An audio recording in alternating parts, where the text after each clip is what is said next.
seconds left, 3. There is enough time. They put the points on the board. There's more points going in. Spraggles, what is happening out here?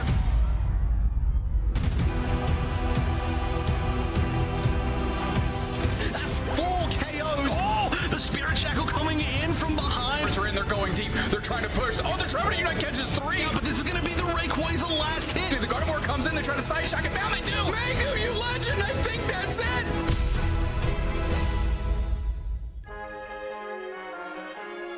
Hello and welcome to the North America Region Aeos Cup.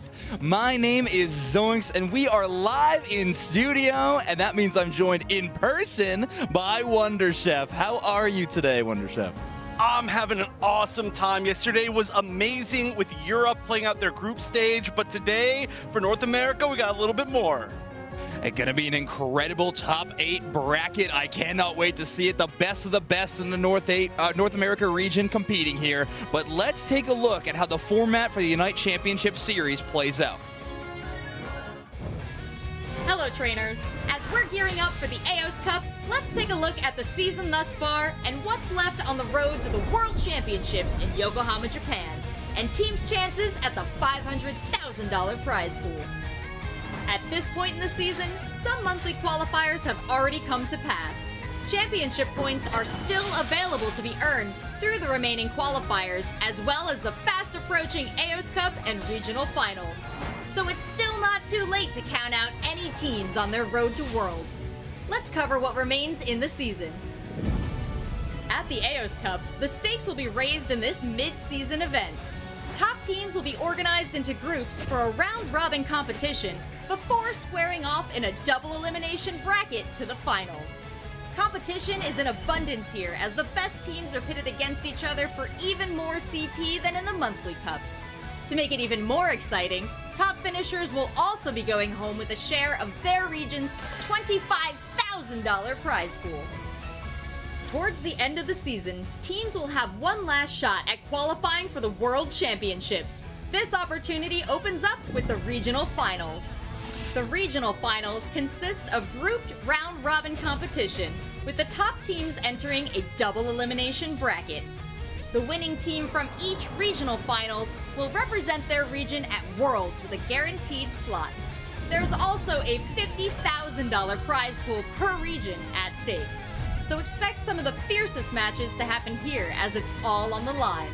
With the season nearing the midpoint, we're already witnessing some teams stand out in the competition.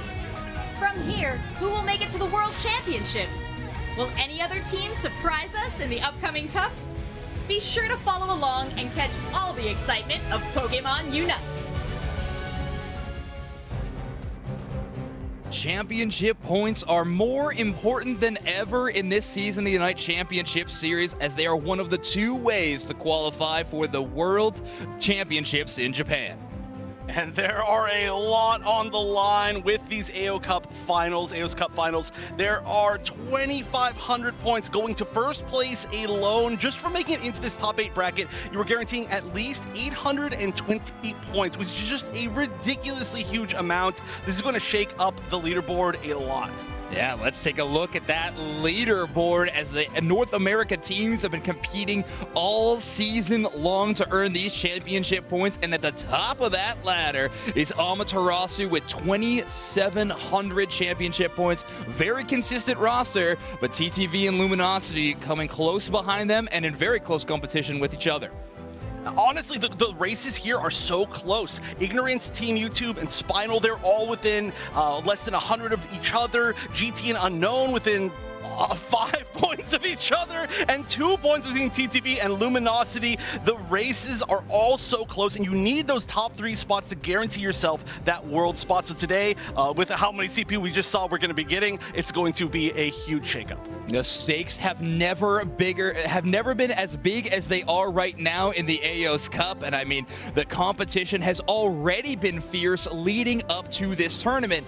Let's take a look back at what happened in the March Finals competition just last month. We had a bit of a shake-up. We had Amaterasu and GT in the grand finals. Of course, we did see Luminosity, known as the top team in North America for quite a while, actually failing to make the top 8, which is a huge upset. We do have a lot of the teams that defeated them or ended up playing in these finals within the bracket today. I'm super excited for that storyline, but Amaterasu and GT were the ones to step up to the plate, getting Amaterasu that really pretty significant lead into that first place spot in championship points.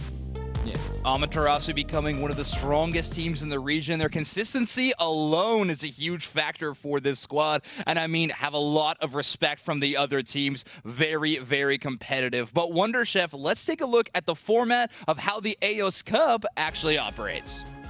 Well, we did see the 4-group round robin for Europe yesterday. That did happen for North America off broadcast. So we're here in the double elimination best of 3 bracket, where we're going to see who wins and makes it to the grand finals, which will be best of 5 to see who our North American Aeos Cup champion is. Well, let's take a look at what that group round robin stage looked like, because it happened off broadcast. Group A, Amaterasu really cleaning up there, a 3-0 victory. Same with TTV in Group B. When Group C and D, though, had some exciting competition. Oh, 3-way ties are the name of the game there for both of them. Luminosity and Unknown, of course, going 3-0 in those groups. We had 3-0s across the board for all 4 groups, but deciding the second place spot was between Ben, Uwu, and Team YouTube in Group C, and between GT, Team TOS, and Brave Birders in Group D. So that means that the competition was incredibly close, and we do know, of course, that we did end up getting Ben and GT to be the teams to make it all the way out. Yeah, well, those top 8 teams are now competing for a pretty gigantic prize pool. $25,000 total dollars on the line, with $10,000 going to first place. And of course, everybody, I mentioned this before with championship points, but everybody who's in this top 8 bracket has already made it guaranteed into the money. However, I don't think any of these teams are going to be satisfied at just making the $750 bare minimum. I think a few of them are going to be eyeing the 5-digit prizes. Yeah, absolutely. These teams want that top spot. So let's take a look at the bracket and see what we have ahead of us for today. Amaterasu and Spinal, that first and 8th seed spot, going to be one of the matchups. But the first one we are going to see on broadcast is Luminosity GT. But the rest of the match is looking so exciting all day. I mentioned earlier before the broadcast, I literally think that any team that wins today has an amazing storyline as the champion, regardless of which team ends up winning the Aeos Cup. I don't know if I've almost ever seen a tournament where every single team has a really big reason, big reason to prove themselves and to become the champion, aside from, of course, just wanting the rewards of winning. But everyone is here with a mission. Yeah, I mean, can Amaterasu hold on to that top spot? LG is back in the top 8. Can TTV finally get back to that dominance of Season 1? And can GT finally win an event? And they might have a good option. They made a recent roster change and have added some firepower to their squad. Stockings recently joining this team has been a huge boon, and they are our featured player to watch. They are an extremely strong player, very well known for the Mew play, but we actually do get a chance to see the Dodrio, which I think is a little bit of a sneak peek, is the fact that they have played some Dodrio within the qualifiers and the group stage. Of course, it's the 3rd stage now of this bracket, and we've only had a chance to see for Europe one of the stages, so I think there might be some switches up. Dodrio, not what I'm familiar with Stockings for, but excited to see it. Yeah, I mean, the great flexibility from Stockings. She can now play the range attackers as well as the Dodrio. But we actually have some tweet from Stockings showcasing a bit of their personality and their passion for the game and competing. A bit of a shout out to the fans. Also, just that drive to become better and wanting to make GT a top team in North America. Well, you got to see a tweet as well yesterday from a different player. You could just see how much the Aeos Cup means to every single person. But of course, we did have the featured player yesterday. Speaking of yesterday, we got to see Slowbo as the featured Pokemon. We're going to be going a very different direction this time. For North America, our featured Pokemon will be the Espeon. Slowbro, a little bit on the chill side. Espeon, zero chill at all. Oh, yeah, you are shooting for the moon with Espeon for sure. Through the Aeos Cup qualifier, this Pokemon received 503 bans in total. That is a 36.4% ban rate overall the entire tournament. This Pokemon is very versatile, early power spike at that level 4, incredible secure even within those first 1 to 3 levels. The best EV Swift for sure in the game. So Espeon looking good all game long, and I think the stats back it up. Oh, yeah. From level 4 to level 15, it is just a powerhouse throughout the entire game. We saw that, how strong yesterday it can be, just immediately getting that level 4, pushing a path, just making sure that whatever you need to cover, any Pokemon with sort of like early game weaknesses end up getting their max levels as well. But then it just continues to be a powerhouse. Like you mentioned, the secure, I think we may have seen more Espeon secures than most other Pokemon throughout the day. I mean, there are a lot currently that can do it, but I mean, it's just so valuable. It's impossible to overstate it. Yeah, the current metagame really feels defined about how strong you can get your team early within those first couple of minutes and set yourself up for those early team fights. It can get really hard to pull yourself back from a snowball if things go bad early. Espeon is a great insurance policy against that. Your early game is going to look good no matter what when we have that Pokemon on the squad. Well, we're going to be jumping into games very, very soon, and the first matchup that I want to talk about is the one that's going to be on broadcast, and that is Luminosity back in the top 8 versus GT. Oh, this is such a great one to start with. Of course, Luminosity, very well known under multiple different names, but most well known for being the champions of the 2022 UCS season, the world champions. And they started off strong this season with the February finals. Going to the March finals, there was that little bit of a hiccup, and so now they are more determined than ever. We saw a lot of, the talk from some of these players just talking about how, okay, this is the time we need to get serious. The fire to come back stronger than ever is there, and I'm so excited to see what they can do now that they are back here, qualified for top 8 in the Aeos Cup. New player as well. Rin is back, a storied name in the North America region. It was one of the most dominant central area players when they were frequently playing, and when Rin is back, I think Luminosity is looking even more terrifying than before. But let's look at their opponents of GT. Now, we talked a lot about Stockings when we were mentioning our featured player, and she is looking amazing, but GT filled out with a bunch of solid talent as well.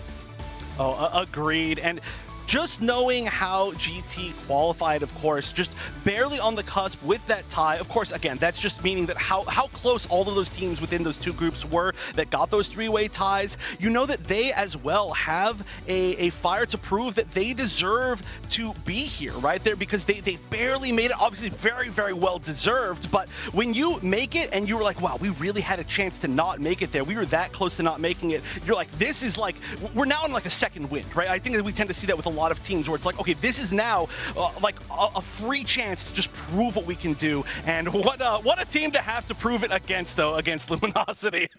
Yeah, this is going to be a tough one to do. Now, we looked at both of those rosters, and there's some interesting new additions, some swap-ups on either side, but when it comes down to it, there's two players that have been on their respective rosters for a long time that I'm looking forward to competing against each other, and that is Lacoding versus Overlord. That top path in the North America region is one of my favorite 1v1s to watch ever. There is a lot of action. There's, of course, a lot of limit testing, we'll call it, and a lot of just trying to challenge your opponent to see if they can be even better than you. Overlord, a lot of people consider them to be one of the best players in the entire world, but Lacoding has been getting better, and I think is one of the most improved players that we have in Season 2. I think it's going to be a fierce competitor against Overlord in that top path, whichever Pokemon they try to bring up there. Actually, I'm glad that you brought that up, because one of the things that maybe less honed in that I want to see is just the overall meta of North America, right? Because we got a chance to see so much of Europe yesterday, but we have every single region basically with their own unique metas. I did get a chance to watch a lot of the top 8 matches from OCE. Of course, Kelsource was streaming that again, and we got to see, like, for example, like they really value Comfey really highly still as well. I would say the pick rate over a lot of the other regions was like considerably considerably higher for that. There were just some interesting things that we tend to see from, of course, every single different region, right? Like, even in Europe, I feel like we saw like less Espeon bans than we maybe expected. There were a lot of them in play, which, of course, did lead to some pretty strong games. But North America, we didn't get a chance to see the first two, or I guess, sections of the Aeos Cup. I want to see what we're going to see. Yeah, we'll have to take a look at that. I believe we have the broadcast schedule coming up here on the stream, so we can take a look at that. These are the tournaments upcoming. We are, of course, at the Aeos Cup Finals, or April 1st and 2nd. In-person event for EU at EUIC in a couple of weeks, but we have 2 monthly finals after that, and then capping the year with the regional finals and NA getting an in-person event, and then, of course, Worlds after that. Oh, I'm so excited for all of the in-person events, just to see, just for the players to be able to experience it. You know, I've been fortunate enough to be able to go to both EUIC and NAIC in the past, just as events. And let me tell you, these Pokemon events are so special. I mean, I know, of course, a lot of players, a lot of Unite people have been to Worlds as well, which was just such an ultimate in London last year. And I do believe it's the same venue for the EUIC this year, as far as I know. And honestly, I'm telling you, these events, there's something so special. Like the Pokemon crew puts on such an amazing point into all of these events, and I'm so excited for them to be able to experience it. Yeah, I completely agree. I had so much fun at Worlds last year. I know these in-person events are going to be fantastic as well. Now, these teams are competing for a lot on the line, but one of the biggest things we mentioned at the top of the show is championship points. Now, Luminosity and GT are 3rd and 4th within this leaderboard. This is such an important placement game right now. If Luminosity takes down GT, they most likely would be holding on to their championship point lead. We'll have to see how the rest of the bracket actually plays out to see how that interacts. But if GT can get over top of Luminosity in this first game, all of a sudden our leaderboard is tossed up. I mean, there is without a doubt going to be some big shakeups, right? I mentioned this, I think we were talking about it before the broadcast. I think 7 of the teams in our top 8 currently of championship points are within this top 8 bracket for the Aeos Cup. The only one is Ben, being in the place of basically Team YouTube, who just barely didn't make it. I think they were another one of those teams that was just maybe part of the ties, or maybe they just didn't quite make it into the top 8. Regardless, they were within the group stage. So the points today are going to a huge majority of these teams, and like you mentioned, some of them are within less than 100, and the placements between one place and another, they can be, multiple of hundreds within the Aeos Cup. Yeah, I cannot wait. I mean, the championship points being on the line are so important. We also got a huge cash prize to play for, and it feels like every team in our North American top 8 has something to prove. We talked about all the storylines at the top of the show, but Luminosity back in top 8, GT struggling in the group stage. Neither of these teams want to be known as the team that loses, and this is the first step to proving that you could take it down. But I think that's enough for us on the desk for Wonder Chef right now, but we have to throw it to our 2 favorite casters, Spraggles and Dewsnacks. Take us into our first match. The North America Aeos Cup Finals. 8 teams. $25,000. 2,500 championship points. More words. 4 steps. And 2 ridiculous casters bringing it all to you today. Hello, everybody. Jake, your resident content cowboy here. Yeehaw! And I am joined by the incredible Doopsnacks. What a start to this day, Doopsnacks. Yeah, light your farmhouse on fire. It's a barn burner out of the gate. Luminosity and GT. Luminosity on a heck of a bounce back. They're trying to prove why they are the world champions. GT, like I said, the Raucous upstarts looking to shake things up. I'm going to be pinning my hopes for them on stockings because they are a mean mutant. And here we are. The world champs are back. Luminosity, your purple team. GT, your orange team. What a game to start the day. I think the real question in everyone's mind is, will Luminosity just steamroll through this whole thing? Or did some teams figure out how to actually beat the champions? Well, you just gave the champions Espeon because Slowbro and Comfy were banned out of the gate. NA really favoring Comfy a lot more than EU, or at least seeing more success than EU in March. So a little bit of a tilt to that. And Espo, if they can't get their Comfy, they're going to ban it out. Overlord going Dodrio first pick, which means the Espeon is on the fence for GT if they want it.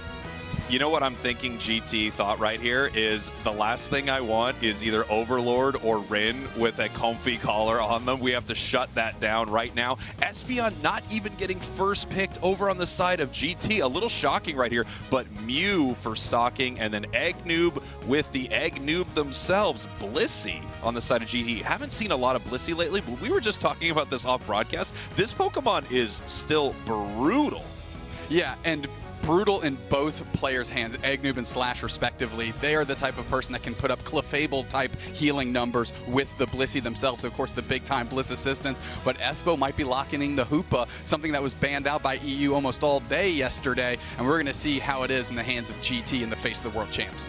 And we have Glaceon also coming in for GT. Glaceon just such an incredible Pokemon. Insane damage at range. Actually a really strong counter to something like Dodrio at times. And Luminosity as a last pick still gets Espeon. Unbelievable. I was going to say Espeon as a gutter pick for the world champs is insane. However, if you look at GT, you can clearly say they're favoring on limiting that Dodrio with the Mew and the Glaceon. Egg Noob, good support. Espo, phenomenal support. Oh, please lock that in. Let's go. We've got a Garchomp. We've got ourselves a Garchomp. All right. We are off to the races already here, Dupes. Next, Garchomp, a really amazing choice for a lot of these Pokemon. You know, if you're able to get that Dragon Rush, Dragon Claw combo, that is just a huge stun and push. If you can grab Dodrio, if you can grab Espeon, if you can even grab, you know, Urshifu and shut it down for a moment there, that would be huge. Yeah, we're going to have to use Espo to really help the rotations of GT to make sure they don't let Luminosity take over any particular path on the map. That's going to be pivotal for them. It's also going to be important who in that top path is going to be able to hold it down with little support as the rest of the team is working in the bottom path, because we know LG likes to pressure that early. We were talking about the player to watch today, Stockings on GT. They are on the Mew. They may be one of the best Mews in the world, but this match right here has so many superstar players to watch. Anywhere they put the camera, you're watching one of the best at what they do. That's what's exciting about this. Luminosity, obviously, like I said, they're on a bounce back, didn't even make it in the top 8 of March, and they're really looking to remind everybody who they are and where else but the Aeos Cup. Leave with a big chunk of CP and some money if they do well. GT, on the other hand, had a great March, kind of the polar opposite of Luminosity, and they're looking to use that momentum to keep pushing forward, and as Zoink said, maybe finally land that big-time win that they've been hungry for. And if they pull an upset here, and trust me, GT is an amazing team, but anyone taking down the world champs right now would be an upset. If they pull an upset right here, what a start to our day. Luminosity obviously doesn't want that to happen. Sending Rin, their Urshifu, into this central area to get all the experience they need. Urshifu, a very experience-hungry Pokemon early. Rin, a very experience-hungry player, and that player likes to be fed. Yeah, we see Overlord kind of backing up already, Slash putting some good pressure on as that Gossifleur. Sometimes we've seen the Gossifleur pick up the red buff, then go to Path to make an influence, but you really don't want to be taking any of that early experience away from Cubfu, like you mentioned. And here we go. It looks like we got a little bit of a fight over this Bundle Bee. Can we get it with the big boosted? I'm not sure if we did it. That might have went over to Lee Coding there on the little Gebble. Yeah, and Lacoding is going to have to level up quickly. They can't have their levels stymied by Luminosity. It's going to be important to make sure Lacoding gets fed. So if Luminosity, don't close those goal zones early and give them that free experience that we were talking about yesterday. Here we go. 5 seconds here until we have a fight at these top birds. And I don't know if they know that Rin is here. Here comes the big jump kicks. Are they moving in? Yes, they do, but no, pulling right back out. 4 members of GT here. Shut it down. That was a great move by the Hoopa to keep Rin from being able to engage on the rest of the GT team here. As Lacoding, again, taking the highway. Are they going to pop down? Nope, they're sitting on the goal pad, but the action is roaring downstairs as Curios is already onto that Espeon at level 5, and they're going to be able to do tons of damage for the team. And we're going to see, oh, massive drill peck right here. Lacoding not able to evolve. Dodrio putting points on the board. Level 6 already. As soon as they hit 7, they'll get that jump kick. Dodrio already so incredibly difficult. Once they are at that level 5, they get their first big move. Here comes another huge drill peck. Nice stun there by Espo. Shuts it down. Yeah, Lacoding's going to have to reset here. They do. Overlord already peeling to the middle of the map where those birds are going to populate, and if they're going to drill peck those down almost immediately, Rin with the support, and them getting all of this experience is a big, big win for LG. Yeah, LG, I mean, just looking incredible here, and that's exactly what you want to do when you head to that central area. You want to run in there, you immediately throw your big damaging moves, you clean it up. By the time GT gets there, it's all gone.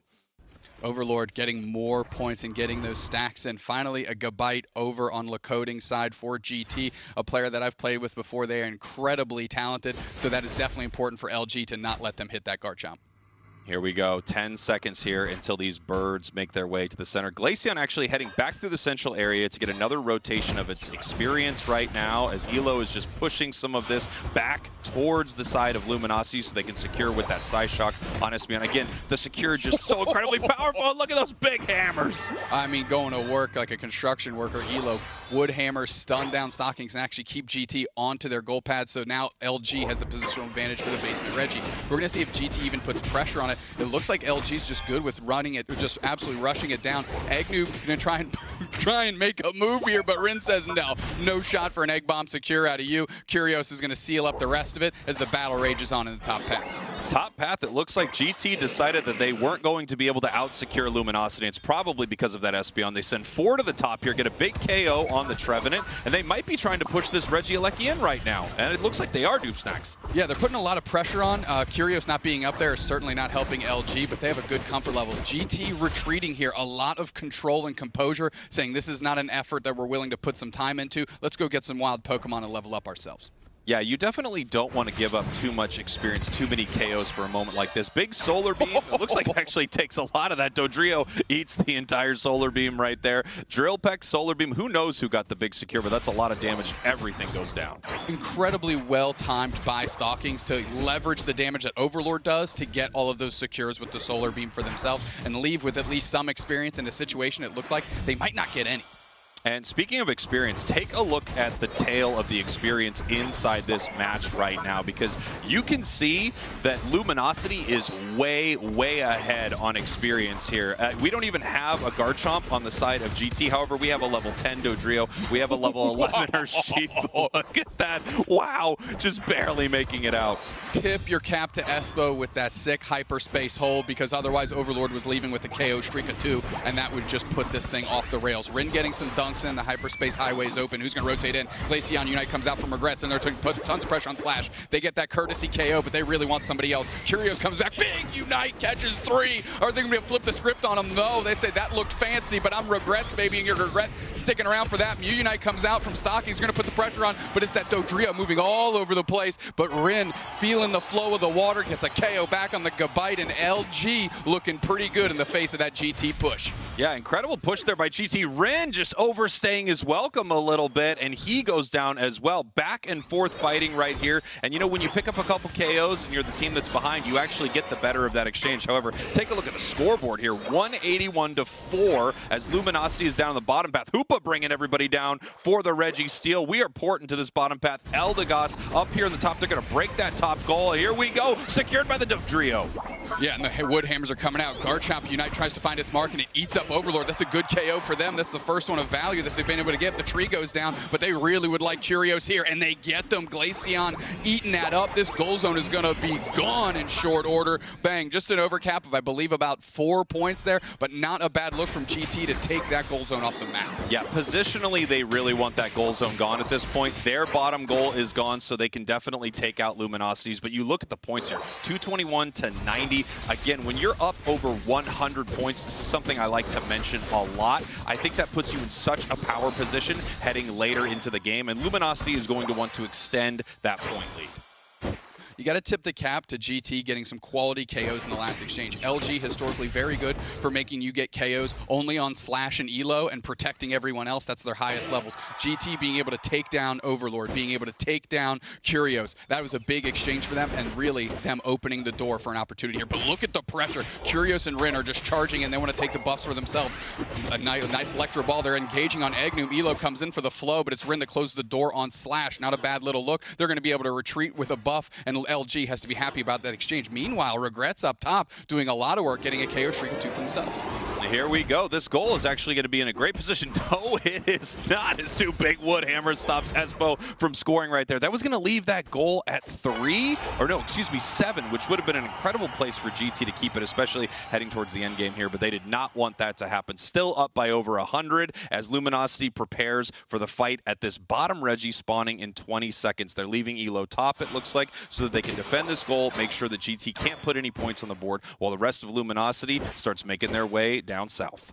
Eggnoob is the first one for GT there, really getting some vision, but LG pouring in like a wave hitting shore, and we're going to see where Jelty goes to the engage. Garchomp goes in, Lakoding's looking for a mark. The hyperspace also there, but they're knocked out by the Trevenant. They don't get a reset. Huge KO by Elo there, and now GT has to scramble a little bit because they don't have their big engaging tool. Regrets has been able to do tons of work with his Glaceon. Can they find their mark? Luminosity spacing it out very good. Look how deep Rin is. They were hunting down Elo, and they pivot back on the Glaceon. Can they take out Stockings? They do. LG putting a stamp on that one and taking the Regirock for themselves. Beautiful play by Luminosity. 5 seconds here till the first Rayquaza of our North American Top 8 Finals, and Luminosity is in control. They are chasing this Hoopa down. Espo trying to get out, but here comes GT. Rin barely able to make it out. If they went down there for GT, you can't think it would have been good for Luminosity, and that was the KO they were looking for. So we've got a little bit of posturing here as these teams are bubbling each other out a little bit. Yeah, we've got the tree. Trevenant hiding there in the tall grass, just making sure that we have vision, knowing exactly where GT is coming from right here. They are behind, so they need to make the play. They're behind by over 100 as well, so peeling off and scoring really won't do as much as they would like right now, as it looks like we got the fight starting here, Dupe Snacks. The hoops are inbound and they're pulling through. The stuns are up on Elo, and that's who's I'm watching. The Trevenant Unite comes out. So many trees are up. You're going to need an axe to cut down that forest as they're moving forward. Bliss Assist on the Garchomp. That's exactly the target you want. They take out Curios. They're moving forward. GT's looking pretty good in this one. Rin is about half HP. If they can flip the script on them, get a KO that's big. Stalking sorts out the Trevenant. 2 players down for LG. GT looking to put more onto that list. Slash goes down to the Glaceon. 3 players down. GT's all of his Rayquaza. It's about 30%. They need to find their way in as Overlord's finding their mark. 2 KOs back the other way. Rin sorting it out. The Dotrio takes it. No, the Dotrio doesn't. Rayquaza bucketing them. Are you kidding me? 4 players down for LG. Elo sorts it out as the Hoopa, and GT is putting this thing in the bag for themselves in game 1. What? GT securing the Rayquaza, taking down Luminosity here in game 1 with an amazing fight. 298 to 423. The question is that going to be enough? Luminosity wants to push back right now. Dodrio is down. Urshifu is down. We still have some score shields on the side of GT as Blissey makes their way towards the central area. If it's not stopped by Dodrio, it's all over right now. Wow, GT in game 1, can you believe it? They took an amazing fight in the central. Rin now is just trying to farm up the damage to have something to look back on, because that was a big time L. Overlord getting KO'd by their Rayquaza in the middle was a shock of all wonders that I've seen. And I mean, these big Pokemon on the map, these objective Pokemon, we've seen crucial KOs in NA by them. I'll call them the 6th man off the bench. That's the MVP for me. What an unbelievable match. GT came to play. They came to make a statement, taking 1 game off the former world champions here. And wow, if they take out Luminosity here early and send them down to the losers bracket, what a start to this Aeos Cup Finals. And look at that.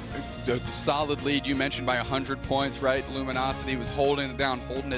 But what an amazing fight by GT. And I think it kind of started with the catch on Rin, who was just going exploring in the central area on the other side. You actually saw Slash scrambling as Eldegoss to start healing them because they just got chunked so early. And that kind of became the beginning of the end because GT was able to use that, forcing Rin backwards, engage on different players. They sorted out Curios out of the gate. Elo went down, and they were just storming it through after that. Yeah, and take a look at our battle data right here. We can see, I mean, damage across the board, big for every single member, that's expected to deal damage on these teams in the 50s and 60s. However, regrets on that Glaceon. We talked about this a lot yesterday in EU. Glaceon just outputting insane damage, 90k, well above every other Pokemon on the map. And 10 KOs for Regrets. They are taking this opportunity and absolutely running with it. Every time they're stepping in path, they're leaving with 2 KOs, 2 critical KOs, especially as we were watching that bottom path, and we just saw it pop up on the screen that they kind of soloed up 2 KOs up top and able to get some points in. Regrets was definitely a shining star in that one for GT. And this is something that, we've been asking ourselves a lot is what is going to happen when the world champs return at the Aeos Cup. Obviously, they did not have a great showing in March. Of course, they are one of the best teams, if not the best team in the world. GT already giving them a run for their money. And again, if GT wins this would start the Aeos Cup Finals with one of the biggest upsets possible. Yeah, a run for their money. They're taking their money, and then the game 2, they're going to try and go put that in the bank. Send LG to the losers bracket, and GT is going to make a run out of this. Listen, LG is not going to get shaken. They have some wild personalities on that team, but because of that is why they've been able to be so successful. And they need to go back to what they know and leverage and play their own game. Play cautious, play back, and engage on your own terms. Those are the fights that they win. And here we have GT pushing them off that tier 1 goal, in the top path. Nice Unite move there. And then we have the big secure. You know, if we look at throughout this match, Luminosity really in control of so many moments. However, GT had a few flashes of brilliance right here in this fight, and then of course again in the final moments. There you go. Regrets KO Streaka 2. That's kind of been the linchpin of all these fights. Their wild damage numbers that they've been able to put up.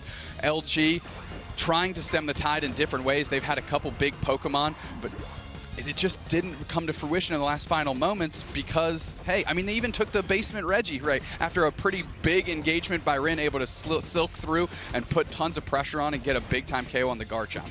Yeah, they gave enough time for GT to reset right here, come back into this fight. We had that huge Hoopa Unite, and then as soon as one Pokemon goes down on the side of Luminosity, it's just a domino effect. Everything starts to fall. There goes the Espeon. They push up towards Rin, the Urshifu. They take down Trevenant here very soon. They just continue to wipe the floor with these Pokemon. We have Overlord coming on in here, trying to get the Rayquaza with the KO on it, and there you go. GT securing it. Yeah, you have to give the nod to regrets here. I mean, so much damage. 90k damage against the the current world champs, 179 points to boot, and then you take a look, 10 KOs. That Icy Wind was hitting its mark. I mean, come on. This is a Pokemon that is really hard to ban out, and if you don't draft it and the other team does, it's just, again, insane damage at insane range. It's really hard to shut down because of that Snow Cloak passive. Glaceon just finding incredible value. Not to mention that it was the Glaceon Mew, and we are seeing this dynamic duo all the time. Glaceon Mew, Glaceon Mew, Glaceon Mew, and it is so tough for teams to shut down. Well, it's particularly good in Dodrio, which is where LG decided to go with their first pick. So the moment they did that, Stockings, give me my Mew. Bang, that's an easy choice. And the fact that they were able to take the Glaceon on their second run through the draft, you know, I mean, they got a lot of tools to deal with the Dodrio now. And then you have you saw the big-time Bliss assistance on the Garchomp in that final Rayquaza fight that was able to absolutely dust Elo off the map after they used their Unite move. You're talking about finding a lumberjack to cut down that tree. You found one in a Garchomp with a Bliss assistance. Yeah, it was just incredible from top to bottom in that final moment there for GT. It felt like they were making every single play that they needed to, just systematically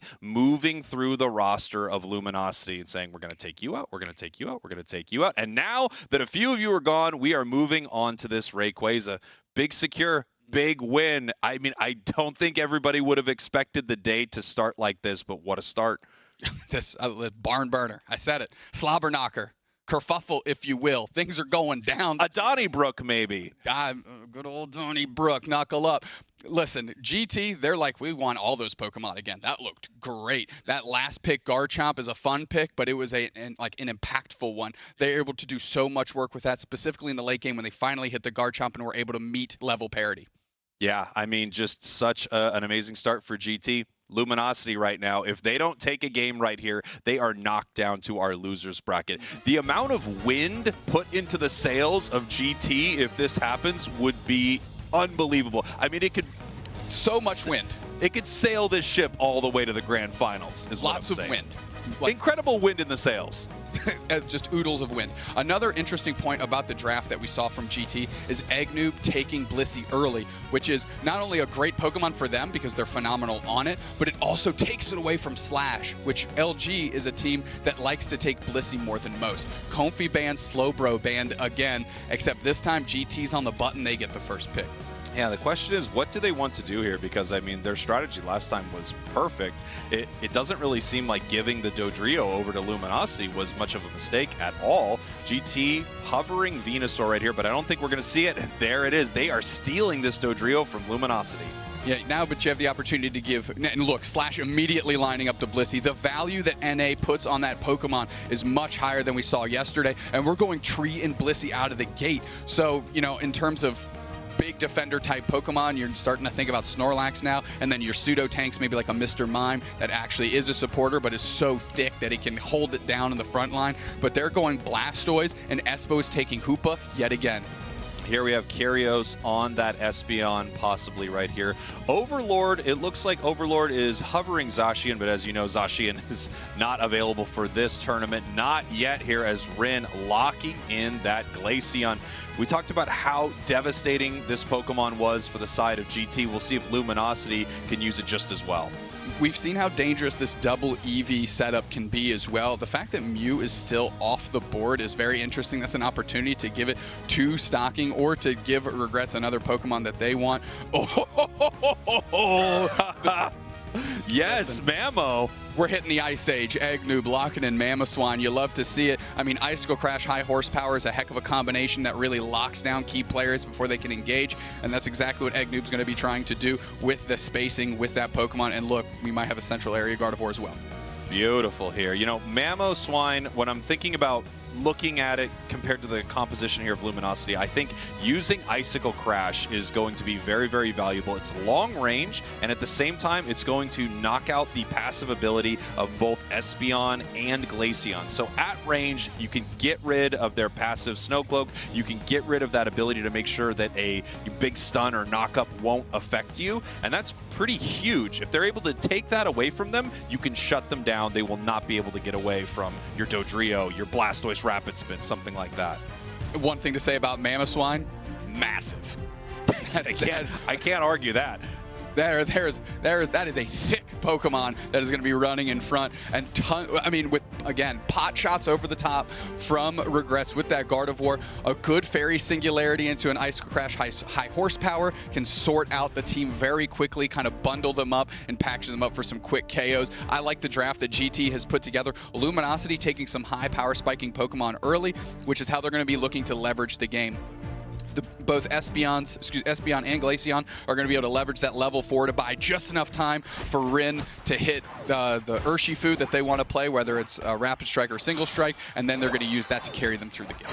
Yeah, this is going to be really interesting to see here. One Pokemon that we did not see a lot yesterday at all was this Gardevoir. In fact, EU more often prioritizing Delphox. Gardevoir not being picked as much, but it's still an amazing choice. We've got Overlord here in their central area, just clearing this out so they are able to get their level 5 on Kubfu, evolving over to Urshifu very, very soon. And we see Rin and Slash in the top path right here. Glaceon only needs level 4 to evolve and get that first big power spike.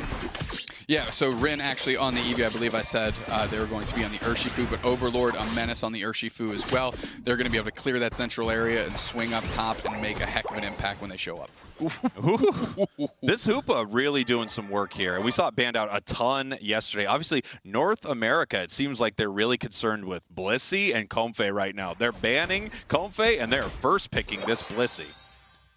And we saw, I mean, Eldegoss put a lot of work in as well on the side of LG in Game 1. Oh, Overlord looking for some engagement. They want the bodies. Can they find one? They're kind of locked down with the Astonished. They get engaged on it. That's a big-time KO. 2 Regrets. That is great experience for them out of the gate, taking the opposing central area player for GT. Great start and a great pick to the right person to get the KO as well.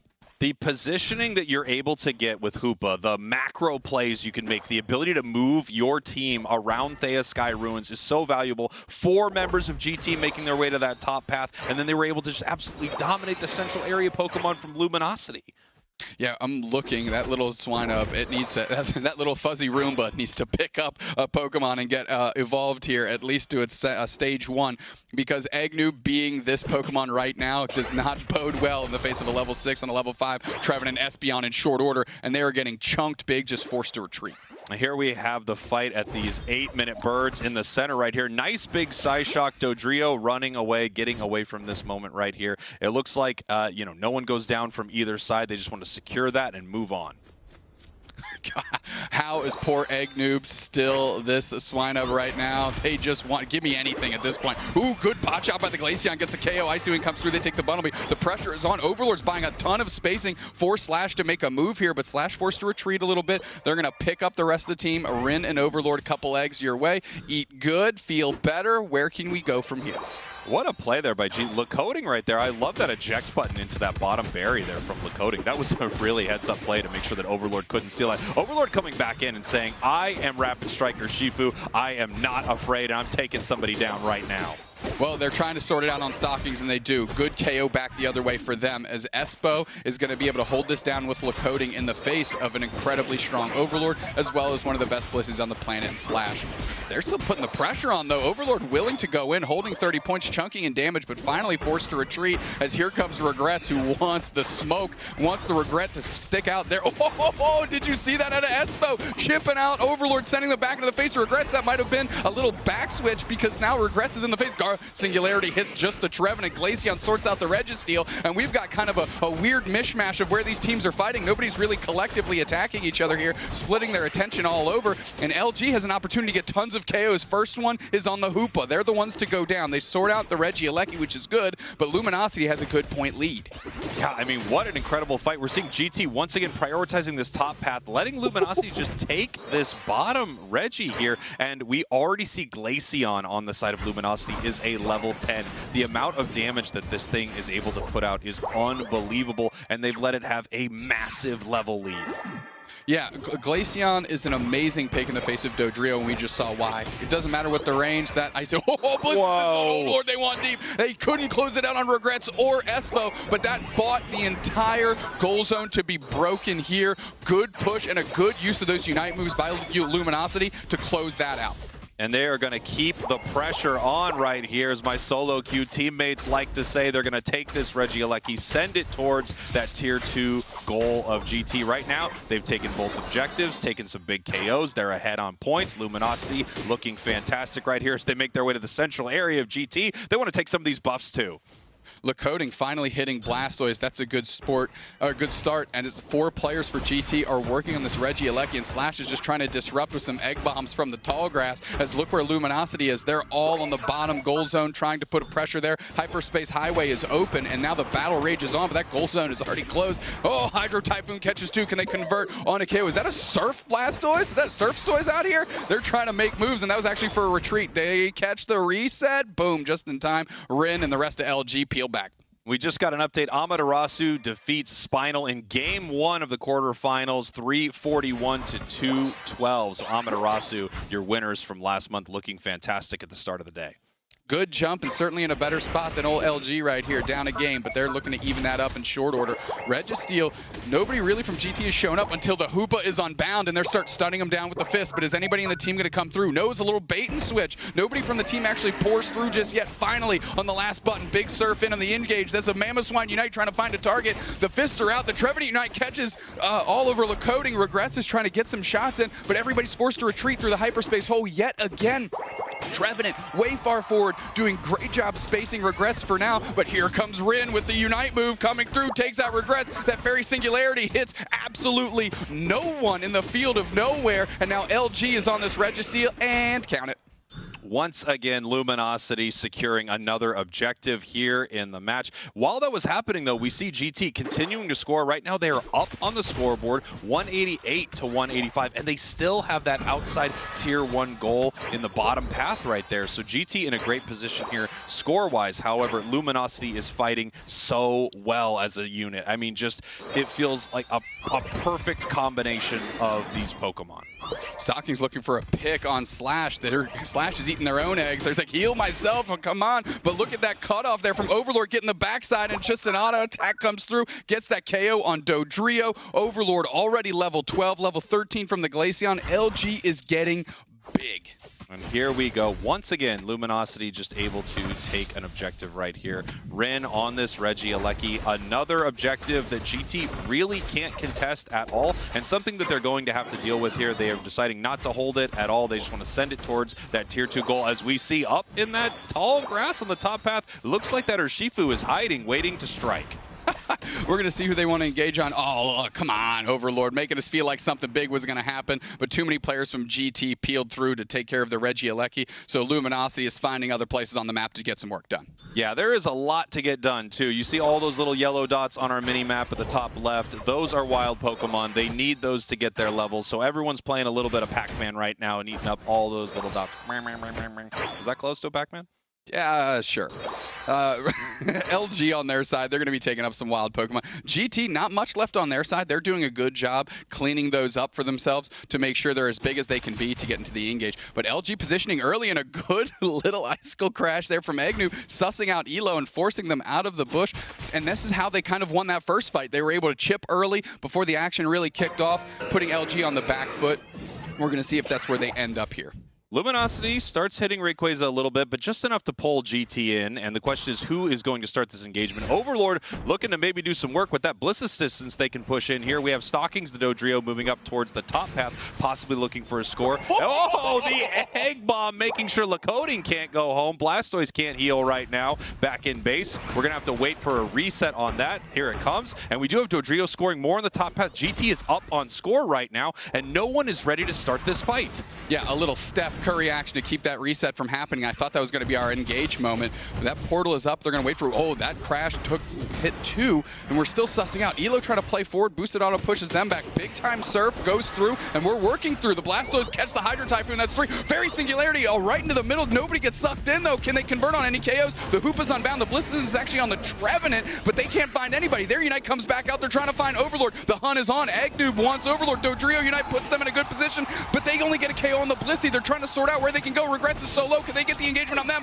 Overlord gets dusted by Regrets with a sliver of HP. Luminosity peeling forward, though. They have 2 players down. Stockings is down from GT. Can they make a move here? A quick little reset. LG is flipping onto the Rayquaza. Is this the moment that they're looking for? They're shredding this thing. It's at 50%. Here comes Regrets. Tons of damage out of them. Glaceon cuts off Elo. Regrets comes through to put the stymie on that. Can they get the KO back on the Glaceon? Big old question mark. Mamoswine puts work in. They get a KO on the Urshifu. Are you kidding me? We're working through here. Espo gets back on the Trevenant. Rin is so low. Agnew getting chunked. Rayquaza is there, and GT takes another one. GT takes another Rayquaza. They're up on Luminosity. They're running to score here. Doomsex, this is unbelievable. I love Regrets. I love that gamer tag, and I love GT. They are putting the screws to LG, and I regret meeting the 8th seed on here. Excuse me.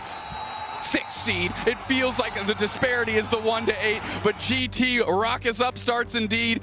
Big time win. GT beats the world champions in game 1 of the Aeos Finals. A massive upset. What an insane way to start the day. And you know what? If they didn't have wind in their sails already, this might put more wind in their sails. So much wind. The ship has launch padded up the beach, and it is cruising across the country. There is so much wind in those sails. 2 words for you, Spraggles. Let's go! I was wondering what the 2 words were, and they were let's go. Here we are. Wow, I could not have expected this. Obviously, GT is an amazing, amazing team. Let's take a look at the score right here. This is something we were talking about. You see that moment late into the match right here as GT actually pulls ahead. Incredibly close match. They send Stockings that Dodrio to that tier 2 goal. They are now ahead, meaning that Luminosity kind of has to make the play. They have to initiate the fight. GT able to respond once again, and they shut them down. Take Rayquaza. Incredible stuff from GT. Regrets, regrets, regrets, which is what LG is going to have when they look back into this matchup. They're going to have nightmares of that Gardevoir. They're going to have nightmares of this matchup, and they don't even have to go to sleep yet because they got more nightmares waiting in front of them in the losers bracket. GT, on the other hand, onto the semifinals. Incredible. Let me tell you something that a lot of teams banned out yesterday in EU that's having insane impact right now is this Hoopa. Hoopa has been so amazing for GT right here, and you have to wonder if it was, one of the huge difference makers. Sending the team back through those hyperspace holes, the movement around the map, the Unite move that not only brings the team in, but you get these giant stuns. I feel like Espo is just really controlling the game here for GT. I mean, Espo was also the story in March. I mean, this support player has kind of stepped up as an all-star. Normally, when you think of all-stars on these Pokemon Unite teams, you think of like your overlords, these hyper carries. I'm sorry, Spraggles. You're an all-star in my heart, but not necessarily in the game. But yeah, Espo, not in the game. Espo building themselves a heck of a reputation brick by brick on all these different support Pokemon and getting it done yet again, really facilitating a lot of action there. Well, I have to hear what Zoinks and Wonder Chef think of that insane start to the Aeos Cup Finals for North America. Gentlemen, take it away. Thank you very much, Spraggles and Deuce Snacks. What a crazy game to start our tournament today. My bracket's busted, unfortunately, but hey, what an amazing way to do it. GT winning in incredible fashion. Luminosity Gaming headed to the losers bracket already. We're one game into this day, and I am already overwhelmed by how much there is to talk about. This is such an incredible upset. I feel like there were just a million different moments where we were sitting there and we were like, oh, look at this happening, look at this happening. And it's just over and over. These teams both played amazingly. It came down to two big fights, but this was one of my favorite sets that we've seen all weekend.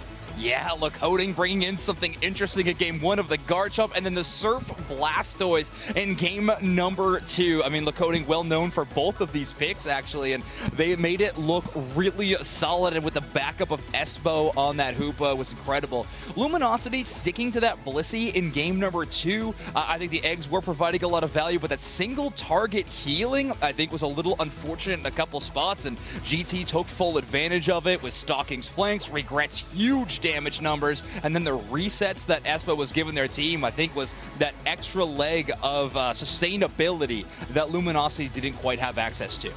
Especially in the very final fight, I think, of the second game, we saw how much that Hoopa extra reset healing was able to keep them in the fight as Luminosity was slowly starting to get chipped down over time. I felt like that was such a huge part of it, but I mean, I cannot not talk about the team comp switch. It felt like so strange to me. GT, amazing win first game. Second game, they switch almost their entire comp. They switch who's playing kind of which role in little aspects. We see the Mamoswine. I know I have some friends that are Mamoswine fans out there. I'm a Mamoswine, I can't even say it. I'm a Mamo fan, and that is just so awesome to see. Yeah, well, we mentioned it a few times here on the desk. They mentioned it a lot on the cast, but our player of the game is actually going to be the Hoopa for GT. That is Esposito. Espo winning the player of the game. Look at all those stickers they've earned, but they earned a place in our hearts in this matchup. What a win for GT, and what a performance from Espo. Oh, I'm also a big Hoopa fan as well. I think I solo played Hoopa to Masters one season, but this was such a key part. I already mentioned it, especially in that second game final fight for Rayquaza. It just that being able to constantly retreat, and not only were they able to constantly retreat and heal, they were playing it so well. They were clearly basing their entire team fight around that. I love to see them play in that way. But honestly, there's like so much to talk about. I did the math here of how much time we needed to talk about everything that happened in that set, and the answer is a lot, because I feel like we could take like an hour to go over this set, right? I had a different answer. That's unfortunate. But yeah, I think a lot is the correct one. But there is a specific clip that we wanted to talk about that I think highlights some macro gameplay of both of the squads, honestly. Because GT coming into this game with a very interesting strategy of forgetting that Basement Reggie exists. Only committing 1 to 2 Pokemon at a time to actually take this one, despite their large scaling. But take a look at this. Luminosity Gaming with full positioning, but they only leave 2 players. They have vision on GT. They know that there's only 1 player left, and they can commit just Curios to this, and they actually do the full rotate to the top half. The Luminosity with incredible macro gameplay, knowing that they can abandon this one to just 1 player and rotate to try to defend against this objective. Right, and of course, the context of this is so important too. This was a moment where the coding on that Garchomp was just not quite at where they needed to be as far as levels, so they had to commit to that top lane. They had to commit to being able to try to play catch up, and Luminosity, realizing that exact game situation, the exact game state of that moment, was able to not only commit the minimum resources down at bottom to get that basement Reggie, but they were also able to stop any sort of EXP gain at the top, being able to push back that path as well. It was just so genius. Like I mentioned, despite the fact that G Team ended up winning this, both teams were playing incredibly well. I mean, at the top level of gameplay, your strategy, especially when it comes to macro rotations and things like that, cannot be reactive. You have to be preemptive. And Luminosity doing something like that, reading the strategy of what GT was trying to accomplish and making that rotation in preparation for that team fight was huge. But GT was doing the same thing. And those final moments of that game number 2, the target priority, and in game number 1 actually, was exceptional from GT. The Espeon was that number 1 target every single time. The threat of being able to knock out the Rayquaza was that important one to knock out. But we do have a bracket to take a look at, I believe. Let's get a bit of an update with what is happening in the Aeos Cup so far. And we did see that there was at least one update, but we're going to see that Unknown is actually taking out Ben. There's actually some scores on board all over the board. We actually have a 1-1 Amaterasu Spinal score and a 1-1 TTV and Ignorance score as well. GT, of course, moving forward in this set, they will be playing the winner of TTV and Ignorance, and I think we're actually waiting for them to finish these sets as they've been going really close. I mentioned in the start of the day, I think that this could be an upset pretty much in any direction, and we're clearly seeing not only is, I mean, we consider GT Luminosity an upset for sure, right, but we're seeing a bunch of close games. This is ridiculous. It's so hard to call any of these upsets. Honestly, these teams are so strong across the board. Amaterasu and Spinal are tied 1-1. Wonder Chef, the air is different in the Aeos Cup. I'm saying it now, I'll say it again. TTV Ignorance tied 1-1 also is a pretty big surprise. These teams have matched up in monthly finals in the past. TTV had a dominant victory when they matched up last time. So Ignorance learning from that experience, obviously, and making this one a bit closer of a competition. So whoever has to face GT in game number 2 of this bracket is going to have a tough matchup. Obviously, GT is heating up right now, but I mean, taking down either one of these teams, TTV or Ignorance, is a good win in your column. Well, look, I have to mention, the loser of TTV and Ignorance is going to play Luminosity in round 1 of losers. That is unbelievable. I mean, just any of those matches being not only not later in the bracket, but a round 1 losers match is unbelievable. This is going to be a great day. Obviously, I think everybody out there is extremely excited just how so far the day's played out in one game. And every game, I think, throughout the day is going to be like that. Yeah, that is very true. Now, I believe we have a score update on the game 2 of TTV versus Ignorance. So, yeah, TTV won game number 2, 262 to 118. Obviously, an incredible close game, which means that neither team had a definitive lead headed into Rayquaza. It got to come down to the wire between these teams. Game number 3, obviously, we're going to see the results of that very soon. But this tournament already absolutely crazy. But I do want to mention, if you want to participate in one of these tournaments, then you got to go over to battlefy.com/Pokemon Unite, register with a team, and compete with the very best and join the Unite Championship Series. And if you want to join and you don't have a team, of course, there's always the Discord. Once you register, you can join the Discord. There are a ton of people looking for teams. There's a lot of like-minded players out there. And honestly, even if you just go and play with a team for a while, it's a great place to make some friends. I mean, I'm still friends with some of the people that I was playing with just to try out some tournaments. Month 1 of the game. Week 1 of the game, technically. Maybe week 2. But it's a great place to just try it out. Don't be afraid. Do not at all. And don't go anywhere. We have more incredible North America Aeos Cup coverage right after this.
Welcome back to the Aeos Cup for the North America region, and we've already started with some crazy games. GT taking down Luminosity in game number 1. That is absolutely wild, Wonder Chef. I know.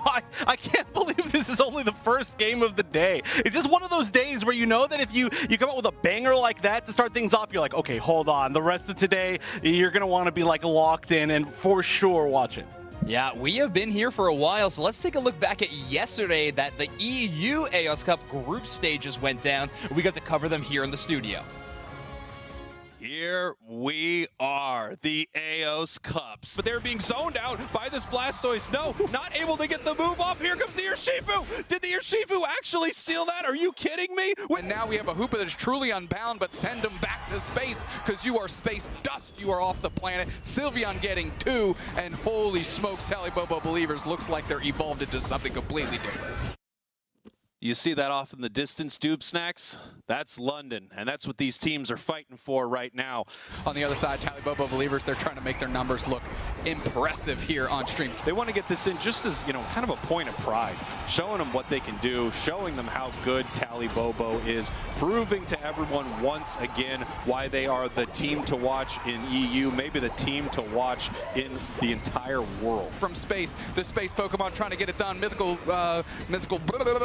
Dodrio gets the Lucario. Words that have happened. Delphox takes out the Rayquaza Phantom Slayer. What a day of games here, Doob Snacks. This has been an absolute pleasure. Take it away, gents. A lot of stairs and a lot of climbing the leaderboard for the teams of EU. We now officially have our top 8. We saw a lot of amazing gameplay. Wonder Chef, anything that you really thought that the EU region is doing great right now? I think you're going to agree with this. Picking Buzzwole. A lot of Buzzwole to very high effect. I was actually really excited to see that. I thought it really worked very well for what it was. But honestly, I mean, EU is playing amazingly. I think we got to see a lot of the teams that were maybe considered a little bit lower as far as their, like where they would stand on the overall, I guess, meta of EU. I feel like a lot of them really showed up. A lot more than a lot of us expected. A ton of those groups were very, very close. A ton of the games were very, very close. And it was an amazing show just overall. I'm so excited to watch them play that top 8 at EYC. Yeah, if any region I could call out as one that is rapidly improving, becoming closer and closer to parity, I think it is the EU region. And we do have our top 8 teams now that are decided to be going to the EUIC live in London event, which we have some amazing squads that are going to be going there. Some expected, obviously, Talibobo believers, a lot of people's choice for the best team in the entire world right now. And of course, they are dominating their region within EU. But we have some outside teams looking in that really want to prove themselves to be the best. I'm looking specifically at teams like Zephyr or maybe even Off Meta Gaming, who had a very impressive performance. So we are going to be watching some incredible Unite in the future, today and in a couple of weeks. But we do want you all to be reminded of what the format looks like for the UNITE Championship Series. Check out this explainer. Hello trainers! As we're gearing up for the Aeos Cup, let's take a look at the season thus far and what's left on the road to the World Championships in Yokohama, Japan, and teams' chances at the $500,000 prize pool. At this point in the season, some monthly qualifiers have already come to pass. Championship points are still available to be earned through the remaining qualifiers, as well as the fast-approaching Aeos Cup and regional finals. So it's still not too late to count out any teams on their road to Worlds. Let's cover what remains in the season. At the Aeos Cup, the stakes will be raised in this mid-season event. Top teams will be organized into groups for a round-robin competition before squaring off in a double-elimination bracket to the finals. Competition is in abundance here, as the best teams are pitted against each other for even more CP than in the monthly cups.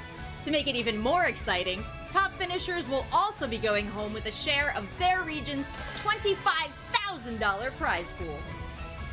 Towards the end of the season, teams will have one last shot at qualifying for the World Championships. This opportunity opens up with the regional finals. The regional finals consist of grouped round-robin competition, with the top teams entering a double-elimination bracket. The winning team from each regional finals will represent their region at Worlds with a guaranteed slot. There's also a $50,000 prize pool per region at stake. So expect some of the fiercest matches to happen here as it's all on the line. With the season nearing the midpoint, we're already witnessing some teams stand out in the competition. From here, who will make it to the World Championships? Will any other team surprise us in the upcoming cups? Be sure to follow along and catch all the excitement of Pokémon UNITE. The midpoint of the season is one of the biggest highlights. The Aeos Cup worth a bunch of cash, a lot of championship points, and these are the teams that are competing for it. Let's take a look at our current top 8 bracket. And this is just updating as we're moving on. We can actually see here now that Amaterasu 2-1 over Spinal, Unknown 2-0 over Ben. TTV does take down Ignorance in game number 3. We got to see that update a little bit in that last set. And of course, we got to watch GT take down Luminosity. That means that Luminosity Ignorance is going to be a first round losers match, and Ben Spinal. It's a shame to see any of these teams go, but we are going to be moving forwards to Amaterasu and Unknown. What a match. I am ridiculously excited for this matchup for a few different reasons. I think players on Unknown definitely consider Amaterasu to be one of their main rivals and the team they want to take down, but also the play styles of these two teams are very similar, which is strange because their play styles be wild. So I'm excited to see these two teams that are all about the dive compositions, very aggressive, high speed, high mobility attacker gameplay. This is going to be an amazing match. I cannot wait. Let's watch Amaterasu versus Unknown. Let's take a look at those team rosters. Like you mentioned, this is going to be an amazing set. Amaterasu, of course, we got to see a little bit during the top of the day, and then Unknown, who's also been doing quite well in, I think, both of the monthly cups, if I remember correctly. Yeah, Unknown very consistent. Maybe Amaterasu the only one kind of taking them out on that consistency battle. So Amaterasu just a little bit higher placements with Unknown right there. Freak, Simp, Pure, Barnwell, and Bloodline making this roster. Bloodline, the newest addition for this team, but hey, if you recognize that name, you're a fan of the Aeos Cup. Last year, Bloodline was on the team that won the North America Aeos Cup of Full Send, so what a time to join the team of Unknown. Hey, sometimes you just need that one lucky charm, you know? You're like, okay, here's a piece of what we need to achieve this weekend. But Amaterasu on the other side, of course, like I mentioned, our previous monthly champion. Consistency for both these teams is amazing because, like you mentioned, they do play pretty wild, but to stay consistent, I feel like both of these are going to match up so well. This is going to be one of the most exciting matches we have today, so let's throw it over to our casters of Spraggles and Tube Snacks. Hi, everybody. We wanted to let you know that it has been pointed out that I look like a disco ball and Doob Snacks looks like a disco dancer. We want to tell you that that is absolutely ridiculous and 100% intentional. Good job noticing that. The first person who did will receive a free Goodra license. Compliments of Zoinks.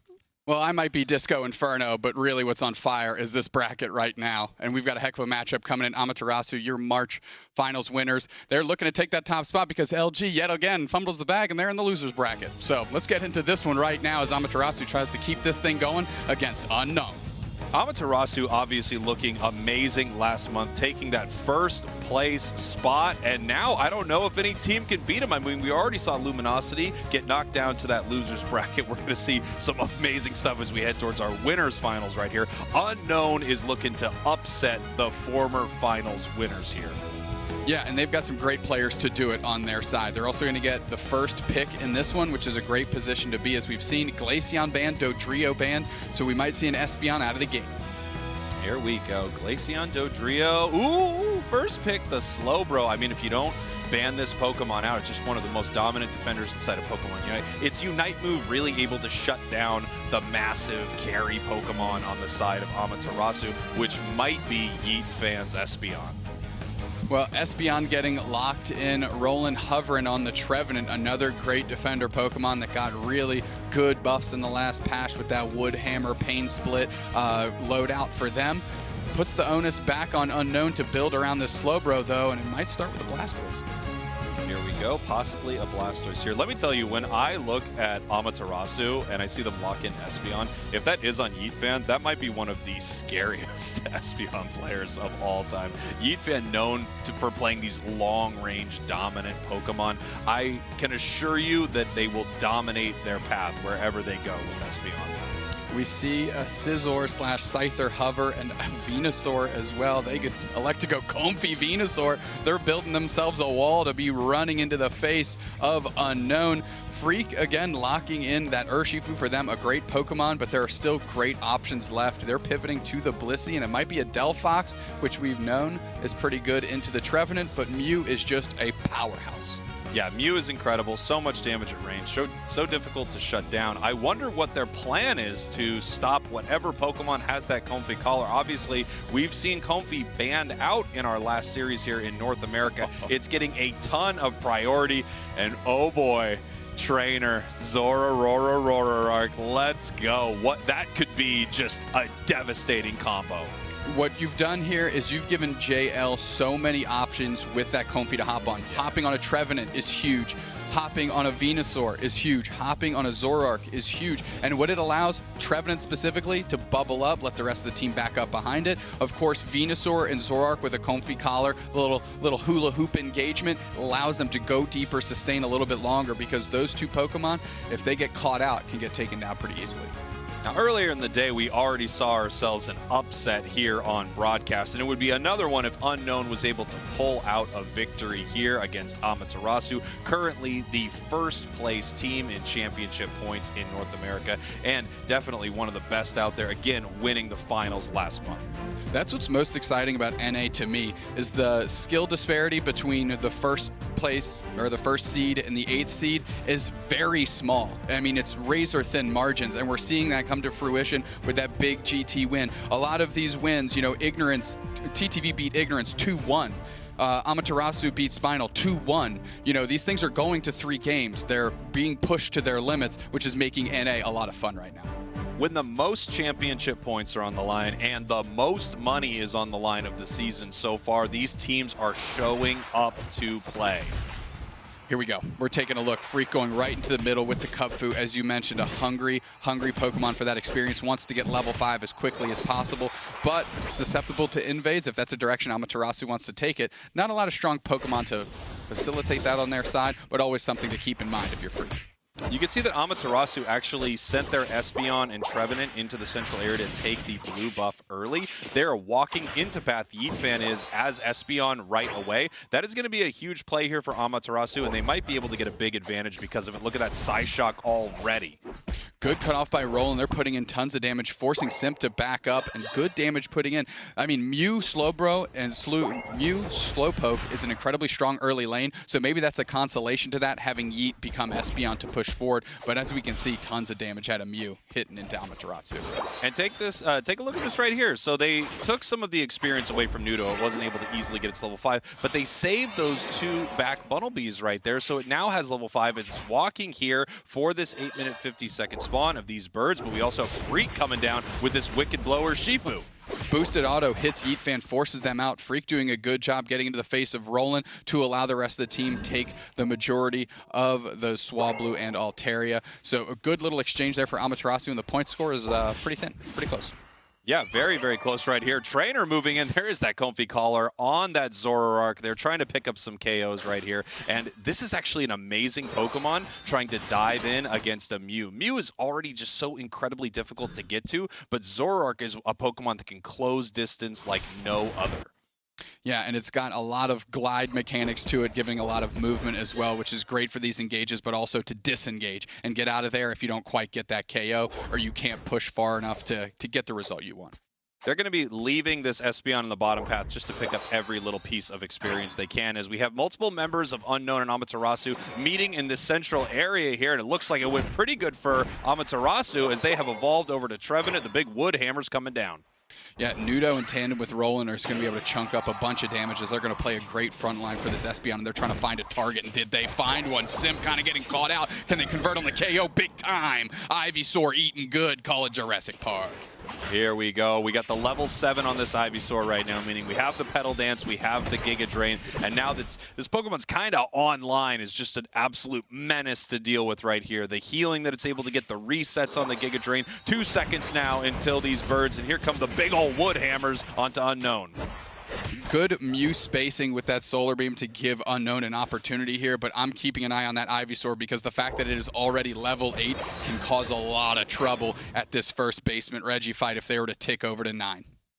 Now we have 2 Pokemon that have incredible, we have a lot of Pokemon with incredible Secure. I was going to say we have the Wicked Blower Shifu and we have the Espeon, but we also have Mew. There is a lot of great Secure from both of these teams here, but I have to give it to the Psyshock Espeon if they start to turn onto this Regirock. But it looks like they're turning onto Unknown, picking up the big KO on the Slowbro.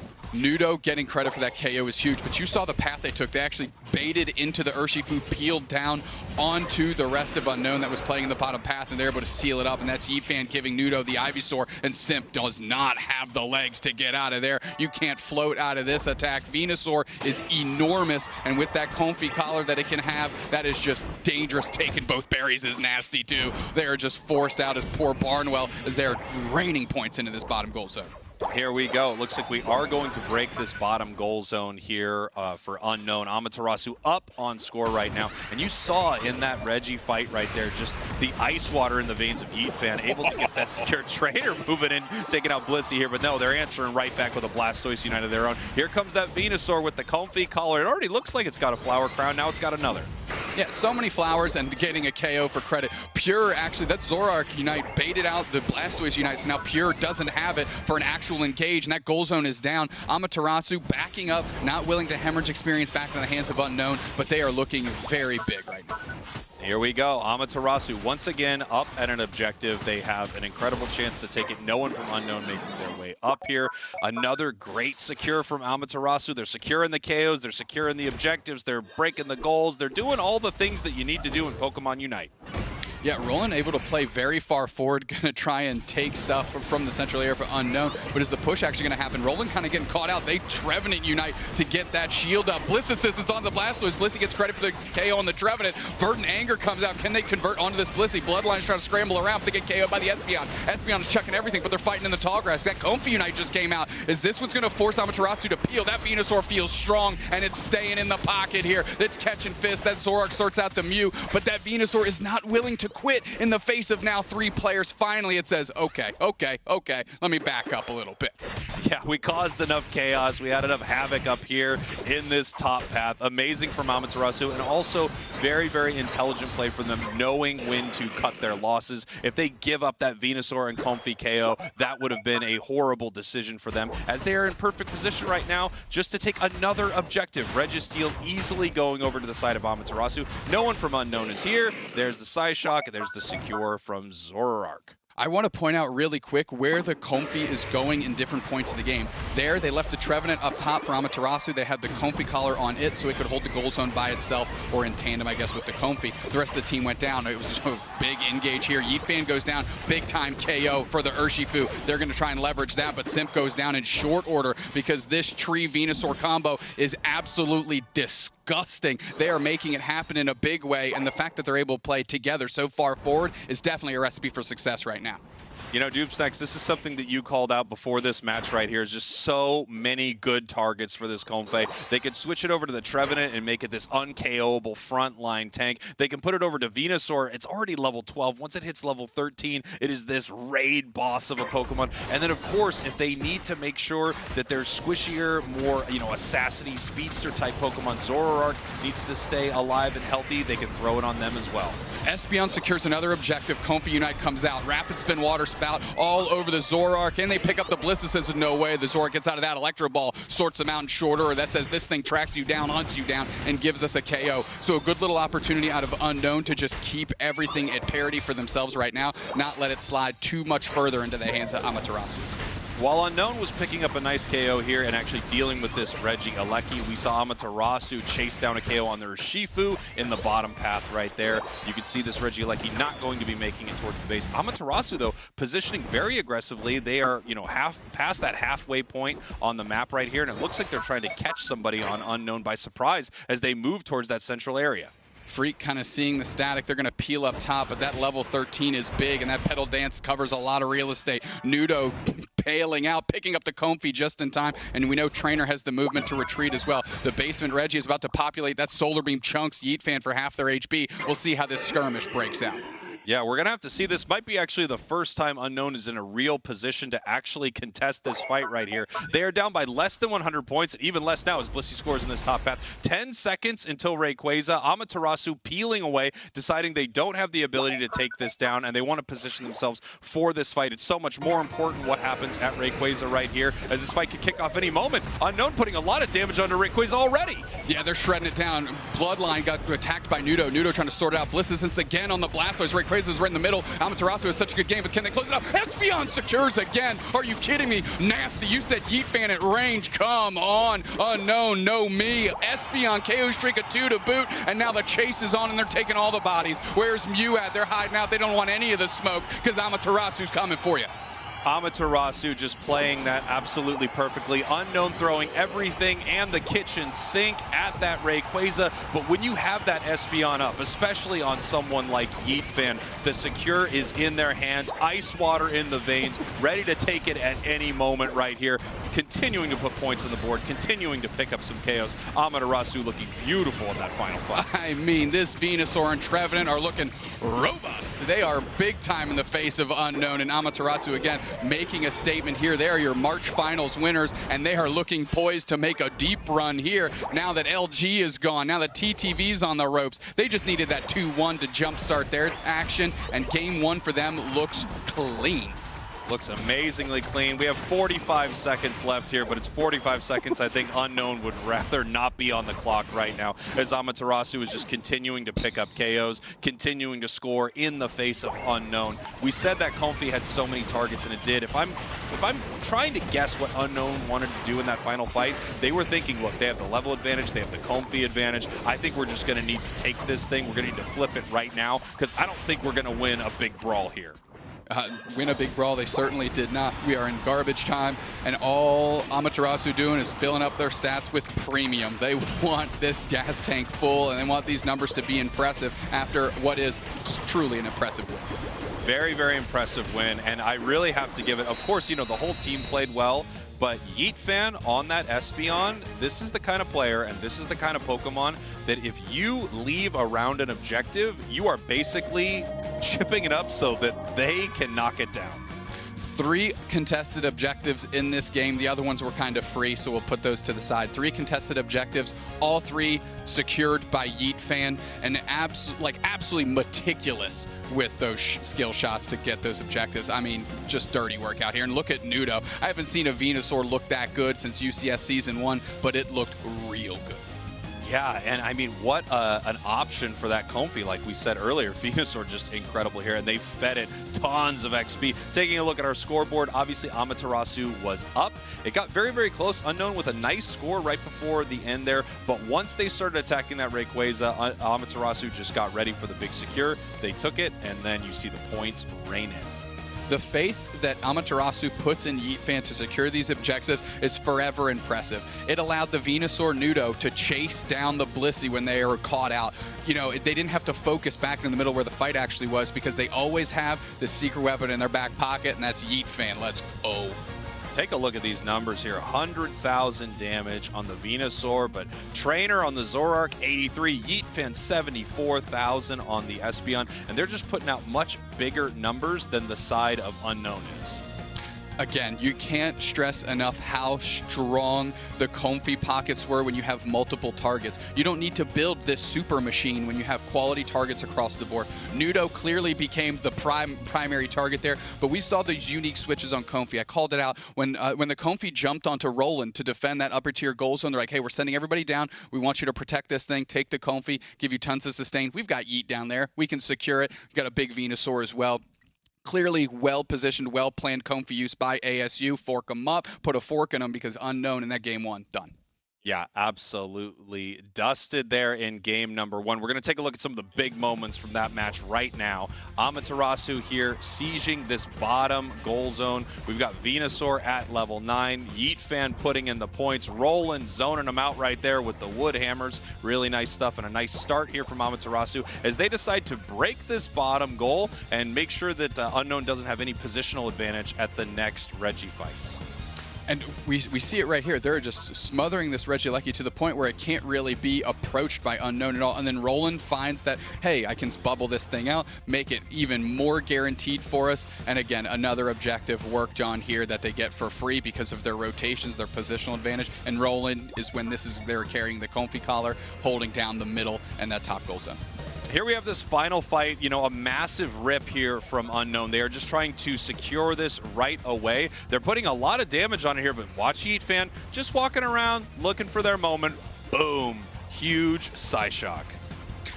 Just, again, I can't stress enough how important it is and how critical it is for Amaterasu to believe in Yeet Fan and then play accordingly. When you don't have to be completely coalesced, and you can do some unique approaches and attack in unique angles because hey, if things go sideways, we still got Yeet Fan to sort this one out. And you could even see Unknown knew that they needed to track down Yeet Fan with how they're approaching them with surfs and things like that. Take a look at this. Nudo on the Venusaur, the player of the game. Again, 104,000 damage. Incredible stuff here. And that Comfy is really able to take a Pokemon like this that already has amazing sustain and just push it over the top. Yeah, Nudo's arch nemesis, the Combi, is not in the Thea Sky Ruins. And when they're not there and they don't have to worry about the arch nemesis, get what they do. Score of 200, 13 KO Nudo, 104k damage. Come on, too easy. Now the question is, what are they going to change here in game number 2? What can Unknown do against this composition? Do they ban this Comfey out? And I think they actually might consider doing that. But then they have this other big problem, which is that Espeon from Yeet Fan, which is just unbelievably dominant. I feel like giving this player that Pokemon you're just setting yourselves up to lose every objective. In my heart of hearts, if I'm Amaterasu, they had a great reactionary draft. I kind of say how important it is to be able to pick not only Pokemon that'll help your team, but kind of cut off options from the other team. And that's a recipe that they're going to keep going. As for the other side of the fence, they got some work to do.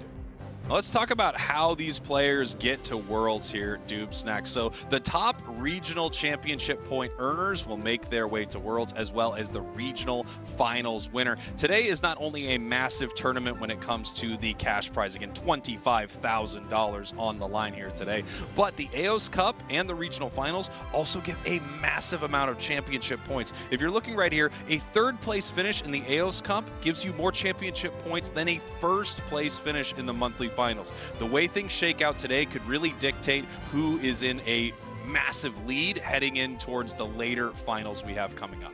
That goes without saying. And what's so important about CP, of course, the top CP earner, we know the #1 CP earner is going to Worlds. We know that through the qualification factor. But the thing that might not be harped on enough, or that we haven't said enough for the folks at home, so does the second highest and third highest CP earner in the North American region, because it gets 4 spots. So your regional finalist winner is going, and then your top 3 CP earners, which makes the Aeos Cup and the monthly finals that are coming subsequently very, very important for these teams to punch their ticket to Yokohama.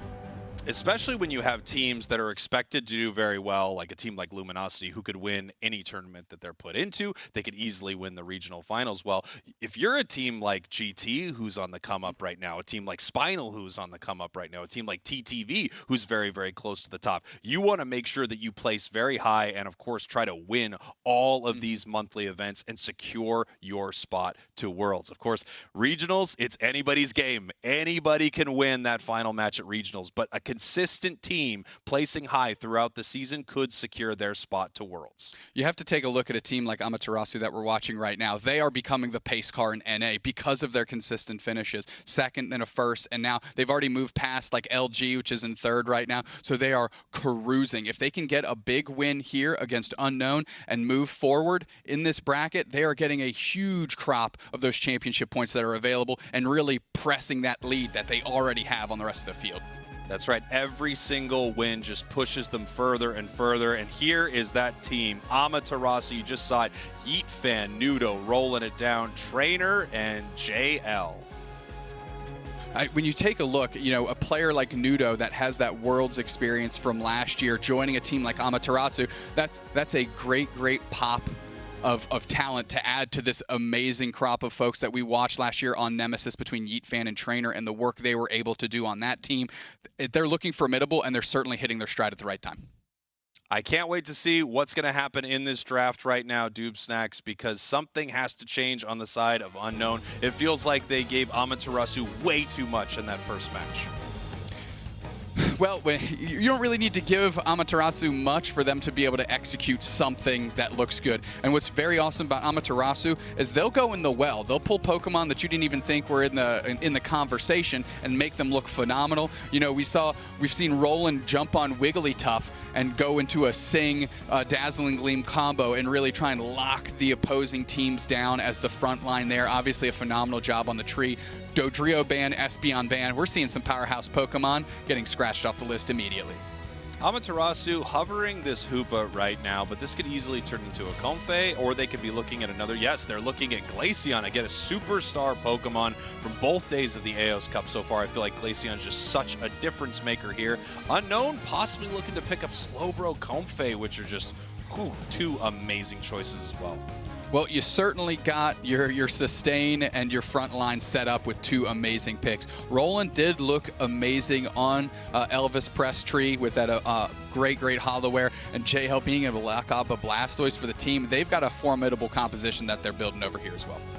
Very bulky Blastoise and Trevenant on the side of Amaterasu. Unknown right now is going to need to pick up some damage. They've got a lot of sustain, they got a lot of tankiness, but they need to start putting out some big numbers right here. Urshifu, always a great call. Let's see, they're locking in the Lucario and Urshifu. Lucario Pokemon, dominant year one in the Championship Series. You see it from time to time here still in year two. A great choice, but definitely not what it once was. I love the Delphox hover here, and they're going to get that Hoopa that they eyed up first anyways, it looks like. JL, a mutant on this Hoopa, absolutely leveraging every skill that this Pokemon has to great effect. And Yeetfan taking the Delphox is huge because you poach it out from Unknown, and they can't have a really good Pokemon to directly attack Roland on that Trevenant. That's right, and not only that, the Unite move from Delphox, setting up this field where the healing and restoration from your opponents is lower, that really shuts down a Pokemon like Slowbro, Trevenant, Comfey. They have two Pokemon on the side of Unknown that get shut down super hard if they are inside of that Unite. Yeah, the Fanciful Fireworks is definitely going to be the show for us to watch as they execute that, because what you want to do is you want to lay that down and have, you know, the grip and rip Nudo spinning the wind right in the middle of that, dealing tons of damage and leveraging that in a big way. Of course, you have the icy winds that can follow suit. So they've got a good, like, hyper explosive engage out of nowhere that is led by Yeetfan on the Delphox. It's going to be interesting to see what kind of Urshifu and what kind of Lucario are on the side of Unknown right here. The nice thing about both of these Pokemon is they have great mobility. They have the ability to get into the back line of Amaterasu and deal with that Delphox, deal with that Glaceon. If they can get back there, if they can KO those Pokemon early, they are going to be able to snowball a team fight and win this thing. That's going to be critical, is getting to Yeetfan and keeping them from hitting those big level spikes that Delphox has in the late stages of the game. The longer you can prolong that and make Yeetfan have to work awkwardly through the map to take experience and not be at team fights at objectives, that's a great way to put yourself in a positional advantage going into the final Rayquaza. Now, interestingly enough, Amaterasu this time has a few Pokemon that really need a lot of experience early. Delphox has some real trouble early, and so does Urshifu. We're going to have to see what they do to counteract that. Amaterasu, your purple team, the first seed here in North America. Unknown, your orange team, the fourth seed here in North America. These matches are so important here in the semifinals because, as we said, the championship points are so massive this month. Yeah, where you see JL working through, they're going to take the red buff and try and make an impact in that top path as Lucario has picked up Comfey, and they're looking to leverage that in the face of the Amaterasu squad that's holding on top path. Nice little slow smoke, pushes back to Comfey. Can they rein in the KO? No, they hitch a ride just in time to Lucario, who darts them out to safety. Very nice. Comfey getting very low right there, but always able to jump on an ally and make sure that they can't be targeted, heal them up, give them a big old shield. A really difficult Pokemon to lock down, unless, of course, you lock down the Pokemon that they're on, and then it's kind of a sitting duck. Or like a sitting Cramorant. Yeah, once you take down its ride, it's easy to sort it out as well. Hyperspace Hole comes through for a little bit of damage. They're putting some decent pressure on Pure as they pick back up the Comfy, and they just meteor mash JL back and say, get off me. Give me some space. And here we have Freak. It is on the Rapid Strike Urshifu, a lot stronger than Wicked Strike early. You know, they're Wicked Blow Urshifu early, obviously. They're able to combo a ton of damage, and its level 5 is amazing, especially when paired with a Comfy, and that's what we're seeing right now. We can see them jump on in and try to make a big play here. Spinal says, guess who's calling? They take out Benphone in game 1 of round 1 in losers. We've got a little push here, 3-on-2, and the Hyperspace Highway is open if somebody wants to roll through and support Amaterasu here. Trainer getting a lot of pressure forward, forcing Pure all the way back through the goal zone and picking up a berry there for themselves. I was so close. You can't see it on the screen, but the range there of that Icy Wind, Lucario was just outside of it at all those moments. It almost went down right there. Incredible zoning out there by Trainer, but also if Lucario accidentally stepped forward for just 1 second, it would have gone down. Yeetfan going to go try and get some of these in the middle. A decent way to engage. Is that a Fire Blast Delphox, eh? I think it we're is going to work out here. Yeetfan feeling something, and as the Glaceon's peeling with them, JL spacing well. Barnwell on the retreat. This Mew coming through with its own surf, but nobody's quite squared up yet for these 720 birds. Yeah, this Fire Blast on Delphox, it recently got a very nice buff, so the damage is really incredible on it. It's 2 big pops of damage. It does more damage than Mystical Fire if you're hitting both chunks of damage right there. It's also pretty nice for securing a lot of objectives. The other thing that you see when teams go Fire Blast is you can often see a Fire Spin Delphox, which is rising in popularity in competitive play. Yeah, locking down one individual that doesn't have too much movement, you can really focus fire it down and get that KO easy. But in the face of Pure and Freak with the Comfy, they're putting tons of pressure on. Yeetfan rolls through for the, like I said yesterday, when there's smoke, there's fire, and they sort out Lucario in short order. Pure getting sent back quick. Yeetfan just popping up to the top path right there. Immediate fire spin, as we were just talking about, locks them down. They get the big KO. And right now, Amaterasu with that Hoopa, at any moment, they can just bring the whole team down to this fight, and they will be ready to go. However, in the top path, War Turtle does go down to this push, and another goes down. Hoopa and War Turtle KO'd in the top path right here. Amaterasu actually could be in some trouble in this bottom path. Yeah, the fact that they haven't started on this Regirock does not bode well for them. Rolling doing a pretty good job spacing it out. Regirock, though, kind of getting slowly ticked down. Yeetfan needs to get in the mix and really help Amaterasu's damage output, whereas Unknown can really let Amaterasu do all the work for them. Oh, Fanciful Firework comes out, cuts off the Mew from the Slowbro. Glaceon jumps in, gets a KO on the Slowbro back the other way, but most importantly, it peels back the Mew, who gets caught in the Fire Spin, engaged on the Woodhammer, falls just short, and Uno makes it out. Simp makes it out, but Amaterasu is getting a good opportunity at this Regirock. This Regirock did leash. It was walking back, and it was able to start restoring some of its health, but not enough, as Amaterasu does take it down right here. Unknown, however, in this top path, pushing this Regieleki. They have this Comfy Collar on this Rapid Strike Urshifu, and it's just an unbeatable combo machine. They had a great fight in the top path right now. Unknown ahead on score, however, Amaterasu looking pretty good on experience-wise after securing that bottom objective.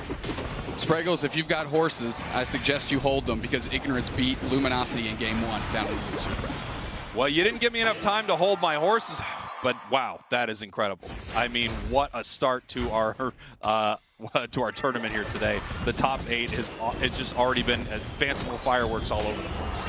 Yeah, it's just showing that being the world champs is actually an accomplishment that you had last year. It doesn't necessarily mean anything this year besides a cool trophy in your trophy case and a little bit of passion here as these teams are hungry for those KOs. But we're getting sorted out. Simp finding all the bodies here. Roland gets dusted by Freak, KO Shrika 2, and Urshifu gets 1 on the tree.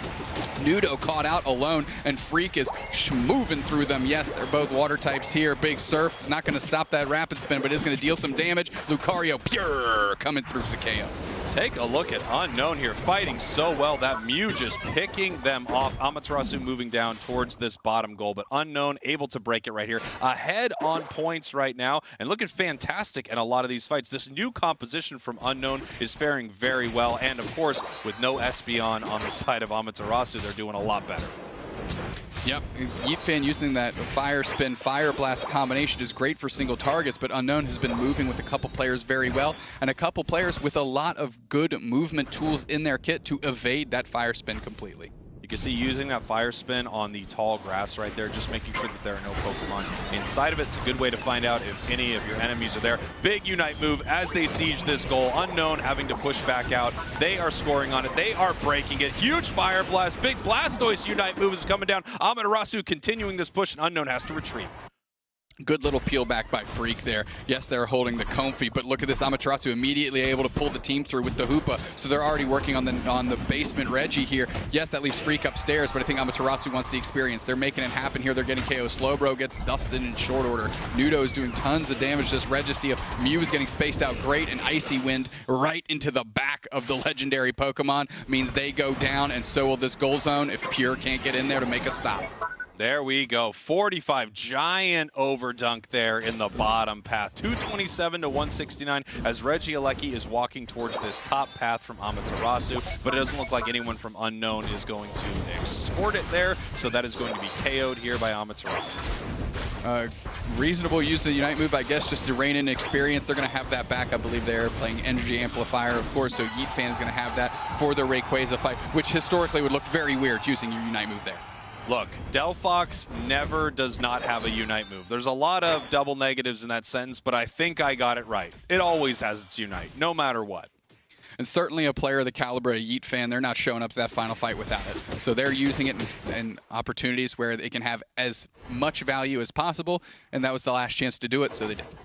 Here we go, Freak moving up to this top path right here, taking these Swablues, this Altaria, getting their level 13. Level-wise, things are pretty close across the board right here, but we've got 3 level 13s on the side of Amaterasu here. 20 seconds until Rayquaza hits this map. Unknown needs this fight to stay in the winner's bracket right here. JL almost being caught out right there, but also giving them a lot of information as to where Unknown is.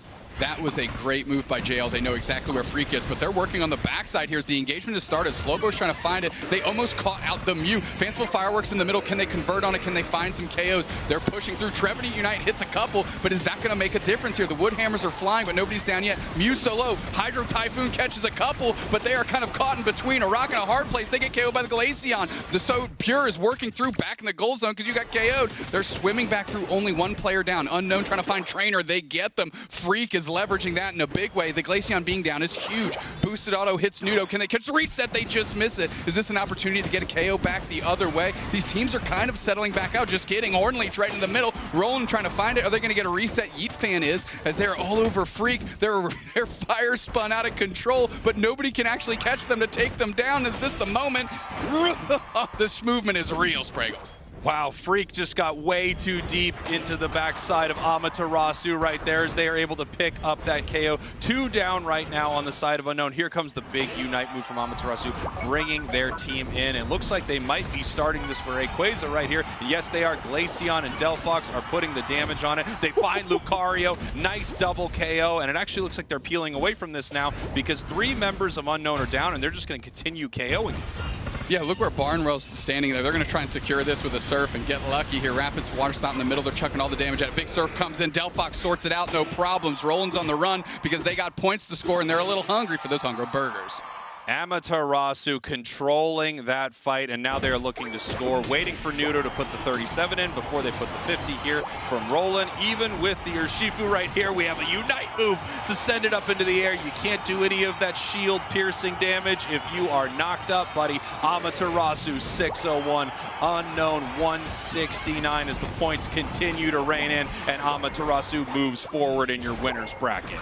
A big exclamation point as all of Unknown for a moment there was KO'd with their picture on the right-hand side shaded in orange, and Amaterasu takes this one in a big way, moving on in this event. Amaterasu, once again, they are the team who won last month. They are so incredibly consistent, and today they are making the case that they are the best team in North America. They certainly have the ability. If they win again this month, it's hard to argue that they aren't. They're consistent. They're going to be ahead on championship points, which is a really important metric this year, of course, as we know.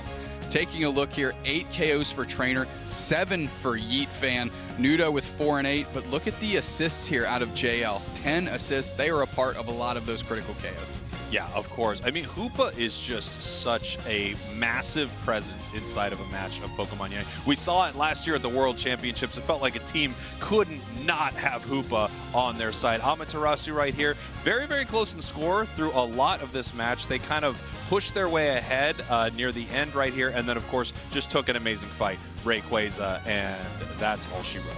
A very patient fight. It was a slow burn fight where they were just finding opportunities to get KOs, and they were able to, once they got 3 players down, they said, this is our moment. Yes, you know, there was theoretical the danger of, you know, the Slowbro Barnwell coming through and getting it with a surf, but at that time you played the odds. They had 3 players down, just a Slowbro. You throw everything in the kitchen sink at it, see if you can seal it up, and they did.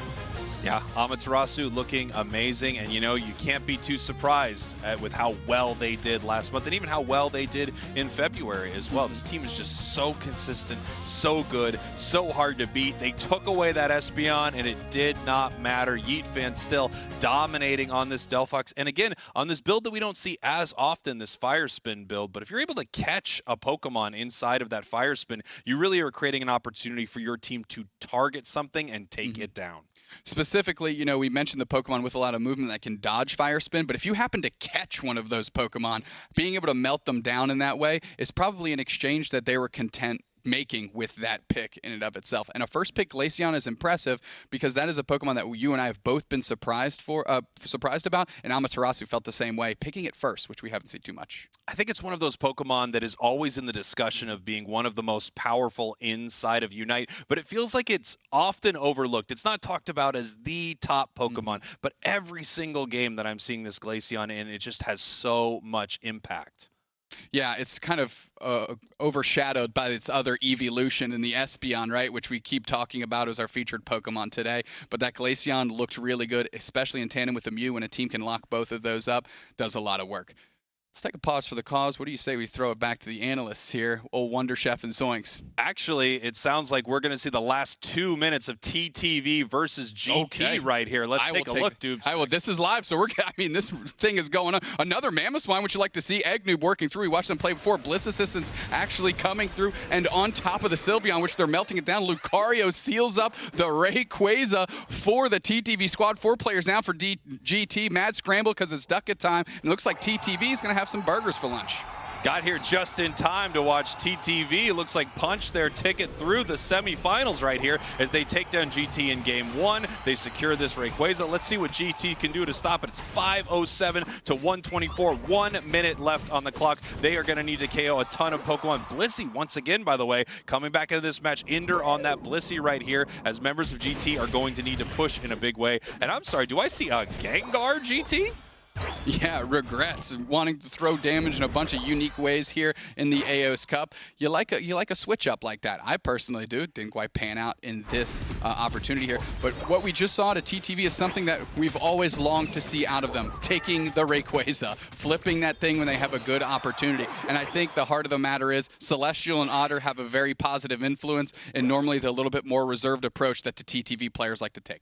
That's right, TTV having a couple roster switch-ups from the squad that you may know them as, and it might be changing their play style a little bit. TTV known as sort of this anaconda in North America, just squeezing their opponents, making sure they can't get experience and can't score points, but they're not as aggressive when it comes towards Rayquaza. Well, that might not be the case anymore as they take down GT right here, and they are moving on. That means they're going to be facing Amaterasu unless I'm completely wrong, and I'm almost never wrong. Almost never, but I think you're right in this one. Espeon almost got that hundo banger in, but a crash landing on top of the goal pad sorted that out. A couple unites for Flare at the very end, and TTV moving on. Hearing from production I'm wrong often, I don't think that's actually necessary. Let's not remind it. Can we get a stat check on that? How often have you been wrong? Let's get the stat check. Maybe we can have that be a lower third. There's no way that's high. There's no way it's high. No. I wouldn't put myself on the bracket like that, but you certainly did. So lower third on Spraggle's amount of time they're wrong.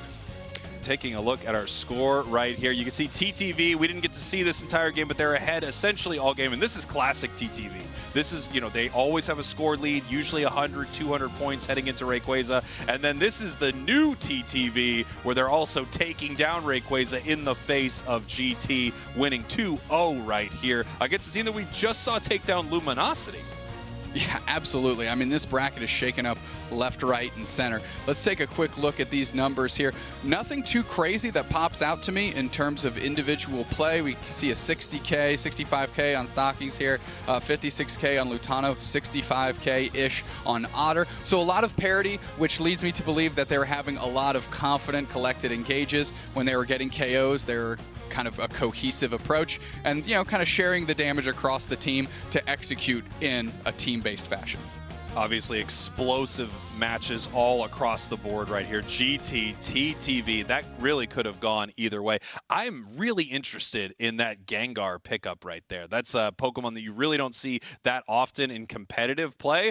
I'm wondering what their thought process was there, what they were trying to shut down. Gengar, very powerful if it can get the ball rolling, but it often can't because teams can shut it down. Especially because you can take the battle item full heal into the face of it and have a pretty good shot. Well, now I'm going to correctly throw to desk. So let's get Wonder Chef and Zoinks involved to talk about the games we just watched. Take it away. Thank you very much, Spraggles and Doomsnacks. I'm so glad we got to catch the last final minutes of that matchup. TTV moving along in our bracket is really exciting. We got a lot to break down. Obviously, we're going to be talking about that Amaterasu Unknown game, seeing as that's the one we caught the entirety of, which was also a fantastic matchup between two very, very good teams. It was another decider for, of course, the winners finals, but this, I feel like, came down a lot to really how Unknown drafted. Of course, we were watching on the side, and I feel like you were just off the bat just starting to look at those picks and the bans and just trying to decide, like, well, I mean, I feel like you had a thought on this before it even started. Yeah, I did. There's a lot of melee focus on the side of Unknown, but realistically, it seems like everything was thrown towards the secure camp. The last hits were so important for this team, whereas Amaterasu actually drafted a more all-around style composition. Yeet Van handling the ranged attack damage, Nudo being their main engage Pokemon. They don't even need to be the melee if it's Venusaur or Blastoise. They can get up in your face and do the damage, and I feel like Amaterasu's well-rounded composition gave them a lot better early team fights especially, which means those basement Regis and even the Regielekis were often going towards Amaterasu when they both showed up, of course.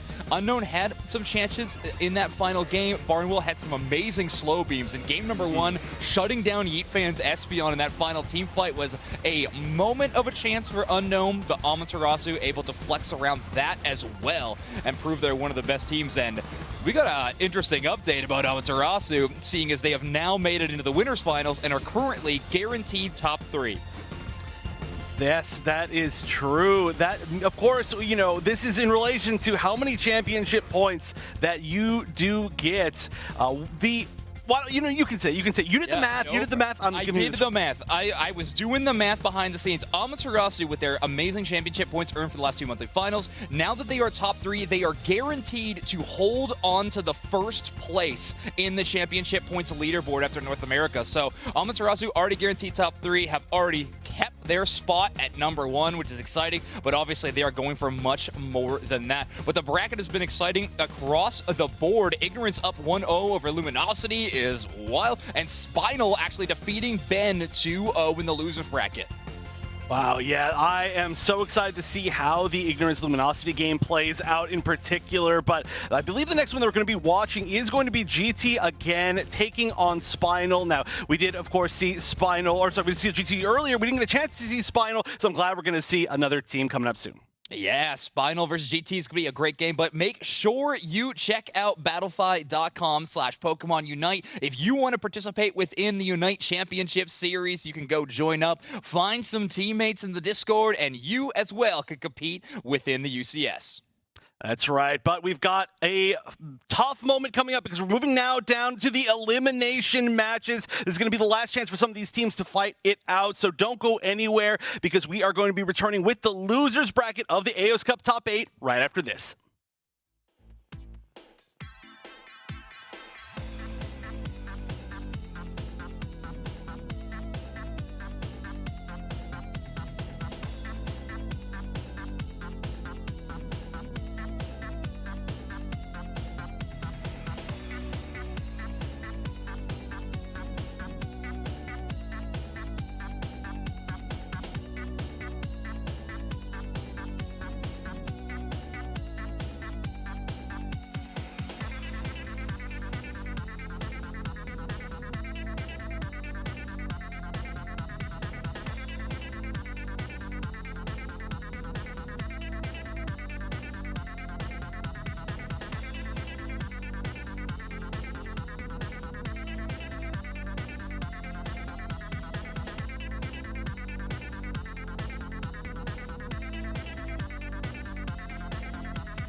Welcome back, everybody, to the Aeos Cup Finals here in North America. Smart Spraggles alongside Doob Snacks at our analyst desk. And we've got a pretty exciting game coming up here in our losers bracket, Doob Snacks. Yeah, absolutely. We're taking a look at GT versus Spinal here. It's going to be an absolute showdown. You know, GT able to dispatch of the world champions, send them to the losers bracket, but that's where GT finds themselves right now for this matchup.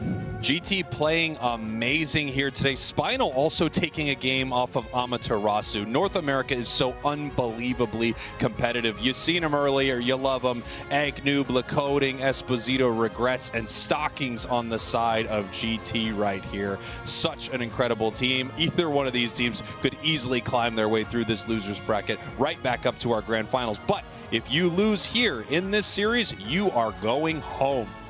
Their backs are truly against the wall. This team here regrets having a walking highlight reel when we watched them play against Luminosity Gaming. And I look for them to have a big showing here in this make or break game for them. Let's take a look at Spinal's roster, as they are familiar names in there. Pika Diff, a world's competitor last year, somebody that I want to point out. Red Love, the energetic monster out here that always thinks the air is different. We're going to see if that's true in this matchup between them and GT.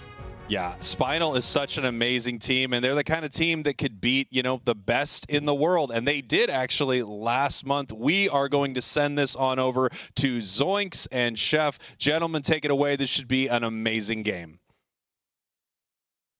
We are headed into the elimination rounds of the top 8 of the Aeos Cup here in NA, Wonder Chef. And what a way to start the coverage between GT and Spinal.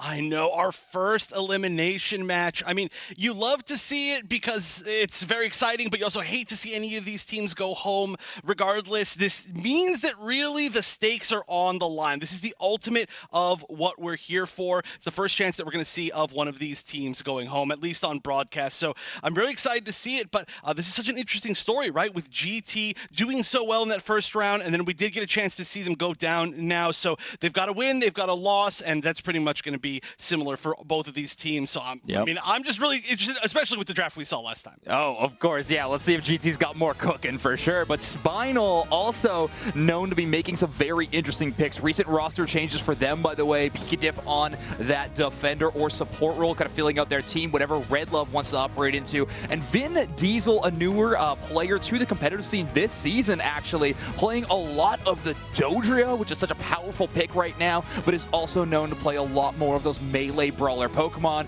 Really has opened up Spinal's choices within the draft and gives them a bit more flexibility.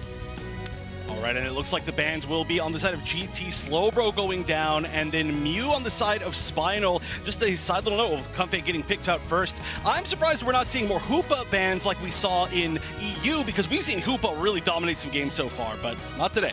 Yeah, I mean, but looking at GT's drafts in the previous games that we've actually seen covered, how do you draft against them with so many crazy picks? You really, I think the better strategy is completely understand what your composition needs, focus on that, because GT is probably not going to take it away from you. But Espeon Trevenant is a great way to start it. Red Love's Trevenant is truly different. It is so good. I mean, Red Love takes a more normally very defensive Pokemon that can defend Golzos, hold down anything, out-sustain any damage, and they turn it into an aggressive wrecking ball of a Pokemon. Red Love likes to get up in the action with those wood hammers and make their name known. And of course, we did just see the Dodrio get banned get picked because we did see Stalking, of course, earlier playing Mew, but now in a couple of situations where there wasn't the Mew available, the Dodrio has been the pick, so that flexibility coming into play once again. I love the snap pick of Glaceon immediately after seeing the Dodrio. A great response to that Pokemon. The sure hit ability of a few of Glaceon's moves are going to help a lot, but the Lakoding Chomp is back. This Garchomp has viability in all stages of the game. If you underestimate the Gibble early game, you are going to regret it, I promise. Speaking of which, regrets grabbing that Gardevoir as well. A special attack damage from range, the melee damage up front with Lakoding. GT definitely looking strong from all angles. Doesn't mean no Gengar, unless we see the final pick of Spinal being Gengar. Highly doubt that. We do get to see a little bit of that if the final pick will be the Urshifu. We've, once again, I keep saying it just because it's so weird to me. I'm so used to seeing Urshifu do so well. It just hasn't had the best tournament so far. The overall secures just have not been there, but not to say it's been completely useless. I just feel like actually what I want to say is that we've seen a lot more Rapid Strike do really well, and I love watching Rapid Strike. I completely agree. I love watching Rapid Strike as well, and specifically when Relentless is at the wheel, this is going to be a fantastic choice. Relentless, well known for making the Zoroark popular along with a couple of other North America region players, but it actually looks like they're going to give it over to Asnable, who historically used to play support for a few different rosters, has actually moved into a new attack damage style role and allows Pikatif and Redlove to be that defensive supporting core. Asnable sporting a new look, but I think it's looked amazing so far. Well, I'm excited to see it. And of course, you immediately got trolled by the swaps. That is the absolute classic. You're like, oh, yeah, perfect moment. And that's just how it goes. But I'm really excited to see this. Again, these teams are fighting for their tournament life here in the losers bracket. And they aren't, this isn't round 1 losers. This is round 2 losers. So you can move forward, technically, I believe, into the top 4 by winning this. This is going to be a tough match, just based on at least how we've seen GT play earlier today. I'm excited to see the first kind of instance of Spinal on the broadcast this weekend. Yeah, me as well. And on the other side, GT not bringing in Espo's Hoopa, but instead committing to the Comfey, which maybe not today on broadcast, but in the past has been an absolutely incredible choice. Last hit secures all day long. Comfey was looking amazing. Regrets taking that central area. Asnable actually clearing away the red buff with the Kung-Fu, and instead we're going to have an Eevee going to take the blue buff. No invasion strategies quite yet from either side with the Pokemon they have selected in draft. It's just a little bit too difficult at the start of the game. Also, just as a side note about team comps, we've seen a lot of teams trying to avoid allowing the enemy team, I believe, to get the Dodrio-Comfey combo. And I think this may be one of the first times that we've seen it actually come together on a team on broadcast this weekend between EU and NA. So I'm really excited to see how that plays out. Personally, we're going to see the few scores just going in early, of course, from the Doduro. Relentless tries to call out the shot with the Psyshock into the tall grass, but Stockings able to avoid it quite well with that Doduo speed, so good dodge on that skill shot. There's going to be a lot of little micro mini games between Relentless and Stockings. That burst damage, and can Dodrio weave in and out of it. Stockings, one of the best at doing so. Drill Peck kidnaps a lot of those wild Pokemon, and they get a good amount of that experience, but Stockings only coming away with 2 Aeos energy means that Relentless found a lot of that with the Psyshock. Oh yeah, that's going to be inevitable. Oh, but that was a lot of damage. Very nice. No follow-up. Just worried about, of course, that damage. Speaking of the Psyshock, nice. Very barely moves forward up to avoid it. But we do get the update on the bottom. Luminosity is going to be moving forward. Oh no, that's winning in game 2. Pushing to game 3. I'm sorry. Not moving forward. So that is going to be tying it up. But yeah, that was an amazing dodge, that Psyshock, because that would have been it.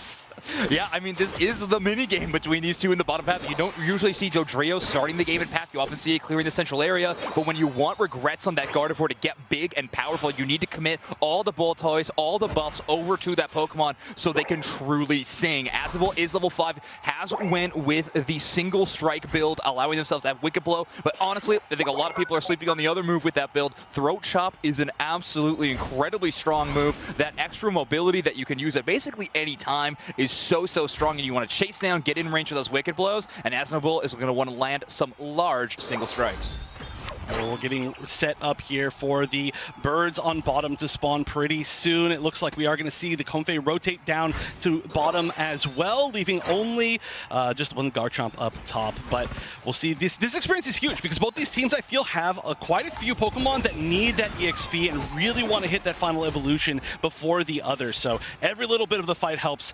I didn't even see those spawn. They went down so fast. I know, but it is cool to see a bit of a textbook play. We maybe didn't see the actual battle, but I think we saw the remains of whatever left. And that is a slow smoke immediately on entry. As those Pokemon were spawning in there, we see Espo drop the slow smoke from the Comfey, and then allows anyone who's trying to get in close to melee range not able to have it. Redlow pushing very far forward here, but a 4-player crash is going to mean they take that. GT, again, sticking with the strategy of just being allergic to the bottom Reggie, never going after it, instead pivoting towards that Regieleki. That means Spinal gets the Registeel, they get the attack buff, and they're going to be crashing that bottom goal zone. Okay, GT, you gotta stop ignoring the basement Reggie because my solo queue teammates are going to learn bad habits from you. But no, they've done such a great job of that. And look at this, they're using this to advance forward. However, we're seeing a huge rotation from Spinal through the central area. Gonna try to get some picks, but no, they're realizing that they're not quite in time, and they're just gonna be going back, trying to get some of their own wild Pokemon, especially when it's Dodrio sitting there. You're like, I'm not even gonna try to catch you, forget it. Yeah. That crash on tier 2 there by GT was an incredible macro move. One, because, I mean, they got a lot of extra points. It was in that 6-minute mark, so you know there's no jump pad for Spinal to hurry to the defense. But more importantly, I think it was necessary. A very small overdunk on that top goal zone means that breaking early and giving experience isn't really given with the trade-off of having a huge point lead because of how small it was with the Regieleki math. So getting that second tier crash and earning your points that direction, I think really is helping GT on the scoreboard right now. That's why they're sporting almost an entire 100-point lead. And it feels like so much of Spinal is kind of just moving back and forth throughout their own central area. I haven't even seen them actually on either path all that much. We've seen for sure that most of the wild Pokemon that are spawning within that top path have gone the direction of GT for that experience. I'm not sure exactly who is getting what on bottom. I would have to assume that Spinal is getting a little bit more there, as they do still have their tier 1. They've got that little bit extra bit of safety. And if we just look at the levels of the game in general, it doesn't look too far apart from each other. A little bit more centralized inside of Spinal. We do have a pretty high level Gardevoir, though, on the side of GT. Oh yeah, they're leveling up exceptionally well despite never paying attention to that basement Reggie was working on so far. Now, one thing I want to talk about on Spinal side is Pikadiff on this Wartortle. Almost hitting that level 9, but it is going Surf Stoice. So we are seeing that Surf Hydro Pump moveset. Now, it may seem strange, Rapid Spin, Water Spout was so popular yesterday, but you want that peel away from those two evolutions. You want to push the enemies away so they're not in danger, but the Regice is brought down by the Garchomp. GT flipping the strategy, a bit of a mix-up as Locoding gets that last hit, as well as taking out as the bull. Dragon Rush engage, chasing down Vin Diesel. Unite move on top of it. The Dragon Rampage carves through the enemies as Pikadiff actually tries to respond with the Hydro type from the other side. Safeguard is allowing Eggnoob to move freely and escape as Stockings is just safely taking these wild Pokemon, and now Pikadiff is in a world of trouble. Ooh, yeah, with Locoding just coming in from the back. And, you know, the last time that we, on broadcast at least, got to see Locoding play this Garchomp, it was a little bit of a slow start, but it's very much the opposite now, and you can see just how strong they are on this Pokemon. You'd love to see it. I mean, Garchomp went so long without being seen all that much in competitive play, but Locoding's such a perfect example of it. There we go, just going in for even more, and the combo of the Garchomp and the Dodrio together is just such a... Well, okay, hold on. I was going to say, it's able to so easily single things out, but Trevenant, you can never that easily single it out.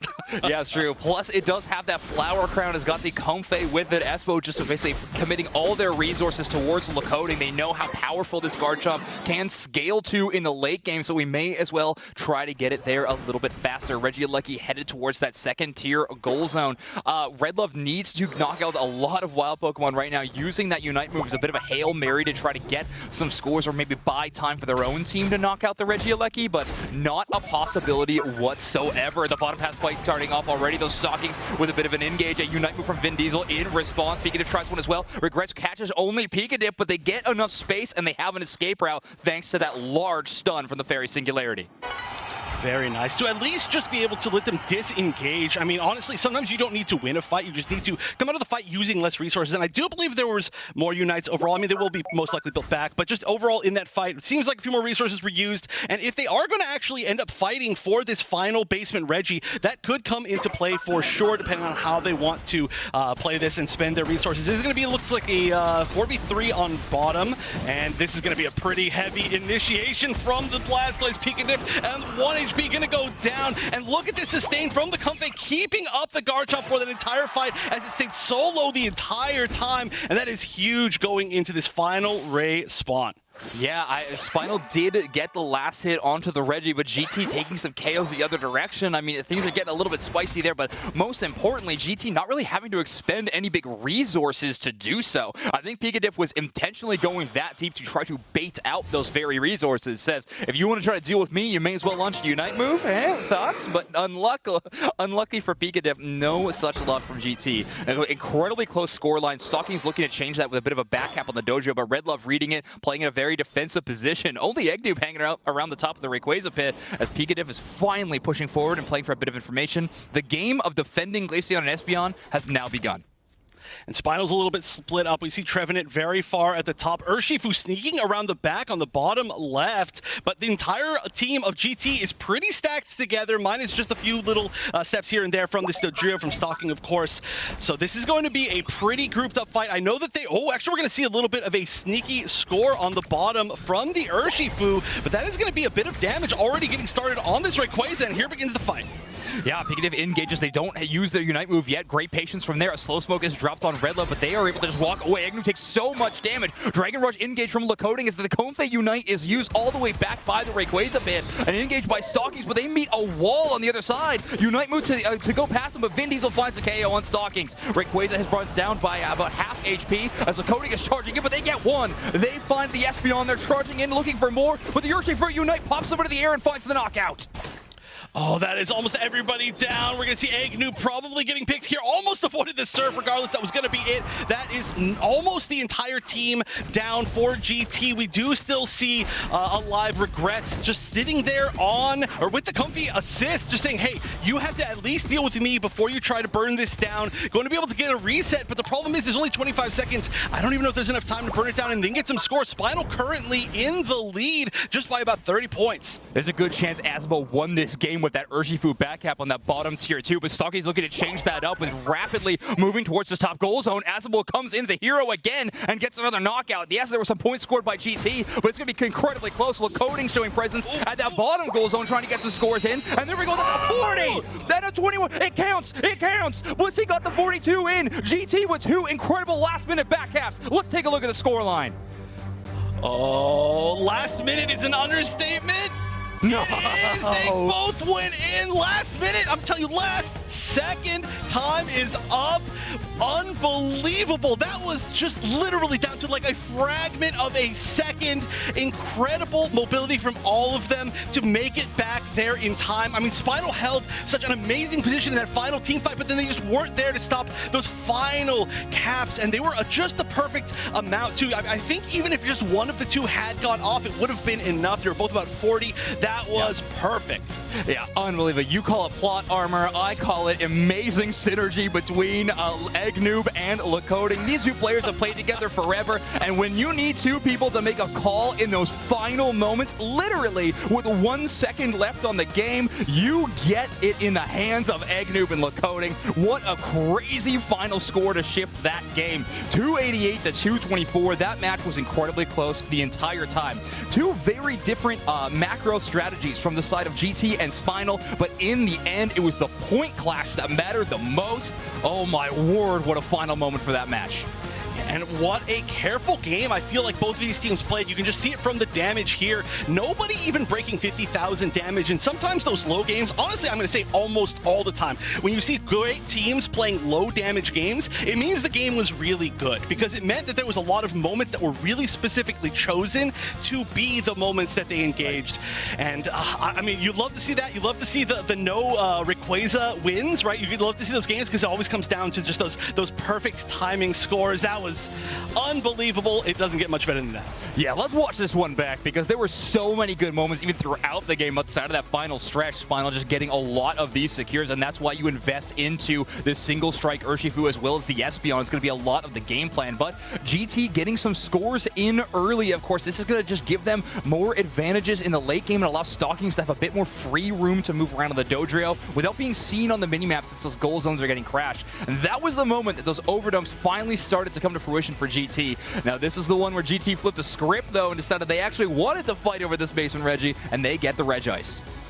Oh, as soon as we get that Garchomp online, they're like, you know what? Let's just go for every objective and we can take them all, which was exactly what happened, and it was true. But we got to see just so many, I wanted to say disengages, right? That was that moment I was talking about in the actual game where we got to see that they choose win not to fight, which is almost more important than win to fight. Yeah, especially if you were able to take away resources. I think Spinal spending a lot of Unite moves to defend that goal zone actually was very impactful, because if GT had more of a scoreline, it would have been a different situation in those final moments when you got that lead. But in the end, honestly, maybe one of the most exciting moments of the match was watching these two colored bars go up into the air. So I was a big fan of that. But Stockings is going to be our player of the game. 62 score, maybe a little bit low on the Dojo, but when we are dealing with that thin of margins of victory, victory. I think that score of 62 looks incredible. Drill Peck Agility being the move focus, so running full heal and agility, essentially giving you two of the same effect, which is going to allow Stockings to avoid a lot of those stuns, which Espeon happens to provide quite a few. Oh, boy, that is certainly true. But also, I mean, 62, normally looking a little bit low, but again, that was a low damage and low scoring game overall. I mean, 62 is still something like less than a fifth, or sorry, more than a fifth of the overall team score. So still, it's just all about how much compared to everything else. So, I mean, really amazing stuff. And again, Stockings being able to flex between the range special attacker role and the Nodrio, specifically so far from what we've seen, has been really, really working. We've seen now the Nodrio work several times, very well on broadcast just so far. We've only seen like 3 games from them, so very excited to see more of that, or just what they're going to flex to in the future. Yeah, versatility is fantastic, but we do have a bit of a bracket update for you if we could pull that up. I know you are all waiting to see what is happening in this loser's bracket right now, but there it is, Luminosity winning against Ignorance 2-1, so dropping that first game of the series and then coming back 2 games in a row to push themselves forward. They're going to be going up against a very formidable squad of Unknown. That is great to see. I mean, that it was just at least such a close match, right? We have just seen, I just want to say, like, just... It could go either way in like every single match we've seen. I don't want to say they were necessarily close, but every single one had the opportunity to go either direction. But it did seem like Luminosity in that third game, they managed to find whatever the adaptation was. I believe they won by about 300 points, if I'm hearing correctly. And so they were for sure in control. And they have a tough spot. They have an absolutely tough spot. They're still fighting all the way through the loser bracket if they want to make it back up. And you know that they want to make it back up. But the team that defeated them is still right here now. They're in the losers bracket now as well. I was going to say, even what Unknown or Luminosity wins that, it just doesn't get any easier. You got to face the winner of this game immediately after. So, I mean, GT versus Spinal has been really exciting so far just within our game one. And we were talking about, I want to bring it back one more time to those macro decisions that we saw GT make. And again, I think it has to do a lot with Lakoding's preference of this Garchomp. Truly, at that 7-minute mark, Garchomp is not going to be a realistic threat around this first Reggie fight at that 7-minute break point. So instead, you want to just focus a lot of your resources over towards the Regieleki. Make sure you secure that one. They're even going as far to throw Regrets up there. I mean, Gardevoir, not a Pokemon known for their last hits formidably, so maybe if Regrets was playing the Mew or something like that, you would risk sending one player down to try to steal away a last hit and instead give your team those resources of experience and, of course, the buff of whatever Reggie it was providing. But, I mean, the strategies came to a head into an incredible close game in a clash. Asnable almost saving that game twice. That back half before Rayquaza and bringing them into a big lead and then getting back in time to knock out Stockings on that tier 2 goal to stop those scores. I think they got 114 in, but still just an incredible rotation from Asnable, but just a little bit short in game number 1. I do feel like I have to mention that it really felt to me like, despite the fact that GT won, I didn't feel like they were in control in the final moments of the game, right? They did end up, of course, losing that final fight where nobody took Rayquaza, but overall, it felt like we saw Spinal really, really do well. So let's see how they do now in this draft. We'll see if anything changes up, but I felt like, honestly, both teams were playing so well and their comps were working out. I don't know if I feel like it has to be super different, right? Yeah, this is one of those moments where I definitely don't think Pokemon selection is at all the thing that needs to be completely shaken up or changed. Maybe there's something on the enemy side that you would rather have this Pokemon instead of the other. Maybe near the tail end of those drafts we'd have those decisions. Honestly, a Comfey ban is something I would like to see out of Spinal, but GT actually taking it over. So GT not wanting to face it on the flip side and instead is going to be building a new composition around Espo on a different support.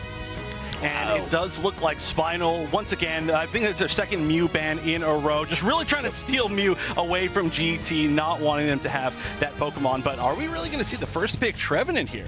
I mean, it's wild because you don't want Stockings to have access to Mew at all. She's one of the best Mew players in the region. But guess who is also... Regrets low-key also one of the best Mew players in the region.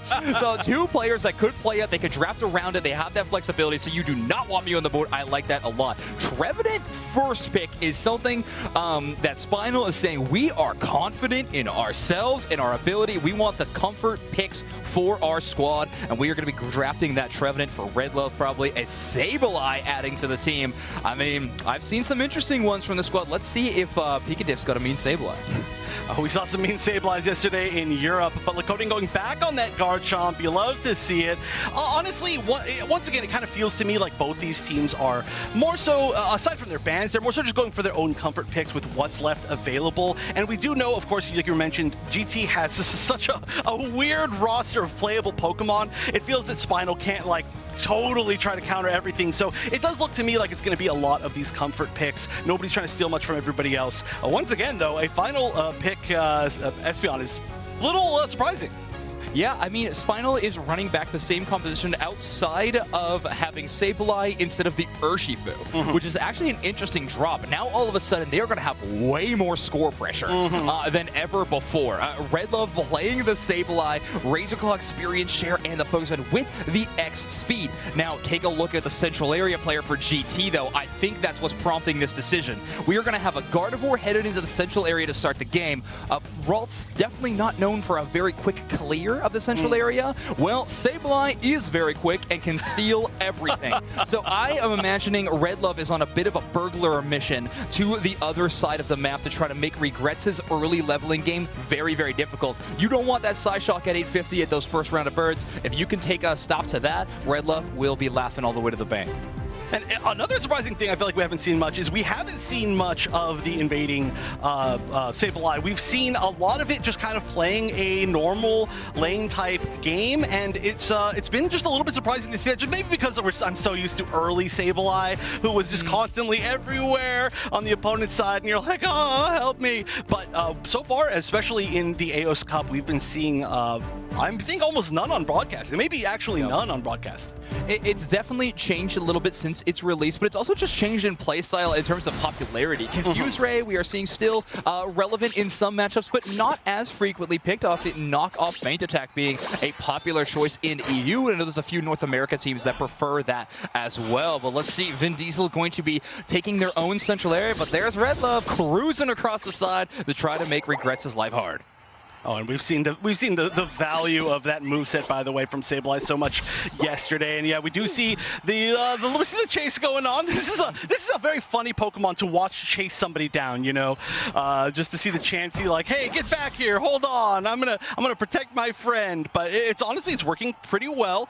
This is just a little bit of a delay here, and realistically, both of them are just waiting for their moments to actually get something done. I don't think either of these Pokemon is going to end up going down, but actually, hold on, I mean, that was quite a bit of damage. When you get the slap, and there was no chance to stop the Psyshocks, and I was immediately wrong. That is going to be a Pokemon going down. Sometimes Sableye, it really works on those invasions, but the tough part is that GT just knows exactly what you're attempting to do. Aspo gets in position to defend against that Sableye. Invisibility is a great passive to have, but that little warning comes up if you see them early. Lakodian trying to steal some of those wild Pokemon with the Dragon Rush. Doesn't pull anybody, but Regrets is able to knock out a lot of them and get a lot of experience. Aspo goes down to about half HP, but Blissey, even at half HP, is pretty formidable in terms of that tank position. So they're going to be totally fine. Red Love wants to run it back, see if they can get some scores in this bottom path, and start stacking up. Oh, that is a very scary engage. You just engaged at about 20% of your own HP, but wow, it worked out. I mean, Psyshock says, I don't care what percentage you're at. If you're not going to be at 100% and be pretty tanky, that might just be 0%. Yeah, Eggnoob also playing soft-boiled in this matchup, so we're probably going to see a bit of a double egg build for Eggnoob. That is absolutely massive. I truly think so. I mean, you got to see it every once in a while, otherwise it feels like the name is a lie. I do understand that. But there's a little bit of a challenge here for the birds in the center area, but we're not going to see all that much of a challenge. It looks like only Vin Diesel was there to try and get anything and said, you know what? I see 3 enemy names. I am not going to continue. But wow, look at this. They're really far. I mean, I don't really know why this is an attempt to get quite so far. This is a pretty wild choice, but, you know, maybe you're trying to see what their base looks like. Yeah, Pikadif just knowing their, you could stand there and get knocked out, but GT will probably have the patience. May as well get into your enemy's face. Lakodian trying to do as much damage as they can before they go away. Aspo did not have the heals quite in time to support them. Only at level 6, they don't get those X quite as quickly. Double score going into the top path. Both Asnable and Red Love finding a way to do so, and then knockoff giving more stacks to Red Love, but maybe more importantly, the fact that they are immune for a short second while scoring allows them to stay safe while just getting more Aeos energy. Asnable trying to stun up Lakodian, but the Focus Ban and Trevenant passive are starting starting to pop off, which means they are getting a little bit of healing. Right, at least you managed to get that off, but we're going to once again now go down for this basement Reggie, and we actually do see a couple members of GT, 4 members of GT. They're actually fighting for a first Reggie. What is going on? The world has changed. Yeah, a different composition. It seems Stalking with about half HP is looking for an angle on one of these evolutions. Vin Diesel and Relentless, though, have turned on the offense, and all of a sudden they have positioning completely around the Regis. Eggnoob is there, but they get pushed away by Pikativ's Hydro Pump. Red Love gets an extra damage, but Stalkings in 2! 1 Drill Peck, 2 knockouts. The collab from Stalkings playing off really well. Vin Diesel with a bit of a response, and Relentless tries to help it as well, but you gotta respect the Regrets damage. A bit of a trade, but I guess in the end, Spinal coming away with the Regis and a few knockouts, looking pretty good for Spinal in the bottom path. At the very minimum, they are going to be, slowing them down just a little bit, slowing GT down a little bit. I mean, they're already pretty good as far as where they are in EXP, but once again, they're in that spot where, well, there you go. Garchomp needs to hit Garchomp, start popping off. We need Gardevoir to get a little bit later in the game to start popping off, but the Woodhammer is going to chunk, and now we've got some pressure going on. Once again, Red Love just running around at, no HP. I don't think they're even looking at their HP bar. They're like, you know what? It's all the same. Yeah, we'll be absolutely fine. Buddy Barrier using their Unite move to get themselves a sustain, and then no one reset, but that means that Red Love is still up and running. Surf engage to try to push the enemies away, give themselves the best chance of knocking out Regieleki, but Regrets is able to move pretty safely back into position. Very aggressive par forward spot, though, as Trevin is able to Woodhammer them defensively. Espo utilizes the Bliss assistance to try to help out Regrets as they try to get in range of the Regieleki, and Stalkings closes the door. They find it. Very nice with that Drill Peck. And that means that they are going to have technically a 5-stack up top, trying to push down this tier 1 goal. Oh, the Woodhammer chunking. And we are going to see Stalkings just barely at any HP. Will they get finished off? Yes, they will, by the Glaceon overall. And once again, Red Love coming in out of nowhere, as the Sableyes tend to do, really trying to get this confirmed on the Gardevoir and slow them down. And that was actually a ton of damage. That's going to be enough.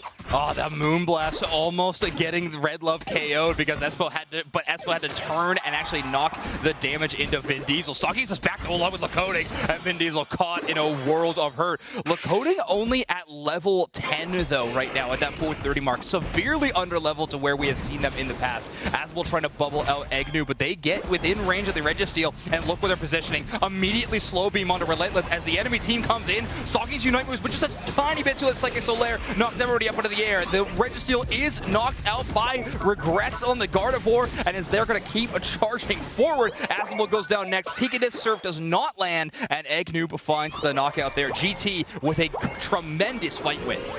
And let's see how much they can manage to overcap this by. It looks like that was down to 11 before the final, so I'm actually not sure. They all just did it so quickly in a row. It looks like maybe that was the over 30 for the overdump. Very nice to see. And, with last game being so careful and so planned and going to be so low damage, this game has just been a brawl. It's been trades all in every single fight. Almost no team has won a fight completely. Maybe that last one, but they are just not afraid to fight at all, and that is helping a GT, I think, get up in their levels. Like you said, we're a little bit low with Coding's Garchomp, but overall, the levels of the team are pretty high. Yeah, overall on average, they're doing quite well, but Vin getting up to level 13, I think it's a huge concern. Regrets is in position to try to land a big side shock, but Moonblast, the only one that's going to find any purchase. They're going to have to roll back. You cannot push into Asnable when they are this strong on the Trevenant. Regieleki brought down to about half HP. This is the strength of the Garchomp. So many auto attacks. Absolutely shred through an HP bar, no matter how menacing it is. And now Regieleki headed towards the tier 2 of Spinal. They are going to have to show respect to it. And not many Pokemon can burn it down quickly. Only Glaceon for the real damage numbers onto it. Well, they should be able to get it down plenty in time, at least, for positioning for Rayquaza. We are going to see both of these teams try to pick up a little bit more EXP before they get into that final 2-minute mark, that final stretch. There is going to be about 10 seconds left, 13 seconds, I think, on the final basement Reggie. Not sure if they're going to commit to that. They're going to have to burn it down pretty quick, and they definitely, oh my gosh, the sneak! Red Love absolutely sneaking into the enemy backlines. They go down for it. I say that's worth every single time. They break this goal zone, and now the Reggie is going to be showing up. Spinal will be fighting this one 4v5, but they start off in a pretty good way. Agnoob already brought down. Lacoding is just trying to do damage to the Reggie Rock, but they're caught in a few different spots. They try to unite move to get past it. Blitz Assistance actually matches up onto them, but Vin Diesel's hitting every single shot. Psychic Solaire sends them up. Relentless with a great unite move, but Lacoding's still in this fight as is stalking into the backline, but Vin Diesel finally has to pay attention to them, and they take him out. Regrets is trying to fight this one, but Vin Diesel with a KO streak at 2 is looking clean. But finally, Agnoob runs back with the slow bro surf. They now 2 in the air, and Red Love is there with the reset, and Regrets is stuck just standing still.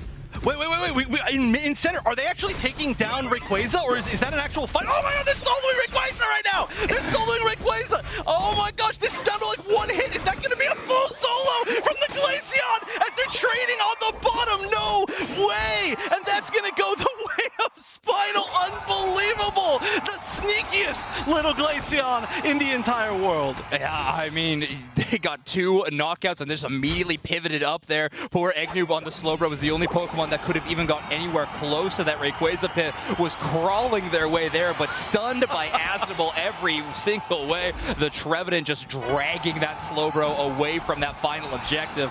576 to 214 with a full minute left in the game, but Vin still having this Glaceon shield means they got that damage buff and they shred through Regrets. Asdubble trying to put up a bit of a defense, and finally the whole squad's here, but a nice little eject button with the passive Snow Cloak helps them out. Oh my gosh, but you know, at this point, you're like, I'm just fine with that. Just looking again once into the pockets, there's not enough points to really make a huge comeback here. I think with only the 30 seconds left, most of the team of GT is on still their side of the map as well. So amazing stuff. A very different game, like I was saying before. Hold on, I'm just gonna look at this fight. This is Relentless was sticking around for a really long time there, trying to last as long as possible. I should have been mentioning that. It's pretty fun. And then we're gonna see, of course, one more sneaky little Sableye play just for the funsies. Yeah, pretty epic 1v3 for Relentless there for 30 seconds or so, but I think we're tied up 1-1. Now, GT with I usually say the biggest strength they have is the target priority within team fights.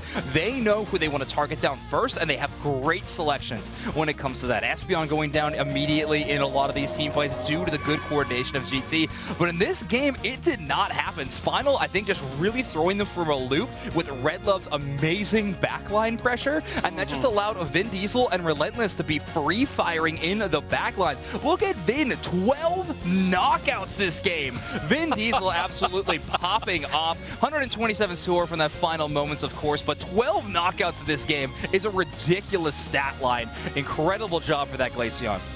And you can see right here, it was really close the entire way. I feel like this is one of the closest sets that we've had so far, just between the way the first one went with just some back capping, and then this one where it came down to a back Rayquaza defeat, I guess you could say. I don't even know. I mean, just the fact that they forced them to fight caused this moment to happen, and then they just took it from there. Regardless, if anybody had taken Rayquaza at that point, it was probably theirs.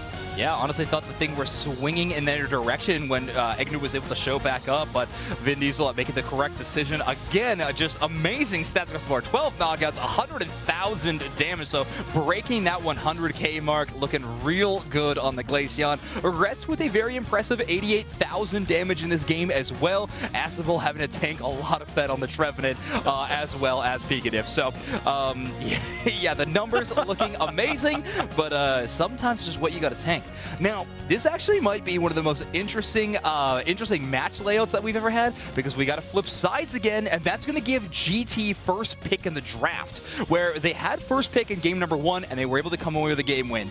Game number 2, they were forced into banning that Comfey. They really didn't want to have to face against that Pokemon at all, and now they are going to be in that first draft position again. The chance to get Comfey for Espo, maybe even the Hoopa. I know they're an incredible player there as well. I don't know, but let's take a look, and maybe the secrets lie within the highlights of game number 2.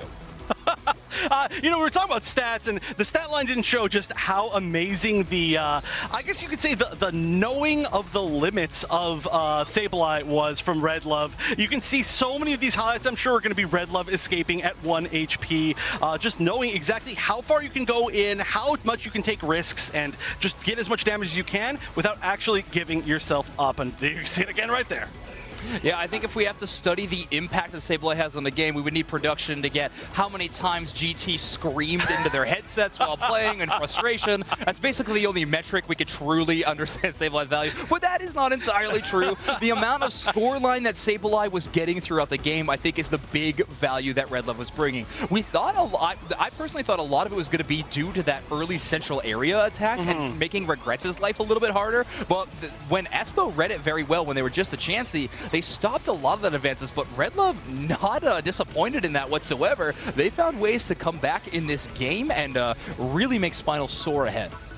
And again, I have to point out how different this was from game number 1. You can see just almost all of these highlights have been fights. And in game number 1, there were a lot of fights where it's like, oh, are we going to fight? No, let's not fight. Let's play safe. Let's play safe. And in this one, it was like, we're going to fight, and then more people are going to come back, and then we're going to fight there again. So it was just so different. I'm excited to see how game 3 is. But our MVP, or player of the game, will be Vin Diesel with the Glaceon, and of course, with that solo Rayquaza.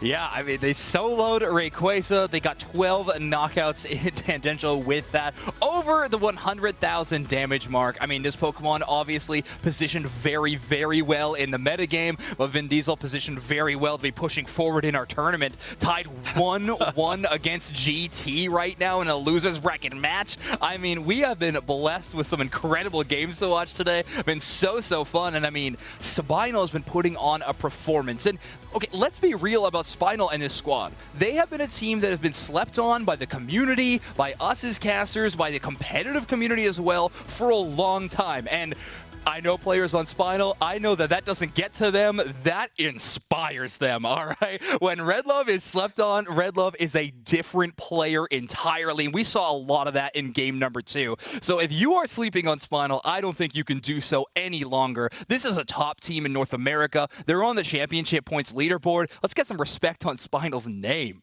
Yeah, well, especially they're going to be on the leaderboard now, considering the fact that they're already at least this far into the tournament. They're going to be, I mean, even if you're literally last place in this top 8, which is already not last place in the tournament, you are getting a ton of championship points. They're going to get even more. If they do manage to win in this, they're going to be, I feel like this might be kind of, I don't want to say a breakout, right? Obviously, they've been doing well, but this could be their moment to be like, okay, hold on. Are we within the top, like, 3, 4, or 5 teams of NA? Are we now in this discussion amongst everybody else? And you do love to see it. They've been playing so consistently throughout just these last 2 games. Again, even the game that they lost, they made a lot of right choices. They just weren't there at the very last moments for those literal last second scores. But their decision to go for example, like the scoring in the back from it was Honor Shifu this time. It's that time.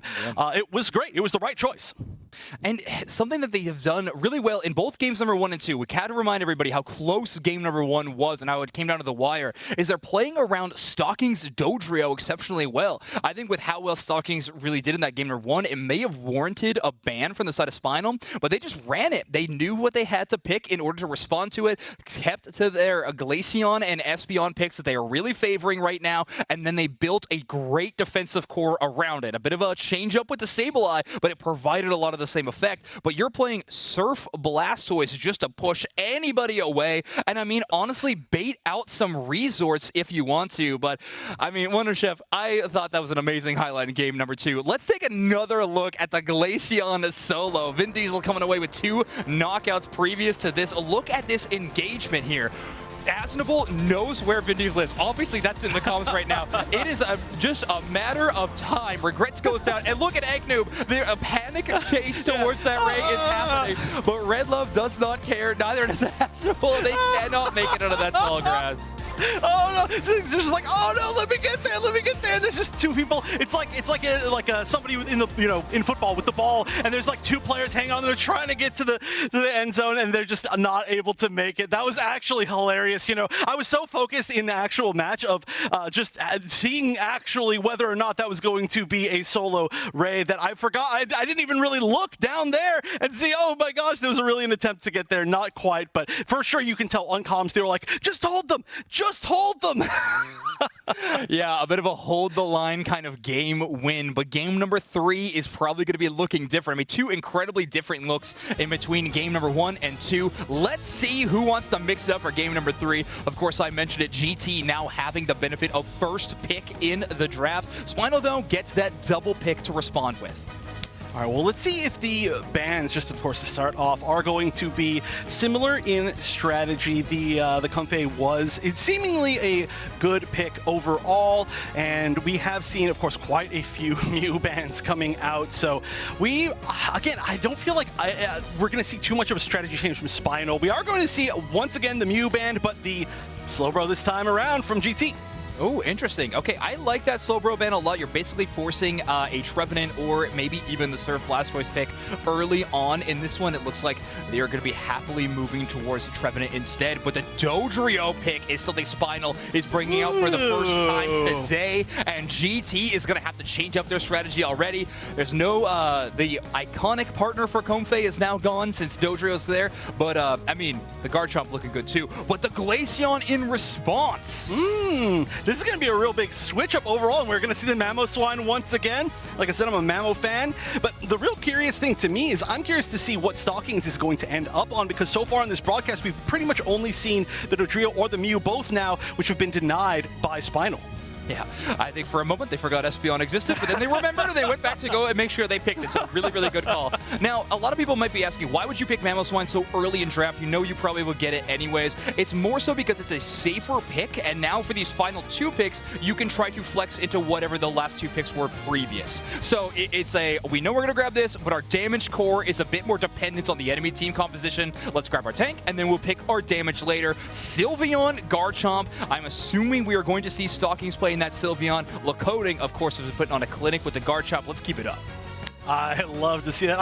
I'm a big fan of Sylveon as well. I'm going to say that about pretty much every Pokemon that we see here. I'm a big fan, I think, of just of Pokemon in general and Pokemon Unite. But that's a really cool pick. Like I said, I was really curious what the flex pick is going to be now that those two were taken away from Stockings. But on the other side, we haven't seen Vin Diesel play, of course, the Dodrio yet. I'm really excited to see that. Red Love is going back on the Sableye, and that we talked, I feel like, for a really long time about how strong that Sableye pick was. And that was how strong the Sableye pick was with the initial invade not working out well. So I feel like if it does work out well, or if they choose to just forego it completely and just stay and play their own game, that could go even better.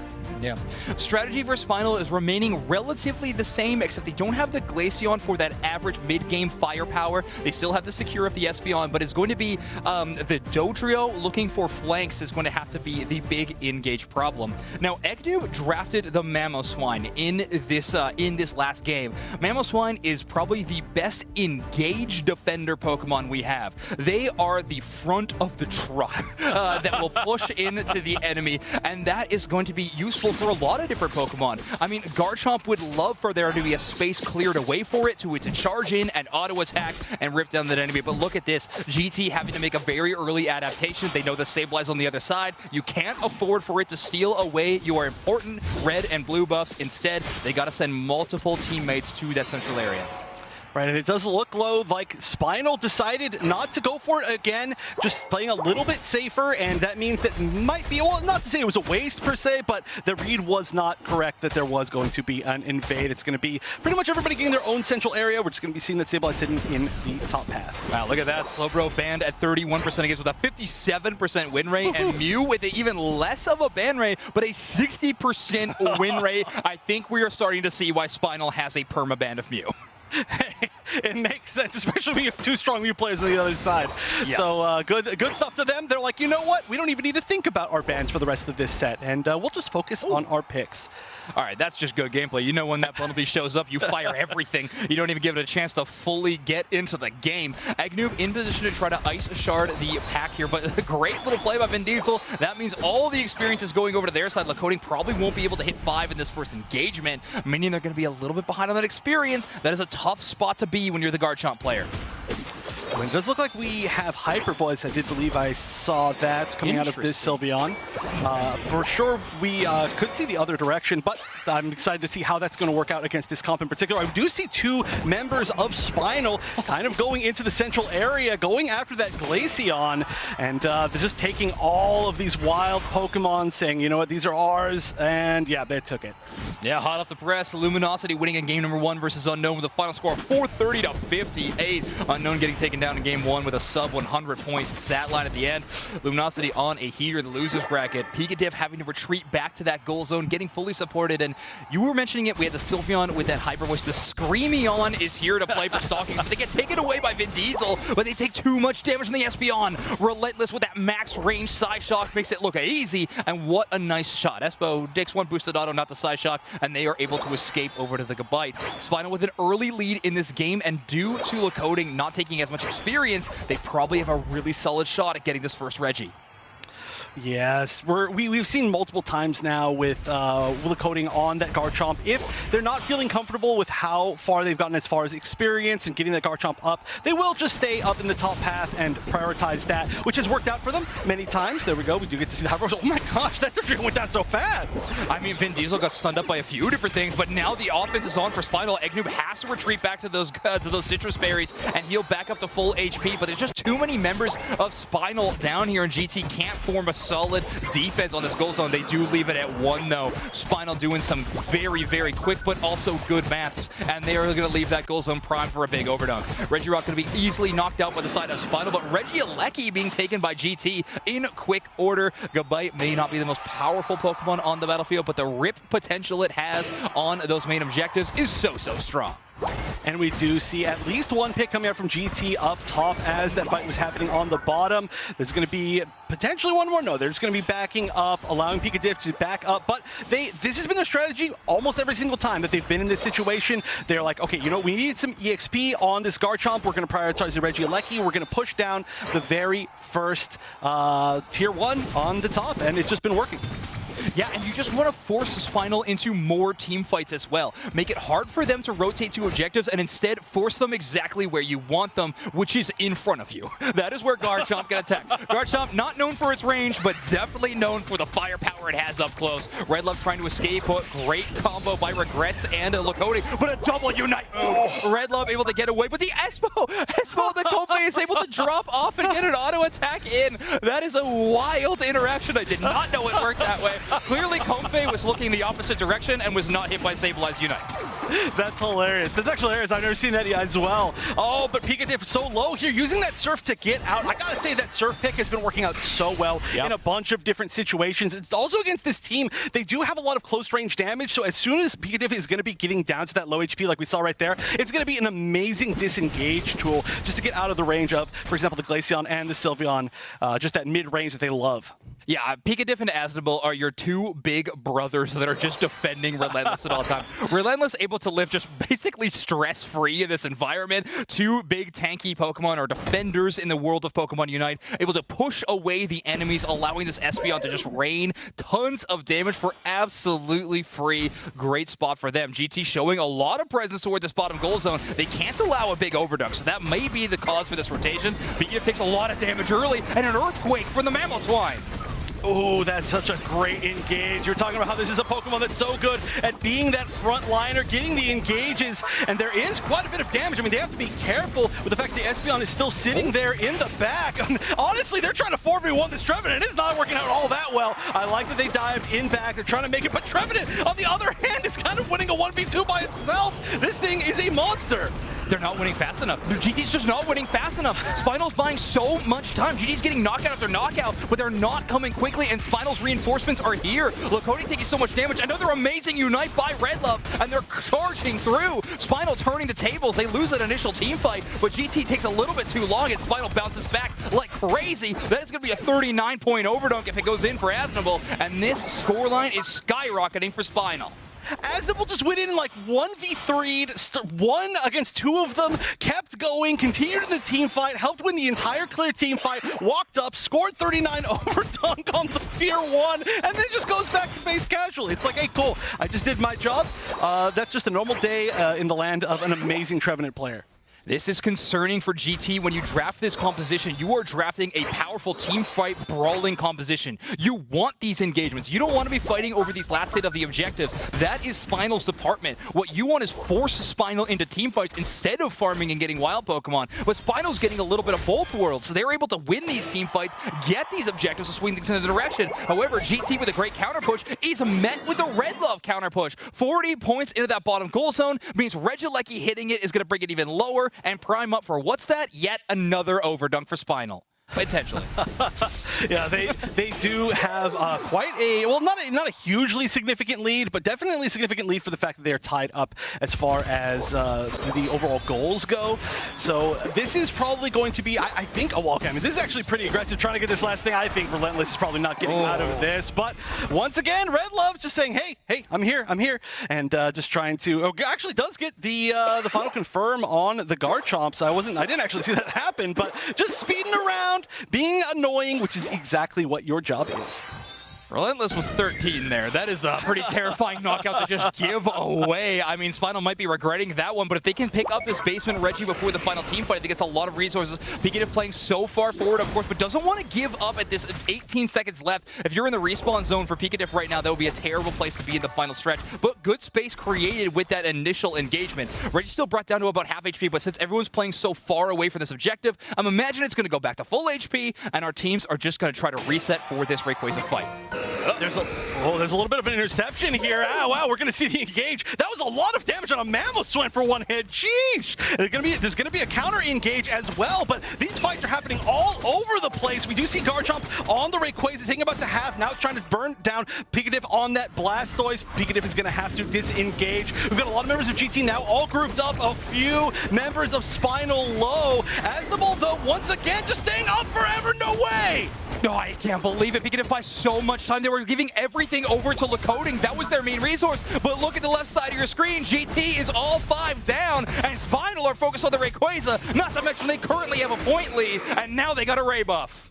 Oh, and so many points to score. This is looking so difficult. I don't know if there's any way to stop all of these from going in. This looks like this could be a huge lead for Spinal again. This is the final moments of a loser's bracket match. There is no chances past this. 1 minute left on the clock. There is a chance for a potential counter push, but this lead is going to be huge. And look at that. The sneaky, one little final sneaky move for that Sableye. Knockoff just allows you to get Aeos energy without actually knocking out your enemy Pokemon. It allows you just to score more with the Rayquaza shield. Vin Diesel has a pocket full of 50, but Lacoding gets the cutoff. There's 40 seconds left in this game. This is for elimination. If you want to move on in the loser's bracket, you need to defeat Spinal, but Vin Diesel right now is putting them so far in the lead. GT has an insurmountable task in front of them. They start trying to get these goals in, but an amazing defense by Pikachu is already here.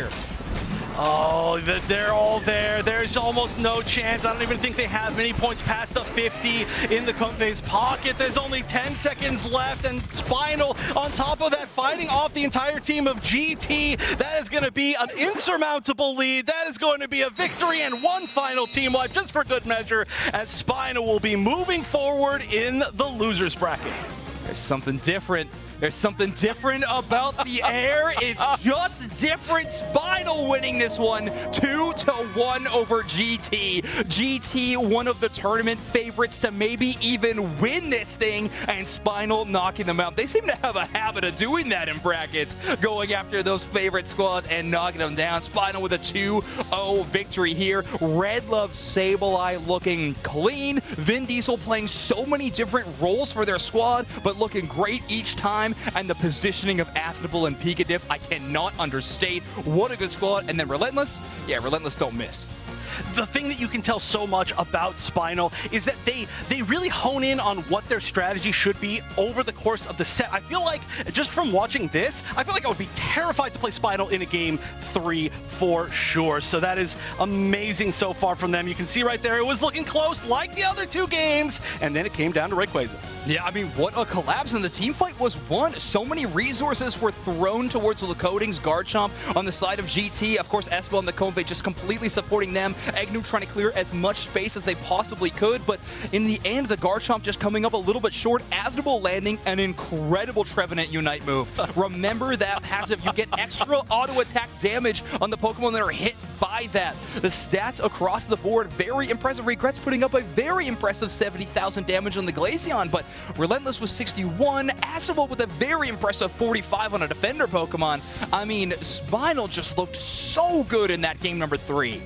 I mean, as the Bull has some of the highest damage taken in the game, some of the highest damage dealt in the game. Well, maybe not quite, but very high for a defender. And then, of course, the highest healing in the game. That is just overall across the board. We saw so many fights, including that very final fight. Of course, there was the one I popped off about, but even in the final fight, as the Bull just staying there, taking the brunt of so much of the damage, but knowing exactly the perfect moments to get out, to use resources, and stayed up for that entire time. And I felt like that was a huge reason why they all did so well. But overall, I just got to give so much to Spinal. Their adaptation to their own strategies and their draft changes too as well going in, it was all so good, so well earned. It's so impressive what they were able to do. I was calling out Red Love's Trevenant at the start of this match as what an incredible showing, but Asnable putting that Pokemon on an amazing showcase as well. I mean, the entire roster was truly humming on all cylinders. It looked so good, and they're going to be moving on in our losers bracket, which is a very stacked losers bracket,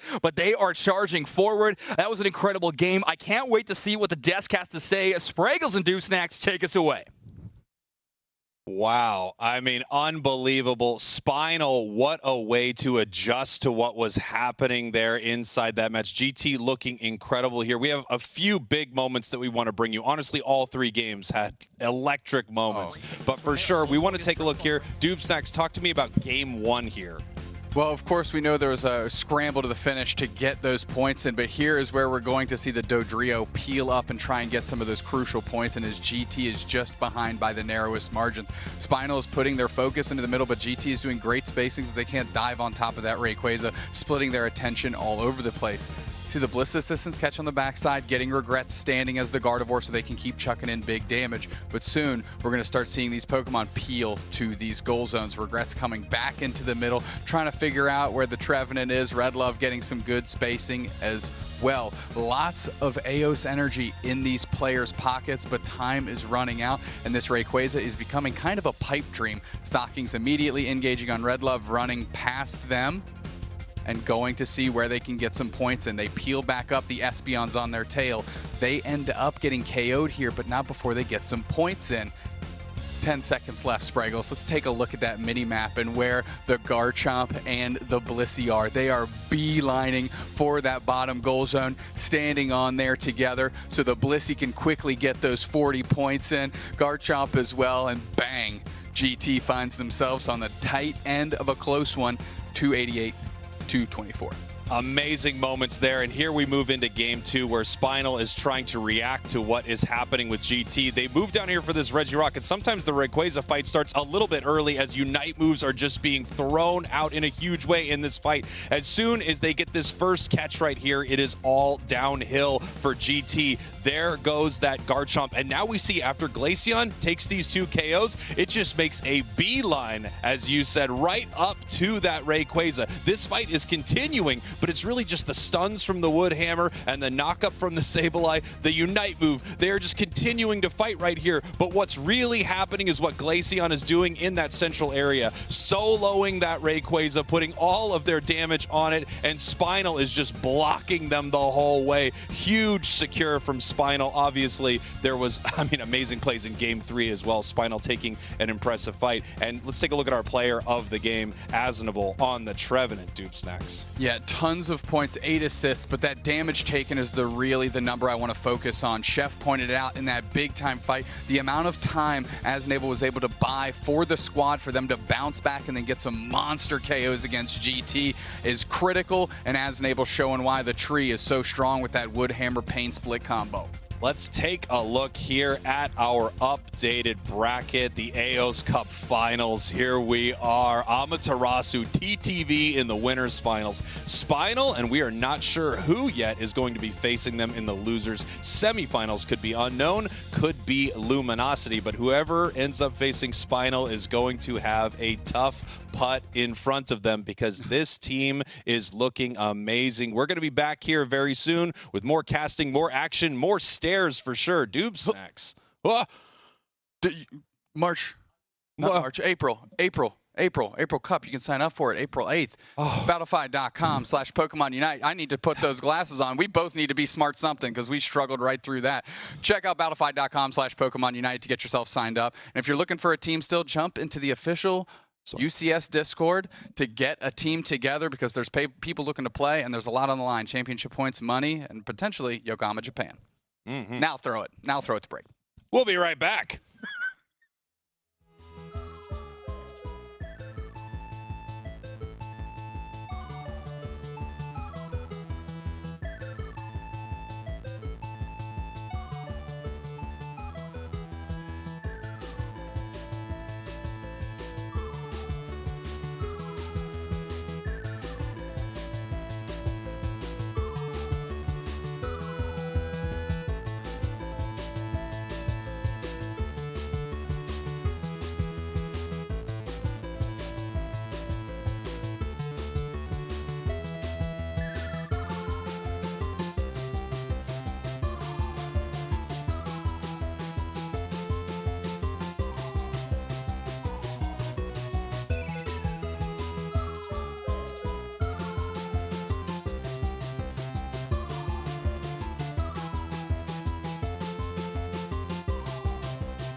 Welcome back, everybody, to the UNITE Aeos Cup for North America region. We've had some incredible games, Wonder Chef, and I mean, I keep saying that because they are all so good. But our next matchup is looking amazing, too. We're going to be headed into winners finals very soon. But this tournament overall has just been absolutely amazing. I know. I feel like I need a nap, and we're only this far through. But honestly, there's no way I could take a nap. I'm so excited right now. We just saw, of course, Spinal barely taking it 2-1 over GT, advancing to our loser semis in that top 4 spot. We've got Unknown and Luminosity fighting their way through that losers bracket. Currently, Luminosity up with a 1-0, and our current match is going to be amazing. Winners finals, Amaterasu versus TTV. And one more note about our losers bracket before we get into this game. Spinal getting into the guaranteed top 4 now is going to skyrocket them up the championship points on the leaderboard. Currently, I think they're at number 9 or number 10. Or sorry, they're currently at number 8. So at the very bottom of the leaderboard that we were seeing on broadcast, they are now going to be flying up it with a great top 4 performance today. Right. I think that despite the fact that, of course, a lot of these teams are going to get a lot of points, they're already guaranteed to at least move up to, as far as the points before Aeos Cup, second place would be where they're at. Now, of course, like I said, a lot of people are going to get points, but that is huge, and I love seeing Spinal do that well. That's true. Well, we actually have an interesting match in front of us. We have Amaterasu versus TTV to be our winners finals match. This are your number 1 and your number 2 currently in the leaderboard in North America. What a squad. I mean, you've seen them all in action, but our first time getting to see TTV on the broadcast today. I know, and I know that is a favorite of the crowd out there. Everybody loves watching TTV. And you know who else I think likes watching TTV? Who? Our 2 casters who may or may not be on some stairs. Amaterasu TTV, they're fighting for their spot in the grand finals. $10,000 for first prize, Spriggles. That's nothing to scoff at. No, $10,000 is a lot of money. And to illustrate how much $10,000 is, we will be going up and down these stairs 10,000 times. And that was just the first one. What's that? I don't think it'll take too long. They're ready now? We'll just tell them to... Okay, I think we're going to see the game, but you get it. I could have done that 10,000 times. And I'm hearing from the booth, they're not fully ready now. So here we go. This will continue. 1. Oh, okay, we're back. There you go. So 1. We've got 2 in the bag. 9,998 left. We'll get those in between the matches. We need to stretch a little more. Not ready. Back to the stairs. Here we go. 2 in the bag. Here we go. 3, 4, 5, and 6. We've done it. Back down 7, 8. Does down count or is it all up? We're only going to count up. So as you can imagine, this could take a very long time, but that is the point we are trying to make. They don't simply get $1 or $2. They get $10,000 for first place. TTV and Amaterasu here, whoever wins this, makes it into the grand finals, and they are competing for that first place prize of $10,000 and 2,500 championship points. Let's talk about actual Pokemon Unite instead of stairs for a second. Let's take a look at the Aeos Cup Finals averages to this point so far. Damage dealt on average. Talonflame way up there, 91K. Great score line too. Assists are a little lacking, but you usually want the Talonflame to be on the damage KO end, less on the assist end. We got Decidueye here, 86,000 damage as well. And then, of course, Scissor, who I have to assume would have been Scyther in one of those matches if it's putting numbers up like that. And we've also seen Zoroark, Venusaur be absolute menaces here today. The question is, what is TTV and Amaterasu going to do? How are they going to counter each other inside of this match? Both of these teams very hungry for this win. No one wants to head down to the losers bracket here today. If you win this, you get an easy road to the grand finals. Well, it's extremely easy at that point because you'd be there. Well, let's take a look at this draft as this shakes out. Amaterasu, your March Finals champions. TTV looking for that first place finish again. They seemed like such a dominant force in the first part of the season, UCS Season 1, and they're trying to get back to that form, and what a better stage to set that on than the Aeos Cup. That's right. TTV looking for their first big win of the season. Amaterasu looking to continue their dominance here in North America. TTV also having 2 members who are not a stranger to winning an Aeos Cup here, Doob Snacks. Eyeing up, I was hoping Ender would get on top of the Hoopa, but they're locking in that Slowbro for old Sugra. And you love to see it, who is one of the most aggressive defender players that we have in North America, UCS, and one of the most fun for me to watch personally. Here we go. It looks like Amaterasu is bringing out the damage. Yes, they have Yeet Fan on that Espeon. They have Trainer right now on that Glaceon. We'll have to see who it moves around to possibly, but Glaceon, Espeon just so incredibly dominant. Lutano saying, look, we needed Eevee as well. We're locking in this Sylveon right here. Really interesting choice to see that TTV is banning out this Trevenant, first picking this Slowbro, taking away one of the most dominant defenders from Amaterasu, and now forcing them to play. Come on, is it really Wigglytuff? Let's go, Roland. We've got really strong purple and pink pastel energy, a lot of bubblegum-based action here, and a Celestial breaking up the color wheel here for TTV, choosing what it looks like to be a Lucario, a Pokemon that they're very familiar with. We're going to have to find out if breaking up that beautiful color palette is actually a problem for TTV or if that is exactly what they need. Amaterasu looking to lock in their last Pokemon here. Blastoise getting a ton of play today. We could definitely see this one coming out, especially when you have that Hoopa to send them right back to base and heal up. An extremely tanky, aggressive Pokemon like Blastoise has so much value, and they do lock it in here from Amaterasu. Boy, if I'm TTV, one thing I'm really worried about is Yeet Fan on Espeon. Yeah, I need to take a look at TTV here. You might need to switch up into maybe a full heal or two going into this team, or maybe a Safeguard Blissey out of Ender, because if you're going to be put to sleep, an Espeon as well stunning you down, you want to make sure you have a quick path out of that, otherwise the damage is going to start raining in. So Ender Bear is who I'm going to be watching to see if they make that adjustment. That's actually a great idea. I mean, looking at this side from Amaterasu, Safeguard would be amazing, especially, if you've got Lucario trying to get in there with some big secures. If it's going extreme speed, Safeguard, amazing. If it's going power up punch, just makes it even easier to get in there and get those big secures in those big moments. So, yeah, that could be amazing into Amaterasu. Great call. Lutano, with your trainer card. You out of your mind here? Bot game Lutano is what we're going to call them. Holy. Top player, believe it or not. TTV Lutano going to be looking to leverage a lot of big-time action here. But I want to see where Celestial lands, the big new ad for TTV for this month. It's proving its worth as the day is long, because TTV is finding themselves on the verge of a Grand Finals berth. That's right, and this is a more aggressive TTV than we've seen before, at least from the bit that we've got to see earlier. They are taking some big fights and taking some objectives near the end of the game. Lutano heading into that central area as Sylveon. Gonna come out of here really, really strong. I mean, early level 4 power spike here for Sylvie is pretty huge. Yep, they're going to be chipping through the central area. We already have an Espeon on the side of Amaterasu peeling down into the bottom path. Trainer's going to try to tick up to Glaceon in short order, but Yeet Fan's going to be able to put a lot of good pressure on Otter. Otter is very low. Zugrog able to kind of distract a little bit on Amaterasu to let Otter stay there. Rolling indeed. Gets on out of there.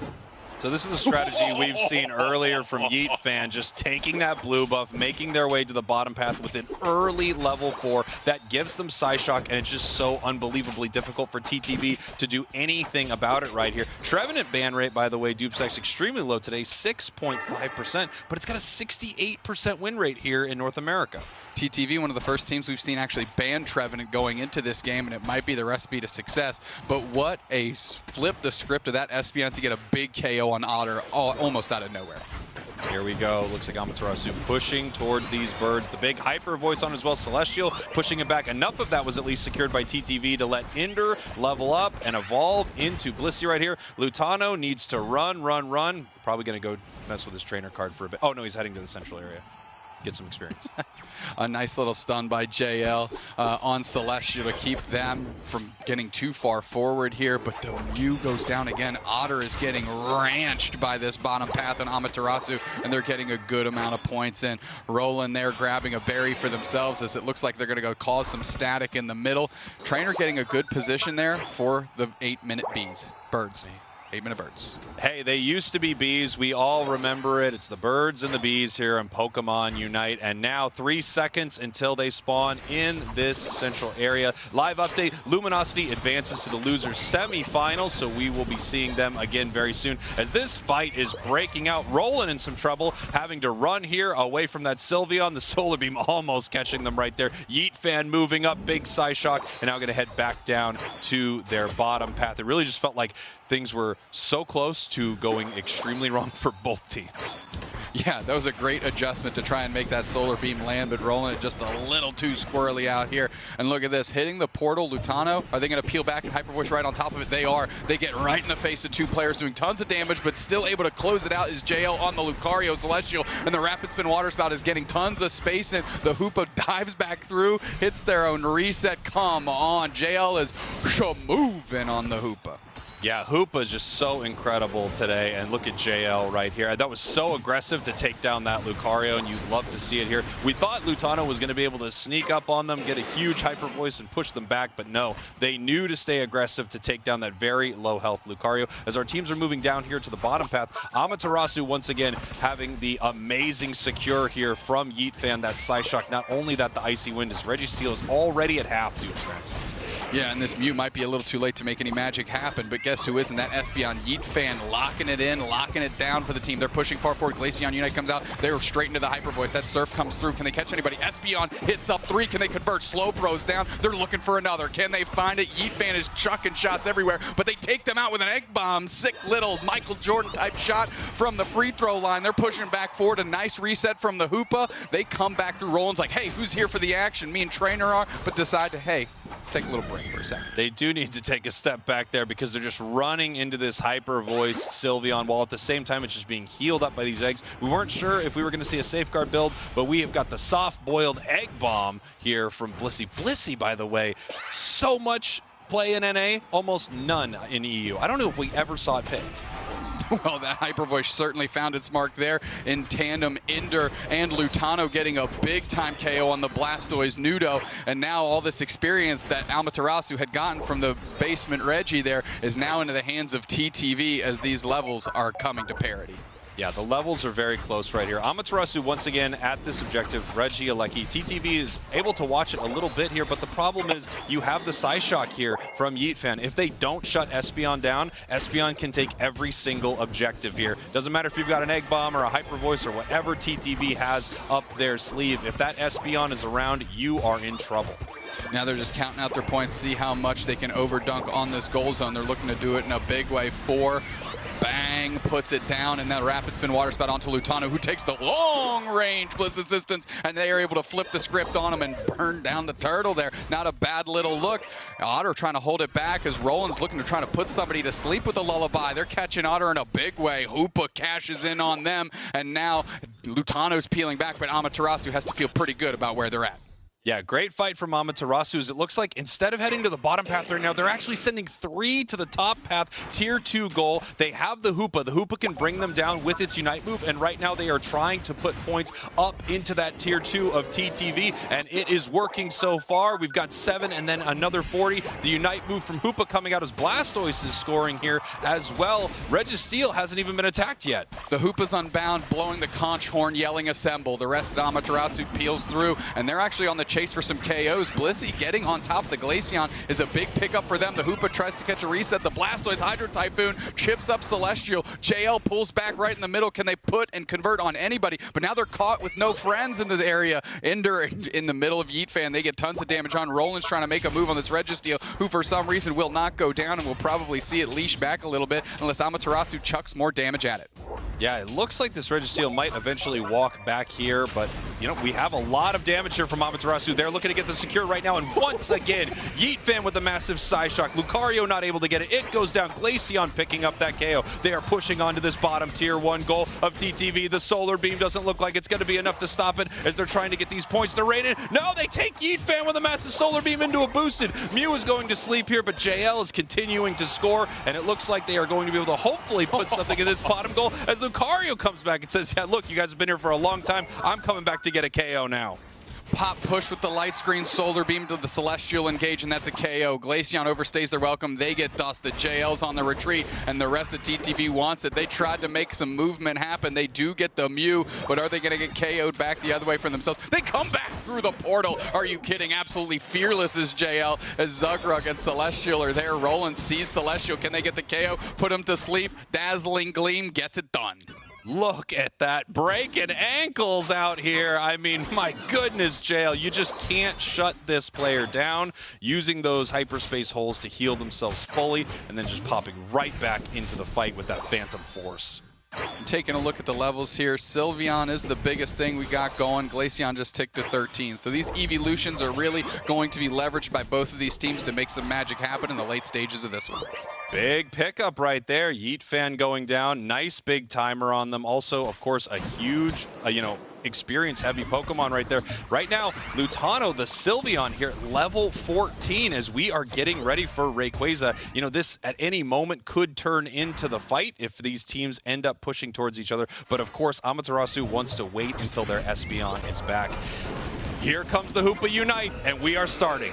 Right in the middle, they're getting shredded. Tons of damage is coming through. Who's going to get put to sleep? Struggling to keep up indeed as the damage is raining in. One player down for TTV, one for Amaterasu. The fists are flying out. The Glaceon Unite and the repositioned Hydro Typhoon catches a couple. Can they convert on them though? Ender's low. Celestial's low. The chase is on. Espeon has to peel back. There's 2 players down for Amaterasu. Where's TTV going to find any value? That is absolutely pitch perfect, shattering the shell of that Blastoise. They get KO. Whoa! Here comes the sniper. Mark Wahlberg from the bushes coming through, and they keep pushing. The Glaceon wants more action, but Zugrug with a heck of a surf. Hank. No way. Then it's Yeet Fan, baby. I'm back. Espeon Unite. Bang. Give them 3. Yeet Fan on the peel. They're going to take every objective. Trainers chucking in damage. Can Ender lob the Steph Curry 3-pointer to make this thing happen for the squad? We know they got Egg Bomb. They're healing themselves. They're lining it up. Whoa! Yes. The Egg Bomb! Come on! Nicolas Cage is the Rayquaza, the Declaration of Independence. They just absolutely low-jack that thing out from Amaterasu. But do they have enough shields and people up to go score? That's the big question here, Spraggles. Wow, 1 minute left in this game. Ender is now going down that fight, absolutely taken control by Amaterasu, but the miraculous Egg Bomb as Zugrug moves in, a Pokemon that you really can't break this Rayquaza shield on very easily. They are able to score, but they are only up by 10 points right now. 40 seconds left in this match as Amaterasu is trying to take out Zug right here. It's so incredibly close. We got the Unite move from Zug. This Slowbro just will not go down as it scores another 2 points. They are up 274 to 260, but there is 25 seconds left. Amaterasu needs to score right now, and they are Hoopa uniting at the Tier 1 goal. Peeling through tons of points, tons of damage going in. Glaceon Unite, Hydro Typhoon kicks up. Somebody's got these points, and Lutano's on the backside doing tons of damage. One player goes down. You can't score in the Hoop Unbound version, but they're trying to put some points in. KO Trio 3 for the Glaceon. Trainer has too many points in the pockets. Lutano's holding it down. The push continues. Jail's trying to get their points in, but they are too stuffed with the monies. Those ain't going in. Lutano, defense of the century. TTV robbing them. What an amazing finish right there. The Bliss assistance onto that Sylveon, stopping all of them from scoring. The miraculous Egg Bomb. You only get one of those, TTV. You're going to need to win the next fight here, guys. But wow, taking game 1. Ender saying, let me check. Oh, we're on stream? Yeah, I got it. Yeah, no, don't do anything all game. I got it. Bang, sorting it out for TTV. Come on. 8 KOs from Lutano. They turned that Sylveon into an absolute mutant in the Thea Sky Ruins, powered up to level 14 before Rayquaza even hit the map, and you saw how strong that Hyper Voice was. It was nailing. Absolutely. I mean, Lutano was all over this match. And that final defense right there, when they had that Bliss assistance onto Lutano, and they were just trying to stop every single member of Amaterasu from scoring, you could see how incredibly close this game was right here. That Rayquaza stolen by Ender, the Blissey, the Egg Bomb secure. We've seen it before in competition. There is something about a Blissey. If it's around, you can never fully count it out because that little hook shot right there will always take a Rayquaza. I mean, this margin was razor thin. You could shave with it. Let's take a look at these numbers here. 86K healed by Ender, obviously the player we want to watch, but look at the damage that they absorbed on behalf of Lutano when they were trying to play in that front line. 92K damage taken, tons of recovery, and of course, that little baby hook to seal it up for the squad. Unbelievable. I mean, talking about an unbelievable moment. Yeet Fan from that tall grass, I think they thought that it had reset and went back to base, but the range on it was just so incredible as it picked up multiple KOs on TTV. Obviously, of course, at that point, they just felt like they were able to take this secure. They really didn't have anything to worry about except a miracle Egg Bomb, which somehow found purchase. They were able to take that Rayquaza. What an incredible ending of that. And not only were they able to take it, they still had to score afterwards, and then they still had to defend. I know another highlight that we didn't touch on the losing squad when we had the stat sheet up, 101,000 damage out of the Glaceon. I mean, you have to give credit for Trainer. They were hitting their marks with these icy winds and working really well with Yeet Fan. All in all, a very good game by Amaterasu, just kind of eked out, of course, by some clutch plays by Ender. Let's take a look at these replays, though. Yeah, I mean, take a look at Amaterasu right here. As we were saying earlier, if Amaterasu is near an objective, they are going to be able to secure it every time. Well, I guess every time, but the time where it really, really matters. Yeet Fan just doing so much work right here. Yeet Fan finally going down. Blissey picking up the KOs. I think the Ender's onto something with this Egg Bomb. Well, understatement of the certainly of that game. Obviously, Amaterasu's wishing they had that moment back. A decent goal zone siege here to open up this Regieleki and let it just keep cruising in. It hits, and then they get a big-time overdunk to get themselves in a good spot on the scoreboard. Yeah, and here we have Lutano moving up with that Hyper Voice, just continuing to stream damage all over the enemy team. That Hyper Voice hose of damage that just does so much here. And this was that amazing fight. This fight went on so long, Dupe Snacks, that Lucario actually comes back to continue fighting more. Oh, it was a great look, and of course JL and Roland were about that action. They kept popping through for the smoke, no worries. But here's the end game fight that Amaterasu took in such a convenient fashion. JL putting the team coming through the portal right in the middle, right into the Rapid Spin Water Spout. Tons of KOs raining in. Bliss assistance on Lutano, who's chasing down Yeet Fan, spacing them out. They thought they went back. Ender here, they don't gobble them up. They don't throw any damage at Ender. They say, we've got 4-on-1. We like our chances here. And what do you know? A little layup for the Blissey. Come on. Yeah, incredible stuff there from TTV as they are able to take that game. Player of the game right now, I mean, I'm not shocked at all that it's Ender. Without question, that was the player of the game, the play of the game. That might be the play of their entire series here if they're able to beat Amaterasu and move on to the grand finals. You don't even have to show any of the stats from that game. We all know what made them the player of the game, and that was that big time secure. Let's take a look at it one more time because it was just so darn good. They're coming in. They actually have the pocket full eggs. You can actually see Ender start healing themselves as they're getting chip damage in. So they're making sure they have enough HP to take this thing, and what do you know? They sure as heck do. That's right. 4 members of Amaterasu are around this objective right now. We have the Secure from the Psyshock. We have the Icy Wind. But as they're trying to rip this down, you can see that they are using their moves. And just in this last moment, they don't have their Secure moves. They didn't have their Psyshock. They didn't have their Icy Wind available. And all that was available was the most perfect Egg Bomb of the series so far. Perfect indeed. Hit its mark without a doubt. TTV, if I'm TTV right now, you breathe a huge sigh of relief. Everybody send a congratulatory message to Ender, like, thanks for saving us on that one, Chief. We'll get you on the next one. They had a decent draft, but they had a lot of awkward and wonky moments within that, specifically that final team fight. You don't want to put your whole tournament on a bunch of prayers from an Egg Bomb Blissey. You'll take them when you get them, but you don't want to bake that into your game plan. Yeah, you would imagine that we're not going to see another Egg Bomb like that, especially not 10,000 of them. If you did see 10,000 of them, it would look something like this. No? No more stairs? Why, though? But is the game ready? Oh, okay, well, let's take a look at the bracket as we see it right now. Yeah, we should take a look at our bracket.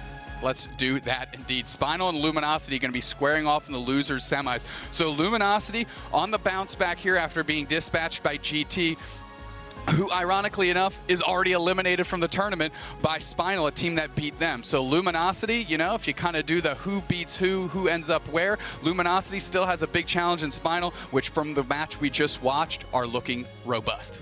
Yeah, Spinal looking amazing here, able to take down GT. The question is this they can beat GT so they can also beat Luminosity? Or is this more of a Pokemon situation, Charizard, Bulbasaur, Squirtle, where Luminosity is actually, you know, got the win here over Spinal? We're going to have to see in the losers semis coming up very soon, but the winners finals is still continuing. TTV taking that first game, but Amaterasu, I mean, it was so close. It was stolen away from them.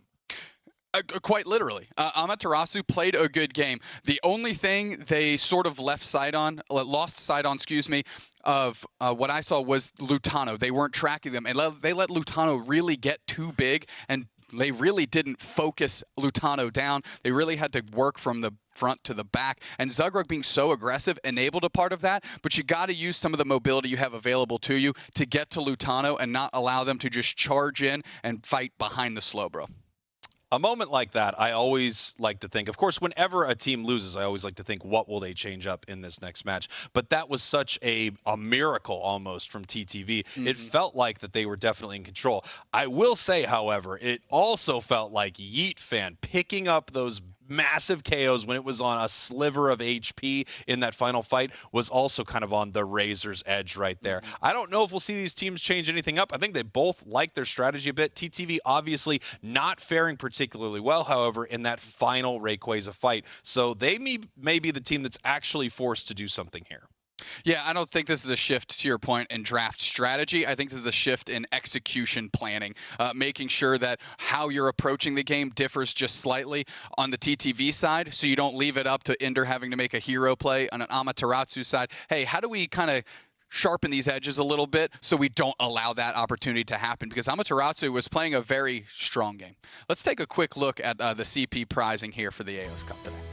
Here we go. 2,500 championship points to first place, 2,000 to second place, 1,600 to third. And the interesting thing here, Dupes Next, on a normal monthly finals, first place is only 1,500 points. Getting third here, you're actually doing better than a first place finish in March or February.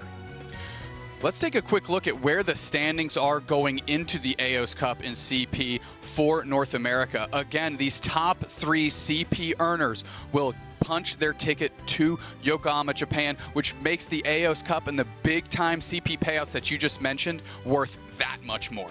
Yeah, Amaterasu right here in first place, TTV in second place, and they are meeting up right now in our winners final. Both of them want this very badly. Luminosity, of course, we saw them get defeated earlier, but they are climbing their way through that loser's bracket. A team that could really use some championship points is down there with them as well. Spinal right now sitting in 8th place, but a win today would rocket them up the leaderboards. And we have to highlight real quick how thin the margin is between TTV and Luminosity. 2 points. TTV, that's going to change in a big way after this event. And then GT and Unknown, 5 points separating them. This is another opportunity for, you know, that to spike up. And of course, Spinal, you mentioned, they're going to fire up that that leaderboard if they can get a big time win in the losers. And of course, that's what they're looking to do against Luminosity here very soon. Luminosity not exactly looking like the world champs in that first match against GT, but they've been winning the rest of their games. I don't know if they were caught off guard. I don't know if they were rusty. I don't know what exactly happened here, but we're going to see a little bit later if Spinal is able to capitalize on what GT did as well. I mean, it is a fight in the mud. These teams are scrapping it out. Now that we understand exactly what is on the line, how important CP is, you know, in Season 2, that's, you know, a big focus point for UCS Season 2, having those consistent finishes across the board. And I'll tell you what, Amaterasu has been the most consistent team. I'm hearing our draft is 10 seconds out, but imagine if it was 10,000. Well, it would look a little something like this. Is that a step a second? Right? Is that like never mind, it's a reasonable rate? Is that a reasonable rate? Here we go, Amaterasu, TTV. Amaterasu losing game number 1 there. TTV, again, just eking out a crazy victory. But now that they're ahead 1 game, they can actually play a little more wild. They can make some bigger, bolder choices right here because they have a game to give against Amaterasu right now. Absolutely. Now, taking a look at TTV, so the Espeon is available for Yeet Fan. You has to think that is a Pokemon they're highly considering now. Dodrio banned, Comfy banned as well. Is the Hoopa really the thing that you want to go with? Ender is on the other side, a phenomenal Hoopa player themselves. So that is kind of one of those dual things where you get yourself a great Pokemon, you keep it out of the hands of the other. But Trainer wants the Glaceon, that 101,000 damage Glaceon. You and I have been talking a lot on and off broadcast about the difference maker in a lot of these games, and it is that Glaceon. Nothing is outputting that kind of damage. Nothing is doing what Glaceon is doing. And once again, I mean, here we have Trainer on the Glaceon, Yeet Fan on the Espeon, possibly rolling on this Trevenant right now that they might like a little bit more than that Wiggly stuff. However, Ender on the Blissey once again. I'm thinking we're going to see Egg Bomb. You know why, actually? Because of the Egg Bomb. That makes sense. Yeah. I'm checking the stats. That makes sense. Celestial back on the Lucario. Not a lot changing on the side of TTV. None at all, actually. The big change here for Amaterasu is the tree versus the Wigglytuff, which is the tree is something TTV banned out in the first game. And as we saw the stat line, Trevenant not banned out much today, but winning at an incredible rate. And Blastoise also making it onto the side of Amaterasu. You know, a very, very similar team composition. I actually love that they're bringing the Hoopa out here. I think JL's Hoopa is absolutely insane, the way this player is able to just juke their opponents. And Blastoise, that Unite move has so much value near the end of the game. We've seen it used in so many different ways, from that Spinal game where we saw it actually knock up their opponents so their ally can score, into, you know, doing insane amounts of damage, into securing objectives. Blastoise is just a real superstar on any team you put it on. The big X factor here for Amaterasu is going to be Roland. Wigglytuff versus Trevenant. I think across the board, if you asked any of the analysts, they'd say in a vacuum, Trevenant is a stronger Pokemon than Wigglytuff, and that seems like a strict upgrade here for Amaterasu. It'd be pretty difficult for them to talk if they were inside of a vacuum, Dupes next. But okay, I think I get your point as we are heading into this game. Lutano, you need to mess with your trainer card here, my guy. All right? This is unacceptable. Rough. Listen, I was saying yesterday how like simplicity is very nice and makes it look clean, but I'm not saying bot simplicity. I'm not saying go that far down the simplicity rabbit hole. I don't want them to disqualify TTV for this, but I will push for it if he doesn't change that trainer card. Put the Lechonk sticker on there. Fair. If you put the Lechonk sticker on, I will no longer be upset. Put the Lechonk sticker right over Lutano's face in that trainer card. Bang. That'd be perfect. That's new trainer card. That's a new trainer card. Make it happen. Here we go. Amaterasu versus TTV in your winners finals. If TTV wins this right here, they head to the grand finals, knocking Amaterasu down into that losers bracket. Obviously, having a pretty miraculous game, number one. We're now seeing what Amaterasu has been doing every time here, handing over that blue buff to Yeet Fan, getting it its level 4 right away so it can walk to the bottom path here with Psyshock. And once it has that, it's just so difficult for anyone to do anything against Espeon. This is such a powerful bottom path duo, the Slowpoke and the Mew, obviously eventually the Slowbro there, which is why it's so important for Yeet Fan to hit that path already at level 4 into the Espeon. And look at this, Lutano, it's got the Hyper Voice, so it's just incredibly mean early as it heads up towards that top path. They're just continuing to clean up all of this experience right here. Mew from TTV heading into the central area now to pick up the blue buff, it looks like. Yep, the highway's open. We're going to see if the rotation occurs. It does. The Glaceon pops down to the bottom path, so they've got a personnel advantage certainly down there. And JL, the trust they have in this player to hold down the path by themselves, we've seen it time and time again. This is going to be a good opportunity here to try and get Nudo some stacks as well with this personnel advantage, and let's see if they can get that in short order. Already got their points in. They've got to be feeling good.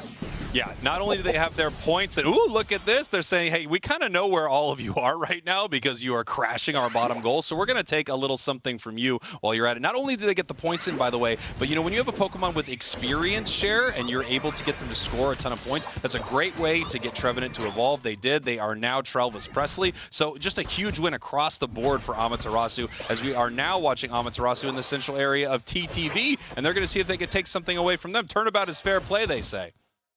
I love TTV's play into the central area. Shows to me that they've been studying Amaterasu a lot, because Amaterasu's rotation there, leaving JL up top, is not an uncommon thing that they're doing in the early stages of the game, but it does leave them vulnerable in that central area. TTV looked to expose that and did pretty good given the circumstance here. Did you say Trellis Prestry? Because that is amazing.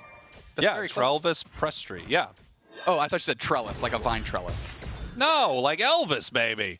No, I know, but I know that's the play on words. Trellis press tree. All right, whatever. Here we go. TTV I said Treblis press tree, and then I said mystical phobo. Okay, come on, man. Here we are, 7 minutes, 20 seconds here. The birds are spawning in the top and bottom path, and we have Celestial hiding up in this top tall grass here, just getting a big power-up punch onto Wartortle, seeing how much they can secure. With this big close combat, they should be able to take almost all. No, they're actually running the Bone Rush build, Bone Rush power-up punch. Not something that we've seen a lot, maybe since kind of, you know, the first year of Pokemon Unite.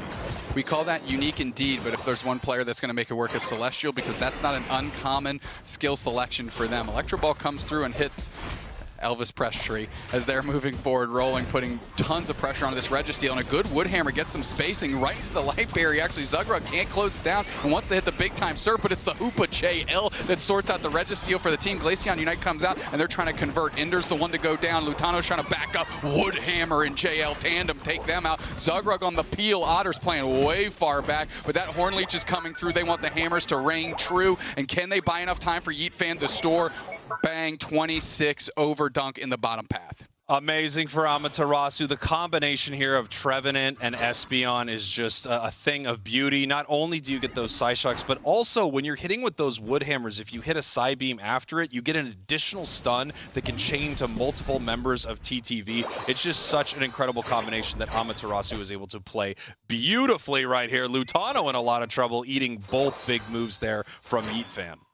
JL has been so impressive for Amaterasu, the way they've been able to leverage engagements, get KOs, seal up objectives, but really just cause static and TTV to make them focus in different directions, really opening the door for a player like Trainer and Yeet Fan to get this done. Oh, the Psyshock doesn't come through there. Lucario Unite seals up Regieleki, but the Celestial is down. They get KO'd by the Glaceon with that Icy win. They're moving forward. Yeet Fan kind of eyed up Lutano, is forcing them to peel in the center. Zugrug is back on base. The Regieleki is flowing towards Amaterasu, but I don't think they're too upset about this. They'll be able to melt it down, and we might see the Espeon bop back through to help finish it off.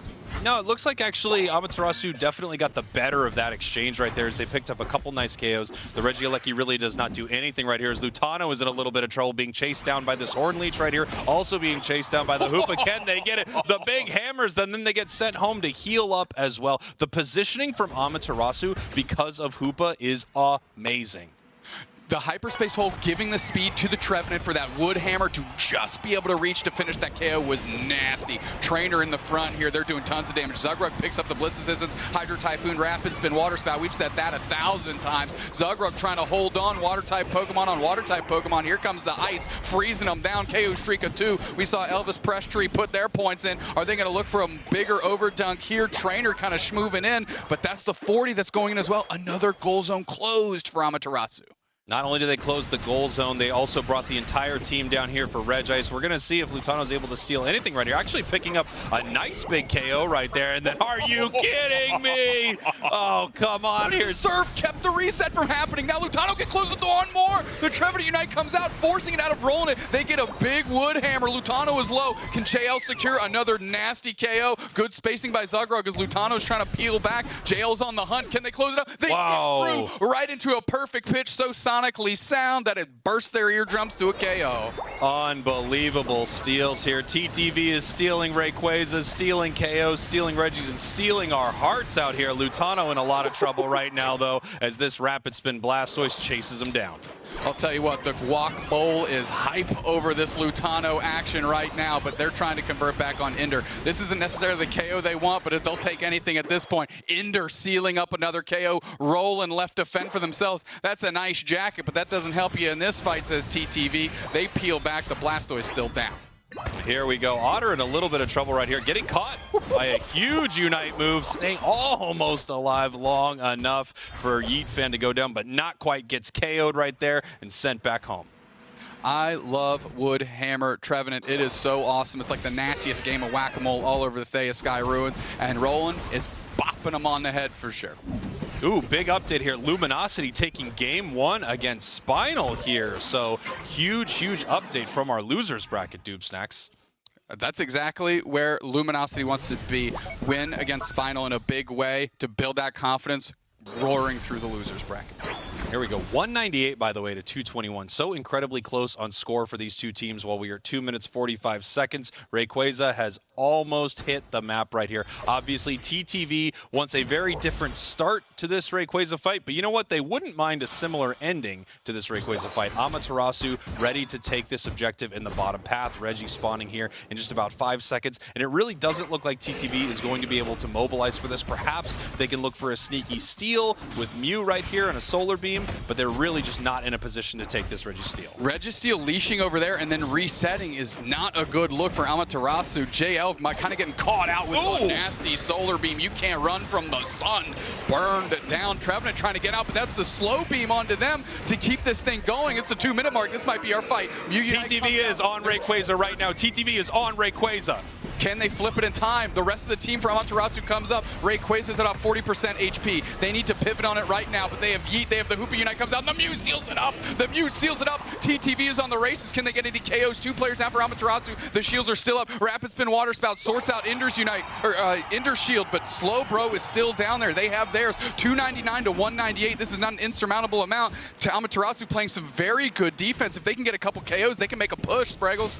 Look at that right here. TTV, this is what I was talking about at the start of that match. When they have one match to give, they can get very, very aggressive near the end of the game, and that's exactly what they were able to do right there. They had the perfect position around that Rayquaza. They took the better odds of securing that thing, and they did, and now they are up. Zugrug, by the way, still with that Rayquaza shield. He can pick up some Aeos energy and sneak in a huge goal, but they don't even need it yet. They're up by over 100 points. Yeah, if Slowbro can make their way across the map, we know Amaterasu has to make a collective push. I'm taking a look at Unite moves, and there are none on the side of Amaterasu. Just as I say that, Glaceon and Blastoise pick up theirs. They need to leverage those to make a big push, but look at this, a Hundo Burger for the Zugrug. Zugrug getting the Hundo Burger, and members of Amaterasu are getting in for a big fight here in this bottom path as Glaceon takes down the Lucario right here. They're able to send a few of them back. Zugrug coming in for this fight. Big old Psyshock. Huge Egg Bomb seals up 2 from getting that reset, and they're stunned back out KO. Finally, they catch a reset that they so desperately needed, but the defense is on. JL's at low HP, and the Solar Beam comes through. They don't get KO'd because they pop through. They try to score their 46. They're getting Hyper Voice down. Lutano is so strong in the Sylveon. It's looked great. Roland's playing very far forward, trying to buy time for Nudo, but Nudo can't get their points, and Trev Unite comes out. 2 players are ticked up with that, but is that going to lead to anything? There's 3 players now for Amaterasu. They get a KO back the other way, but they are out on a desert island, nowhere near these goal zones. TTV 2-0 against ASU. Unbelievable. Lutano with that big KO on the Blastoise. Welcome to the Guac Bowl, Amaterasu. TTV's heading to the grand finals. Wow, what a look. And that puts Amaterasu down into the losers bracket where they might have to square off against the current world champions or a very, very wild Spinal team. Absolutely. Amazing match here from both of these teams. You know, TTV deciding in that moment down at that bottom Reggie that no, actually the fight is happening right now. We're sending our team to Rayquaza. We're using the Slowbro Unite move to hold them in place right here. And again, with a 1-game advantage, TTV can take a weighted flip like that. They can take a moment where they are definitely, I would say 75% to win this, and they can win this entire series right here. Something really worth noting, great Ender Egg Bombs to keep the resets from the hyperspace holes to happen, which keeps Amaterasu not able to reset their HP. And when you're a support player, you know about how long that hyperspace hole feels, how long it takes your Egg Bomb to hit right at that moment where it blinks closed, and they were ringing them true all game long. Let's take a look at these numbers. Yeah, absolutely. Amazing Egg Bombs here as we're taking a look at the damage. Really high numbers across the board. Again, Lutano on this Sylveon doing a ton of work and just being incredibly difficult to take down, while once again, Trainer on this Glaceon putting out big, big numbers. It really did feel like Yeetfan was not as impactful on that Espeon as he has been in previous games, but still, amazing secures, amazing damage from them as well. And Ender only 11,000 damage, but like you said, those Egg Bombs just so incredibly destructive. I have a good feeling the next Ender University is going to be how to Egg Bomb. If you take a look at TTV's composition, not one we've seen cobbled together too many times. TTV liked this so well, they ran it back into the second game. The first game, a little close, but they really found their footing in that second one and were able to move through the map in a confidence fashion. Very interesting to see Celestial and Otter in a situation like this where they are back in the Aeos Cup and they're taking some pretty heavy flips into some incredible teams and securing objectives. Obviously, this is what we saw from those 2 players last year when they were in the Aeos Cup, but they were not on TTV. No, they're on Full Send that literally won that event by gripping and ripping, flipping that Zapdos right in the middle, and that's exactly why I was so excited about these 2 additions specifically to TTV, because you said it before, Anaconda Vice grips the other team down, but in those last 2 minutes, how many times have we seen the objective get taken out from under them in a game that they were completely dominant in? Celestial Otter changing that script up quite a bit. Absolutely. I want to hear what Zoinks and Wonder Chef have to think about all of this. Gentlemen, take it away. Thank you so much, you two. We are looking at a brand new TTV, honestly, but what we are looking at is a TTV who have made it to the grand finals on the back of some Rayquaza attacks and last-minute saves from a Blissey. I mean, what an incredible winners finals match. Well, I've got one note here on my side, Egg Bomb. Alternatively, Zoinks. But definitely Egg Bomb, without a doubt. I mean, we really can't talk about that enough. We're just going to see a bunch of Blissey clips here, I think, for very good reason. Yeah, I wanted to talk about TTV's interesting draft strategy when they were in that first pick position, banning away the Trevenant and then first picking the Slowbro, really making Amaterasu have a tough option for that defender position, making Rolling go on to Wigglytuff, which did look good, and Amaterasu was in good position to win that game. And you know the rest of the story. Oh, I certainly know the rest of that story.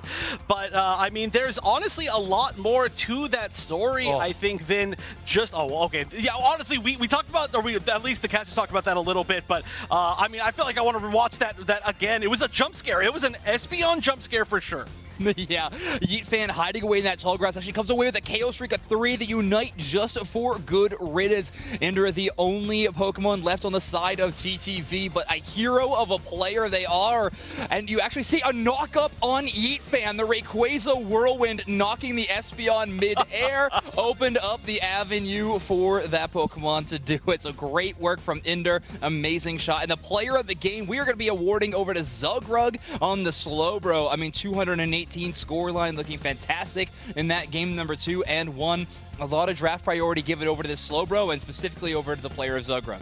Oh, for very good reason as well. Zugrug been one of the best for a very long time, and especially with that Slowbro, which we've seen a lot of bans for very good reason. So you give a top character, top Pokemon to a top player, we see sets like that.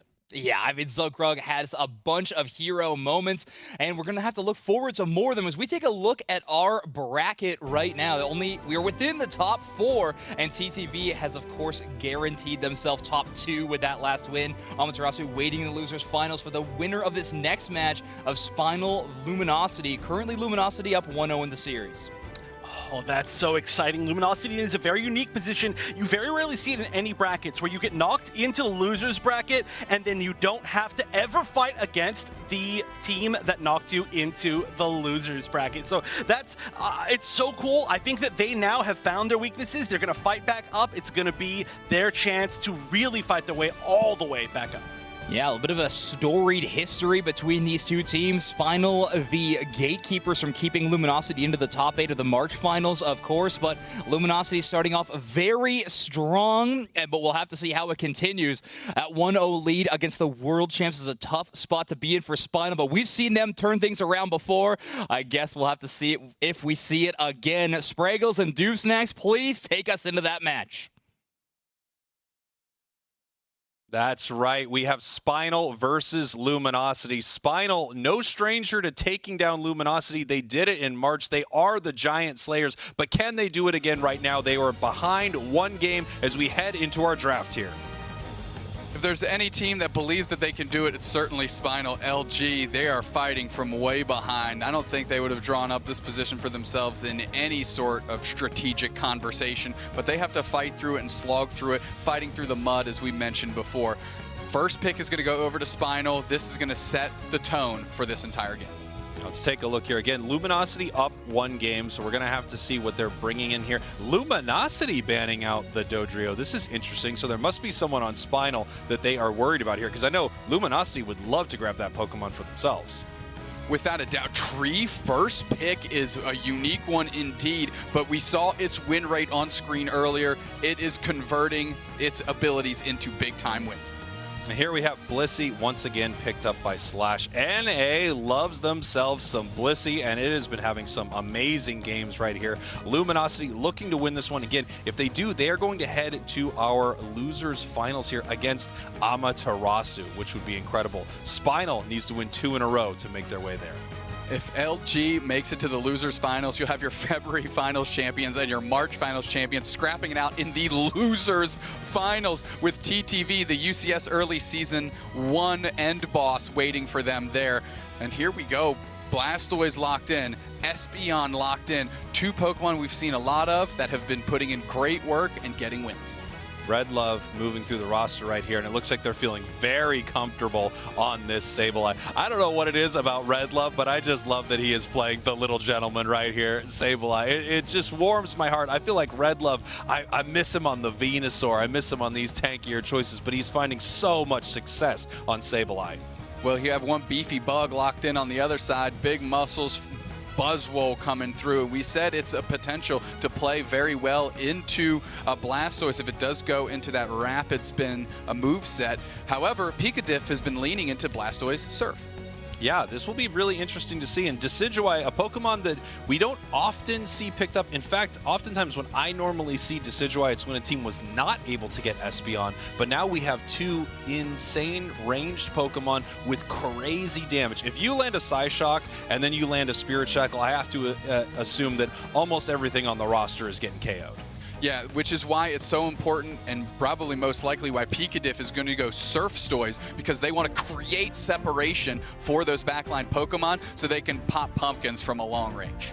Here we are, Spinal versus Luminosity. Again, we're coming into this series after one game has already been played. Luminosity up one game. And just like we talked about in that TTV series against Amaterasu, when you're up one game, you can make a more aggressive play that you might not want to make when you're behind. This is something we could see Luminosity do. And I mean, the real question is, how dominant was Luminosity in game one? And can they bring that same energy here into game two?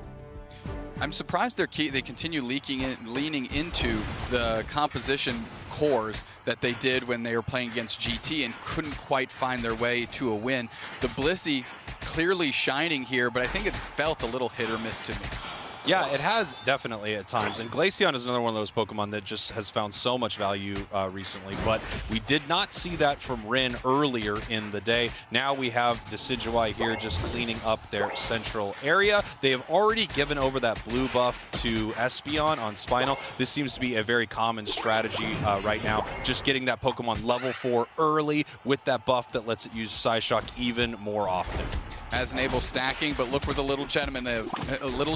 Aggro Sableye in the central area, just causing static for a Glaceon. And Red Love honestly doesn't care if they get KO'd here, because it's all about wasting time off the clock. Yeah, when you have a Pokemon like this and you are spending your time heading into the central area of your opponents, there are a lot of things it does. Not only can you steal away some of the experience, but you are just draining all of their time and hoping that they don't make it to path that they want to make it to. Maybe they wanted to go top and now they're forced to go bottom, and you're hoping that they also don't make it there on time. And it looks like that is going to be the case, as Glaceon is still stuck in that central area and the birds are already off the map. Overlord being level 5 on this Buzzwole is great. They're going to be able to engage very well into some of the scaling Pokemon on the side of Spinal, namely the Dartrix right now that's getting the pressure put on by Slash of all players. But here comes Overlord. Can they help out their friend? They're going to have to peel back because I don't think they have it here. Stone just takes up Red Love, smashes him into the Dartrix. The bird getting beat up by the Goblin at the hands of a Buzzwole. Are you kidding me? Glaceon on the pursuit, and they actually get credit for the KO. Rin, good look. Very, very close there for Spinal. They almost picked up another big KO. Now, Rin actually had a lot of trouble right here. This knockoff is just doing so much work. The stuns are massive. Overlord not able to find Red Love. What a menace. Come on, Red Love. They are chasing it down. They know they have a good idea of where this Pokemon is, and they are just trying to grab him.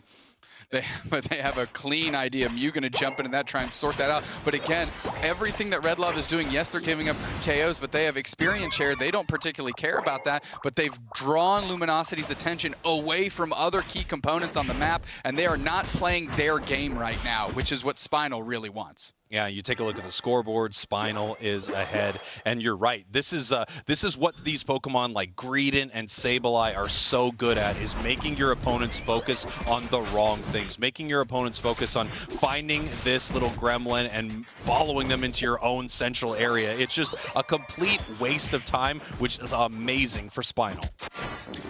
doing tons of work in the top path. They're already rotating down. Is this goal zone going to break? That's the big question. Side shot comes through. Tons of damage on Curios. Spirit Shackle right through the chest with so much power. It was a through and through. Are you kidding me? Vin Diesel peeling down. This Regirock isn't touched. Red Love's going to be able to buy tons of spacing. Relentless playing forward, looking for some damage to throw onto the other team. Elo kind of getting confused there by the Sableye. So much static that Pokemon's going. Espeon Unite comes out. Regirock is so low, and it's sealed up by the Relentless in a big-time way. Slash is so far forward. Electro Ball catching the Espeon. That's big time.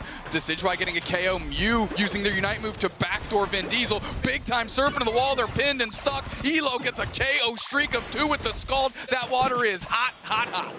Wow, Curios there on that Mew. What an amazing play. As soon as it came out of that Unite move and it was vulnerable, you see that eject button. It moves itself right away from that Spirit Shackle, pushing in with that surf and picking up a big KO right there. Honestly, amazingly played from both teams. That was incredible. You can see the skill that these teams bring with the unique Pokemon that they've selected in this game to bring to the Thea Sky Ruins. Pikatif getting chunked here. Glaceon Unite forced out.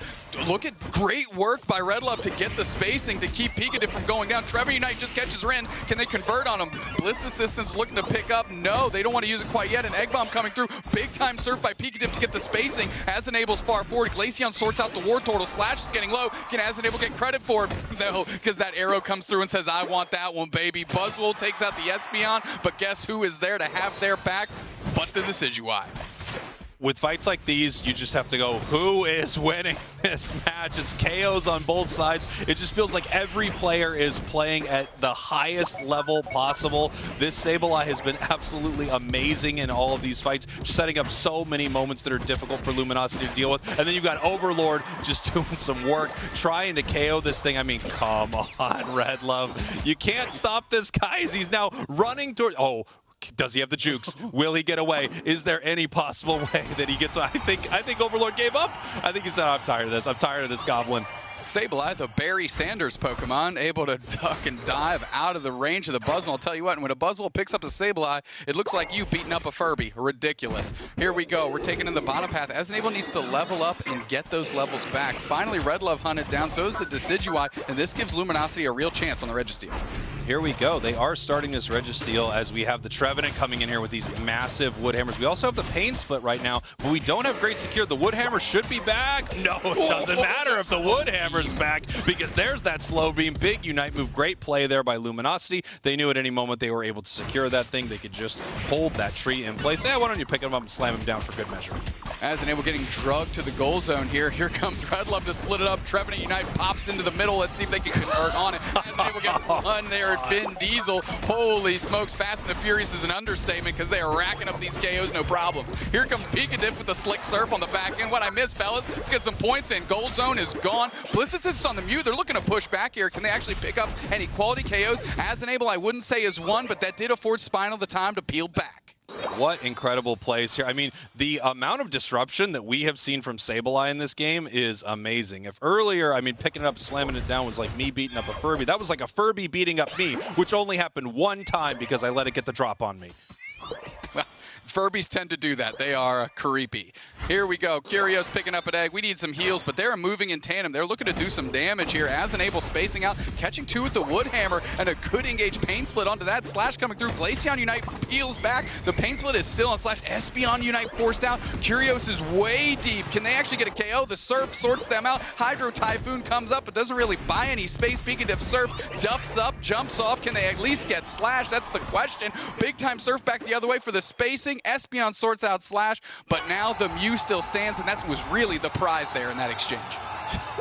I swear to you, Dupsticks, every single fight that we see throughout this match, it's hard to say which team is really winning all of these exchanges. They're just so back and forth. I love the level of play that we are seeing. This is world-class levels of play on all of these Pokemon. 15 seconds right now until we have our bottom Reggie. We also have Regieleki just kind of hanging up here all by their lonesome, and it looks like neither team is prioritizing it right now. 3 members of Luminosity making their way towards the bottom path, while all 5 of Spinal is making their way down. And if they take this fight and get a couple of big KOs, they could push this towards Rayquaza and win something massive as Slowbro gets taken down right away. Slowbro shouldn't even have showed up. They got dusted, absolutely taken down. Look at how far As NA Aeos playing. They need to buy some time for this Regirock to go down. Vin Diesel locking on this Spirit Shackle, and they get it. Can they catch a reset? It's 2:08. They don't really want to take this fight just yet. I think they want to top off on their HP. Of course, I say that, and Red Love is about that action run straight towards the Buzzword. Red Love just able to head into that tall grass, see who's there, give them a little boosted attack right there, and push them on their way right now. We're going to see who is able to start this fight. Massive Spirit Shackle. That takes down not only the passive, but a ton of HP there. And we are moving in here. Doob Snacks, Surf coming out from Blastoise as they're actually backing up right now. I want to see which member of this team is going to engage. Another huge Spirit Shackle. Overlord scoring in the top path. Trevenant getting very, very low. There's the Buzzwole Unite, takes out the Espeon. That's a big catch for Overlord. They hiding in the grass so they get a reset. The Spirit Shackles are still ringing out, but they are not raining true. Luminosity pivots onto Rayquaza. They're chucking damage at a Red Love, trying to just cause some static in the middle, chipping them up as Enable, and that is a knock-knock coming through with that support. Slash goes down. As Enable going to peel back. Look at Luminosity, half HP, but they're ripping this Rayquaza. Can Spinal get in there? They still have Vin Diesel standing. Spirit Shackle, slow beam on the Decidueye. That's huge. The Rayquaza's going to leash back with Hydro Typhoon back in the middle. Two players down. The Surf comes through. Buzzwole is down. They are in the lead as Spinal. Can they get another KO? Elo's down. Three players. Espeon sorting out the Glaceon. Where's Pikadiff going? Mew scoring in the top left corner of your screen here. And this Rayquaza is still standing. Where's Pikadiff going? They're getting a 46 banger and a 40 banger on the top. Are you kidding me? This lead is stretching out like taffy. Luminosity needs to take this Rayquaza right now. They do need to take it right now. They have the Egg Bomb. They have the Mew. Here comes Red Love to try to disrupt this a little bit, and they're able to catch Curios. Curios goes down while Rayquaza is about a third of its HP right now. 30 seconds left in the match. Slash wants to make sure that this stays at about a third of itself. No, it is leashing. The HP is going back up. Overlord coming back in with a huge slam right here. They're trying to make something happen. 19 seconds left, Doom Stacks. Are you kidding me? Rayquaza's trying to get ripped down by a Slowbro. He's like, I'm doing my best, folks. Get in here and help me. They're trying to, but Pikadiff is surfing all over him. He's hanging. 10 is an understatement, and it doesn't even matter. Spinal, you want to talk about having a backbone. Espeon stepping up, relentless, truly relentless, taking the Rayquaza, taking the game. There you have it. Spinal, the Giant Slayers are back at it, looking to take down Luminosity once again, and this must be shades of last month for Luminosity as they are realizing that they could be knocked out once again by this amazing team from Spinal. I don't know about you, but I want to ban out this Sableye from Red Love. It is one of the meanest Pokemon I have ever seen. I keep saying causing static because it's just bothersome enough. It's like rubbing your feet on the carpet and then touching your friend and just giving a little shock. Like, what was that? But then you kind of like forgot what you were doing. It's over and over and over again. Red Love is doing that, and he is relentless. He is fearless. He is getting in every player's face at the expense of his own HP, and it's working wonders. And take a look at our scoreboard right here, Dupes next. So Spinal was ahead that entire time. Even before they grabbed this Rayquaza, they peeled off. They made those huge scores. Even if Luminosity was able to secure in those final moments, there was very little time left. They would have to run to goals, and they were already behind. So it might have been tough for them to win, even if they got the big secure, and they didn't because of that Espeon Psyshock. 101,000 damage out of Vin Diesel, but I really want to tip the cap to As NA and Pikadiff with the big-time wood hammers, with the Surf Stoys. You only get those types of numbers and only take 27k damage if you have the real estate to work, and Vin Diesel was given one heck of a runway. Absolutely. Vin Diesel and Relentless. Not only did we have Pikadiff and Asnable there, Red Love as well, all, working as sort of a semi-defender type Pokemon, spending all their time harassing the opponent's Pokemon, hitting them with that big knockup. The stun duration that you can get out of that Sableye is huge. Then you pair that with a Wood Hammer. Then you pair that with a Blastoise, and that just sets up all these opportunities for those arrows to find their mark, for those Psyshocks to hit their mark, for them to secure all of those big objectives and a ton of huge KOs, and now a win there in game number 2. This is going to game 3. My question is, how many t-shirts has Red Love torn in half so far this event? Because I guarantee you that number is greater than 1, and they certainly deserve to do it in that game. Spinal evens this thing up. Spraggles, I can't get enough of this matchup. Yeah, amazing. And as I said, this felt like really both teams playing at the highest level throughout this entire match here. Amazing moment right here, that Unite move from the Slowbro onto the Trevenant, able to get the big secure. I loved watching Overlord on this Buzzwole, by the way. Incredible. Yeah, they had some highlight moments, but it didn't seem to have the normal Overlord impact that we're so used to seeing, or that was so common in the tail end of UCS Season 1. Elo doing great work, huge catch with the slow beam on the Decidueye in that last fight, of course, as we see Spinal raining into this goal zone with a heck of a push. But quality work from Luminosity, it slipped through their fingers at the very end. Yeah, and here we have that final fight. We have Reggie getting very low here, Ray getting very low right here. Nice icy wind, nice Unite move right here, but we can see the big Blastoise Unite comes in, and they are able to find some huge KOs. Espeon moving in there with their Psyshocks. Red Love surviving on negative HP somehow, and they take a huge fight win. This is when they peel off to score and just add more points to the scoreboard for Spinal. You can't understate the work that Relentless was able to do as a squishier Pokemon, playing in the back, just keeping an eye out for what's going on, trying to buy time, making sure that this Rayquaza doesn't get taken. But look, the little menace coming in. Call him Dennis, getting on top of Curios, and then the Pikachu boosted auto sorts that out. Relentless is able to chip in, and what a show by Spinal. Incredible plays there from Slash, too, just making sure that Rayquaza would not start recovering its health, but they were able to zone it out right there. And the play of the game here, our Trevenant Dupsnacks. Yeah, 3 KOs, 63,000 damage taken, but the player of the game, the reason is for the plays they were making in spacing and buying time, and that's what allowed Vin Diesel to go insane on the Decadui Decidueye. Yeah, absolutely. I mean, it's amazing when you have an incredible defender player, an incredible support player on your team. They are the reasons that you get to see these incredible carry Pokemon put up 100,000, 150,000 damage in some of these games. It is not possible if you don't have a front line, if you don't have a team working together. In fact, Decidueye as a Pokemon is one of the most punishable Pokemon inside of Pokemon Unite. It doesn't have a ton of mobility.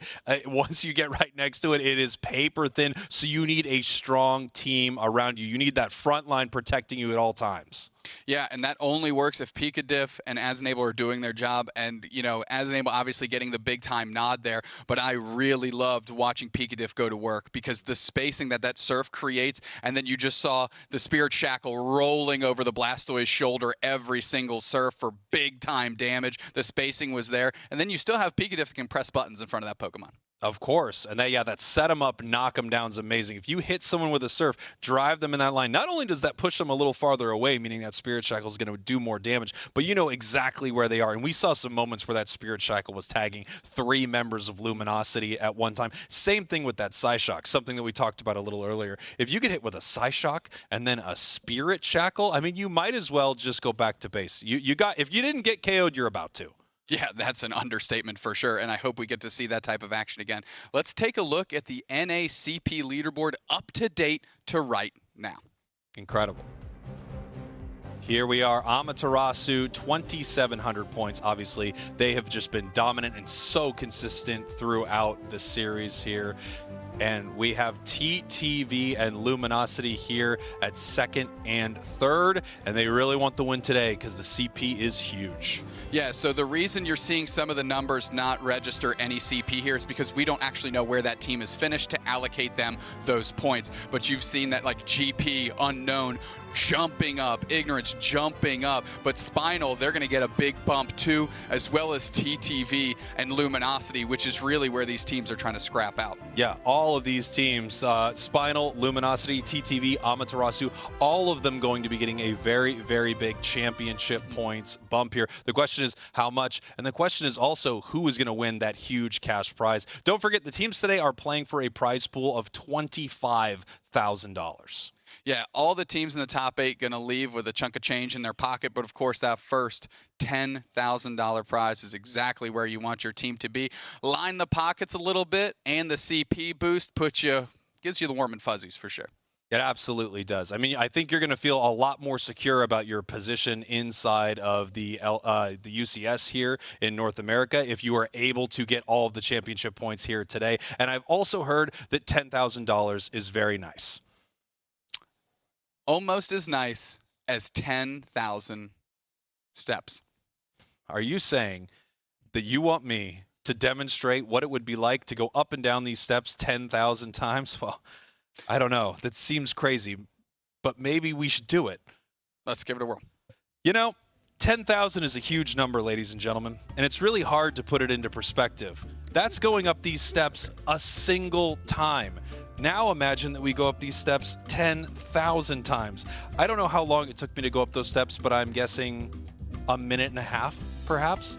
So now you have to multiply that by 10,000. I'm not aware how time works yet. I'm still figuring it out. Clocks are exciting, but mysterious. Very true.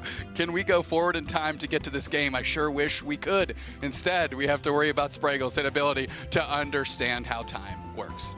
You know, something that I do actually want to talk about as we are waiting for this next match to start is what we are going to see from Luminosity, and I really want to know if they're going to ban out Sableye, because I think that was really disruptive, and I don't think a lot of teams are used to playing against this Pokemon.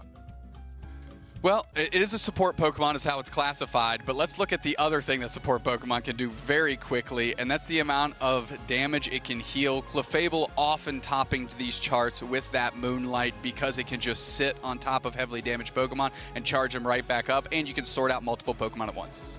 Now, look at the board here. It's always funny to see Trevenant here. Even though Trevenant is not a support Pokemon, of course, it is a defender. And all that healing that Trevenant is doing, well, it is healing itself, which is pretty incredible. Comfey, a Pokemon that North America clearly prioritizes because we are seeing it banned out a ton. Another Pokemon that's getting a ton of priority here, Blissey. Blissey is just in all of these games. These teams in North America are saying, no, Blissey is still the #1.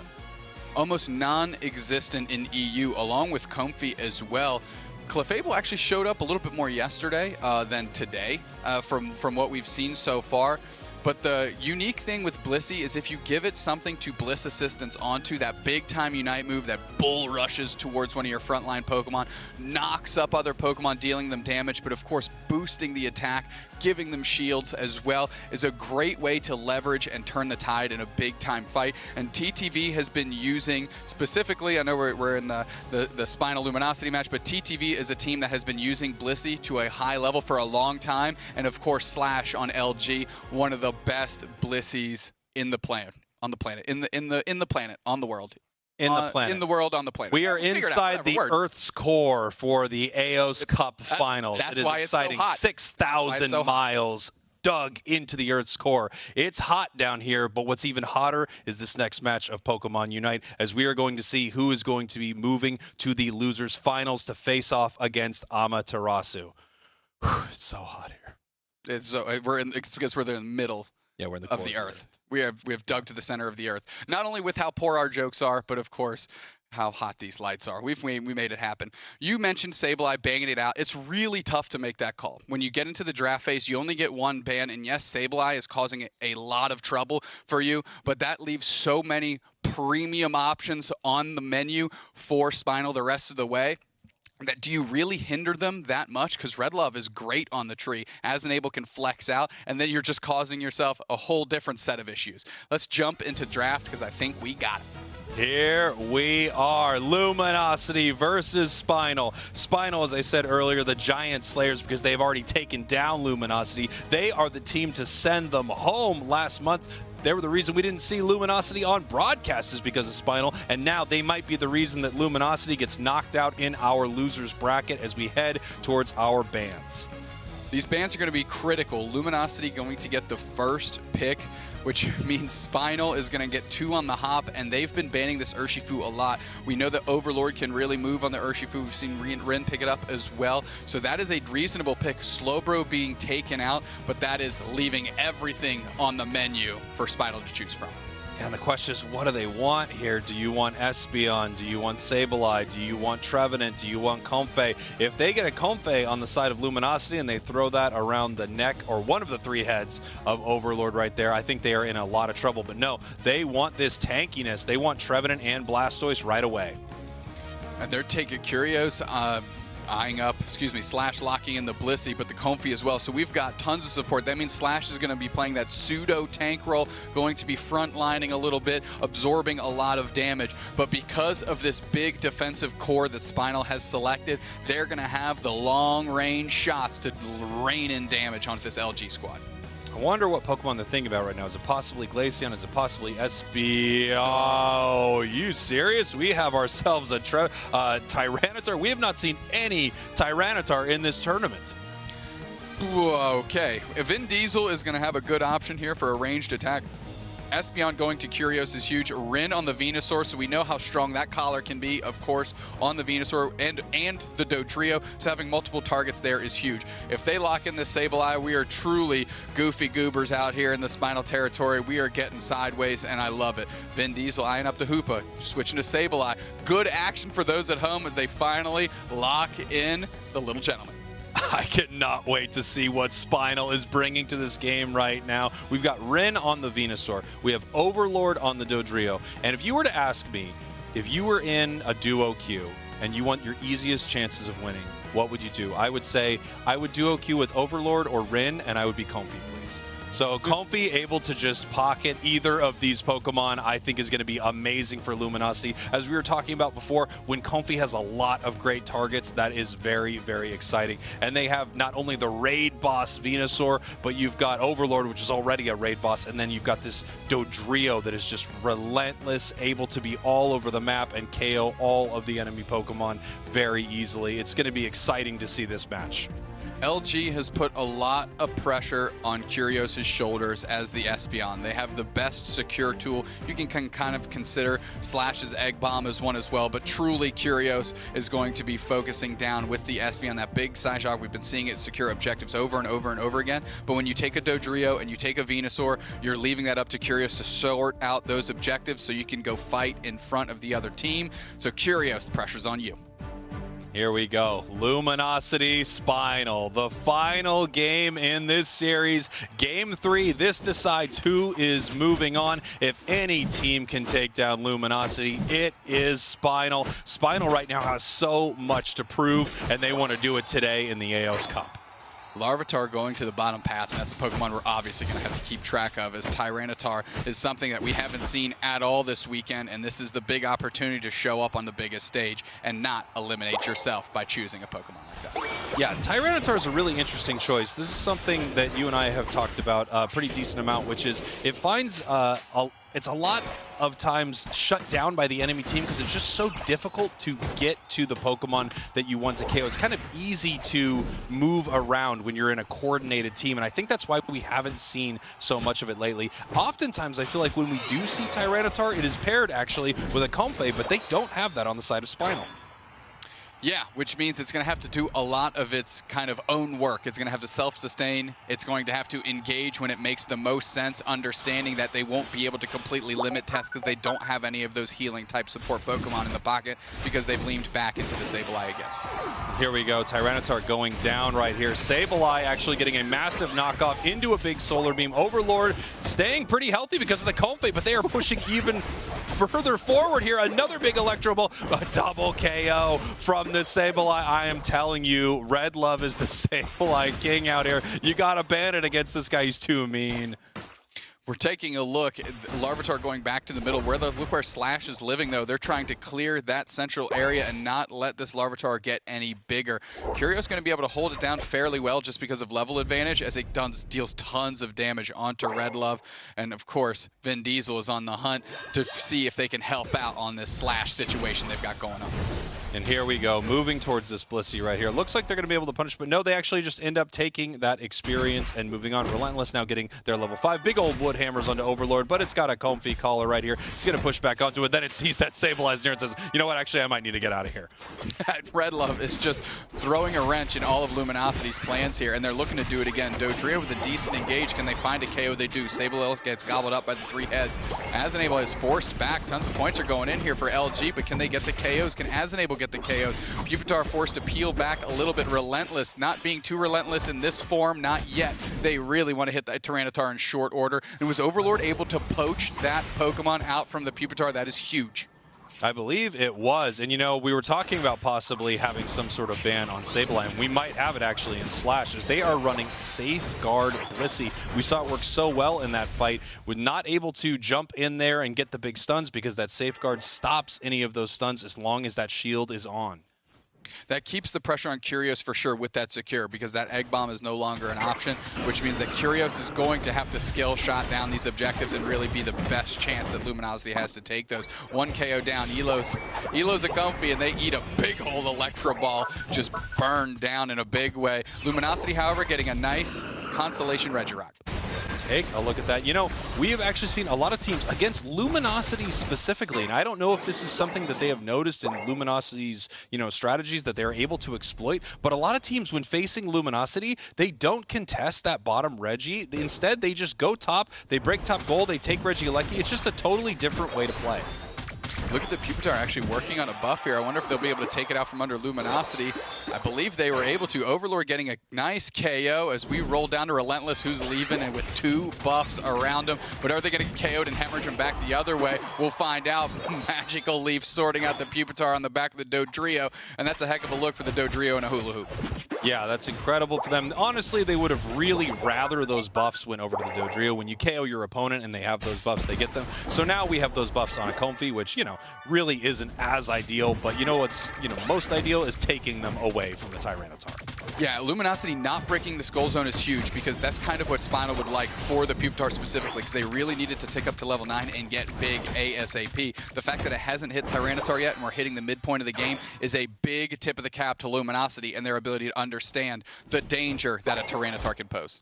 Absolutely. When you see that your opponent's team has a Pokemon that is starved without a lot of experience, you do everything you can to make sure that they don't get that. And what they're doing is not breaking those top or bottom goals, not giving them that free catch-up experience that spawns on the top and bottom path. But at this point, it does not matter as Pikadef becomes Blastoise. And we do have Tyranitar on the side of Spinal, and we've got 2 objectives coming up here in about 20 seconds. It really feels like Spinal has hit the team's stride as they actually always intended, right? Only took them 5 minutes, but now they're ready to fight. They're squirming around here. Rin looking for an engage. No, they're just taking a bunch of wild Pokemon, just taking experience off the mat. Red Glove gets a cheeky 14, and are they going to go down for this effort? Well, of course not. No, never, never punished. I mean, come on, here we are. Reg Ice, Rin right now, as you mentioned, a very high level. They've just been continuing to get all of their experience right here. Nice safeguard right there as the Woodhammer is not able to stun them. The passive there from our Espeon not able to get stunned either. As Reg Ice is being taken down. Big Unite moves. Bliss Assistance onto the Venusaur. That's the correct target, and that's going to let them chase down the Mew. Mew's actually going to go in and see if they can make a move in this Reg Ice. The Electro Ball it down. KO Streak of 2, not only for the Venusaur, for the Dodrio as well, but it's the Mew that seals it up. They were under the cloak of their Unite move. They moved towards the objective. Electro Ball with a sure hit and take that. And what a look by Spinal, because Luminosity is getting exchanges everywhere on the map, and they needed at least that to keep this thing from going wildly out of control. Huge score there also from Luminosity, 50 points in that bottom path, and they finally decided to break these top and bottom goals, giving them access to experience, but much later in the map than they would have wanted. And also, when you score 50 points, you get a huge amount of experience, which Ren now has almost level 13, as Luminosity is defending their goal zone, getting a big KO on Pikadef, and it looks like Overlord wants to continue this chase. Well, they're chasing it down, and they are moving back. Overlord with the big-time engage. Woodhammer to cut that off. So a good look there by Asin, able to keep them standing, and that was 100% on the back of the Trevenant.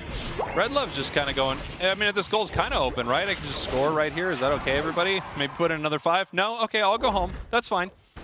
Yeah, well, he went home the hard way as he got KO'd by 2 players collapsing on him. A bit tired of that nonsense, Spraggles. Luminosity, though, looking for an opportunity to take maybe some pressure somewhere else on the map. Spinal desperately fighting to get more experience into their hands.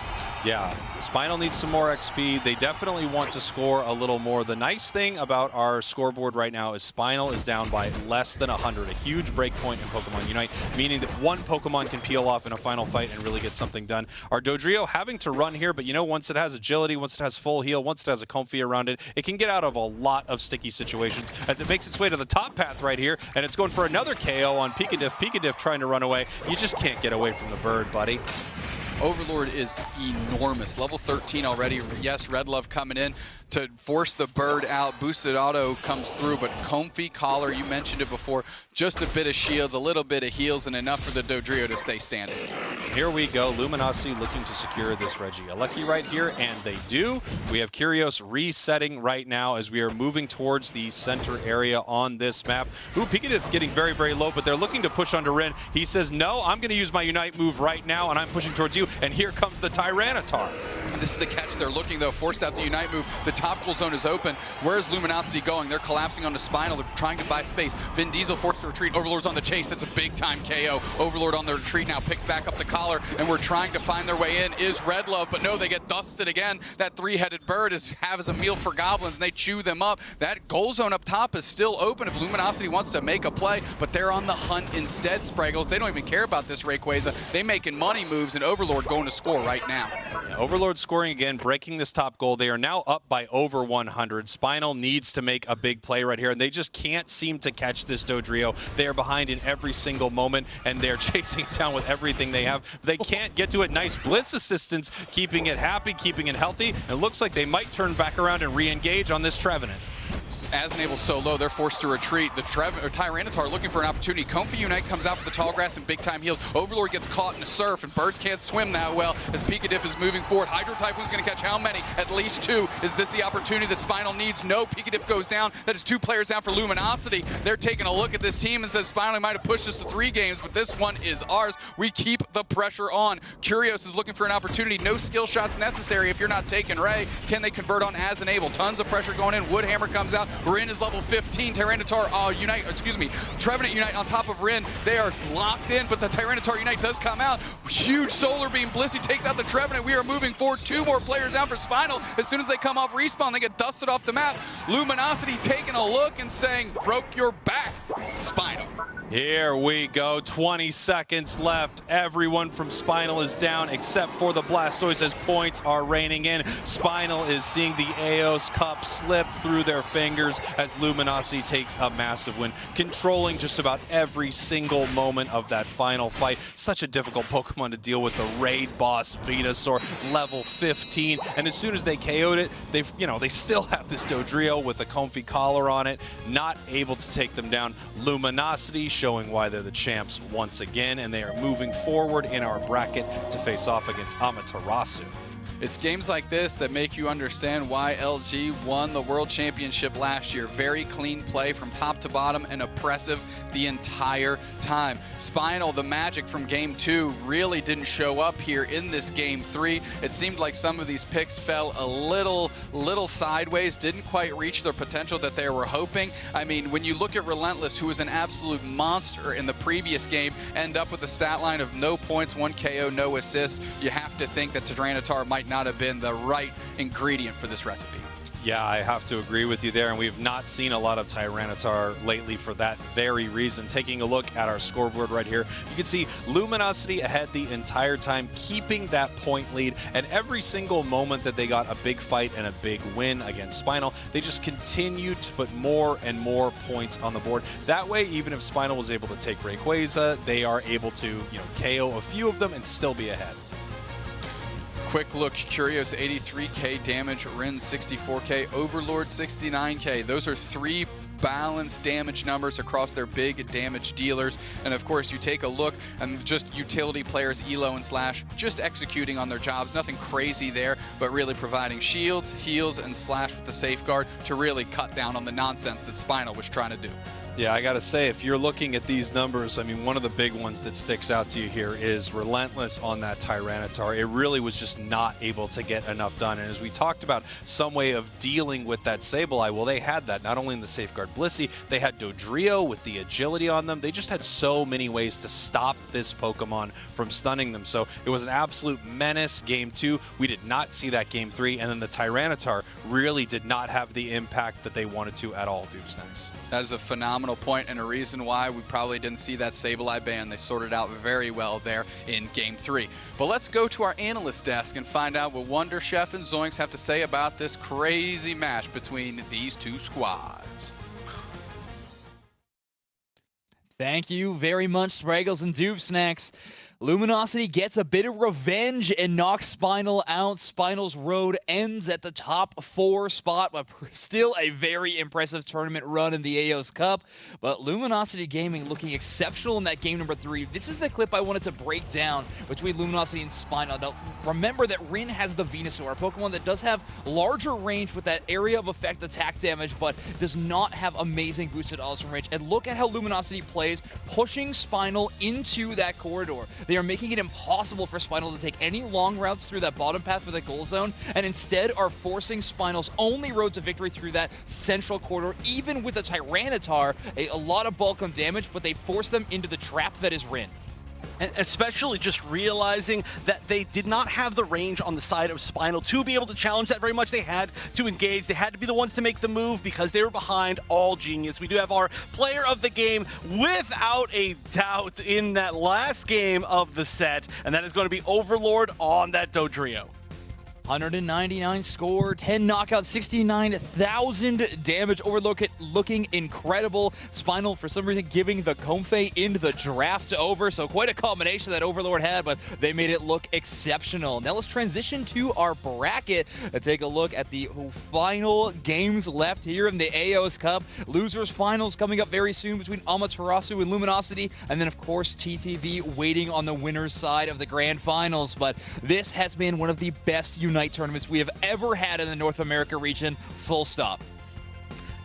Easily, without a doubt. I'm so happy that we have these matches. And the finals are all up in the air, too. Again, Luminosity being in that situation where they have nobody left that's defeated them, even over the past few months, that is in their way. It is an entire toss-up. It's so exciting. But of course, this is not the end of the season. There's still plenty of time to sign up. You can sign up, go to battlefy.com/Pokemon Unite. You can sign up there, get into the rest of these tournaments. There's still plenty of time. If you don't have a team, you can go and join the Discord as well. There are lots of other players trying to find teams, and you can find some pretty awesome people in there. We have a lot of fun here in the UCS, and you can join in it too. But we are going to have even more amazing games coming up right after this break. Don't go anywhere.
Welcome back to the Aeos Cup Finals here in North America. What an exciting games we've had today. I mean, it's just been absolutely incredible. Let's take a look at our bracket right here, and you can see where we are because we have an insane rematch for you right now. Amaterasu versus Luminosity. They were your February finals, grand finals, and now we are seeing it again here in the losers finals, Dube Snacks.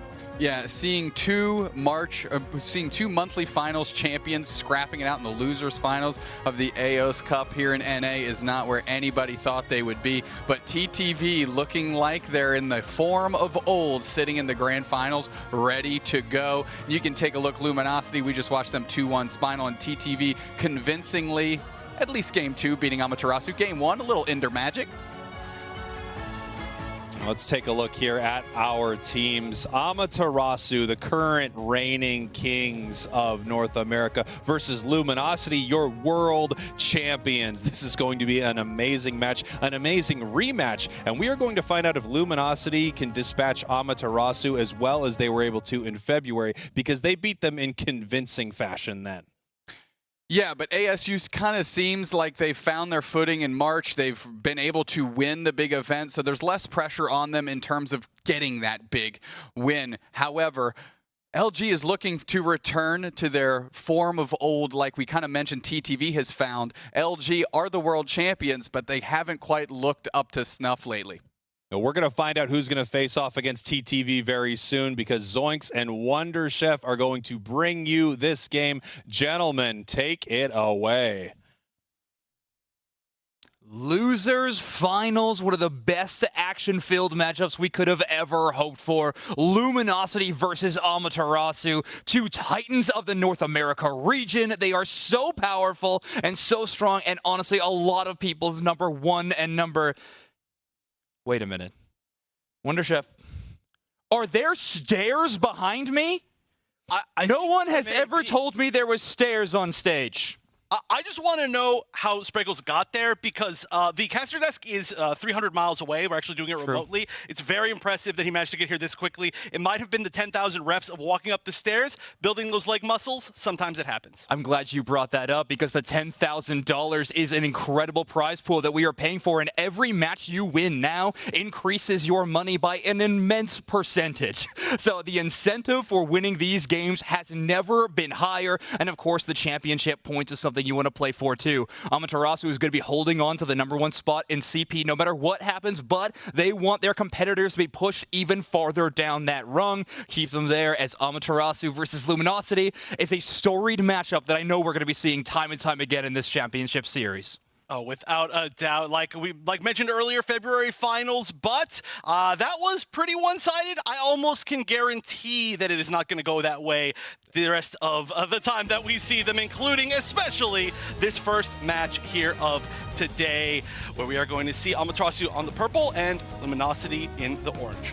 Now, Amaterasu has played these very high-power backline compositions exceptionally well. The Glaceon Espeon are very high up on their draft priority list, where on the other side, Luminosity has been giving priority over to things like the Dodrio. Amaterasu with a strong ban early and also grabbing the Comfey. Two great options, power picks right now that Amaterasu has locked down.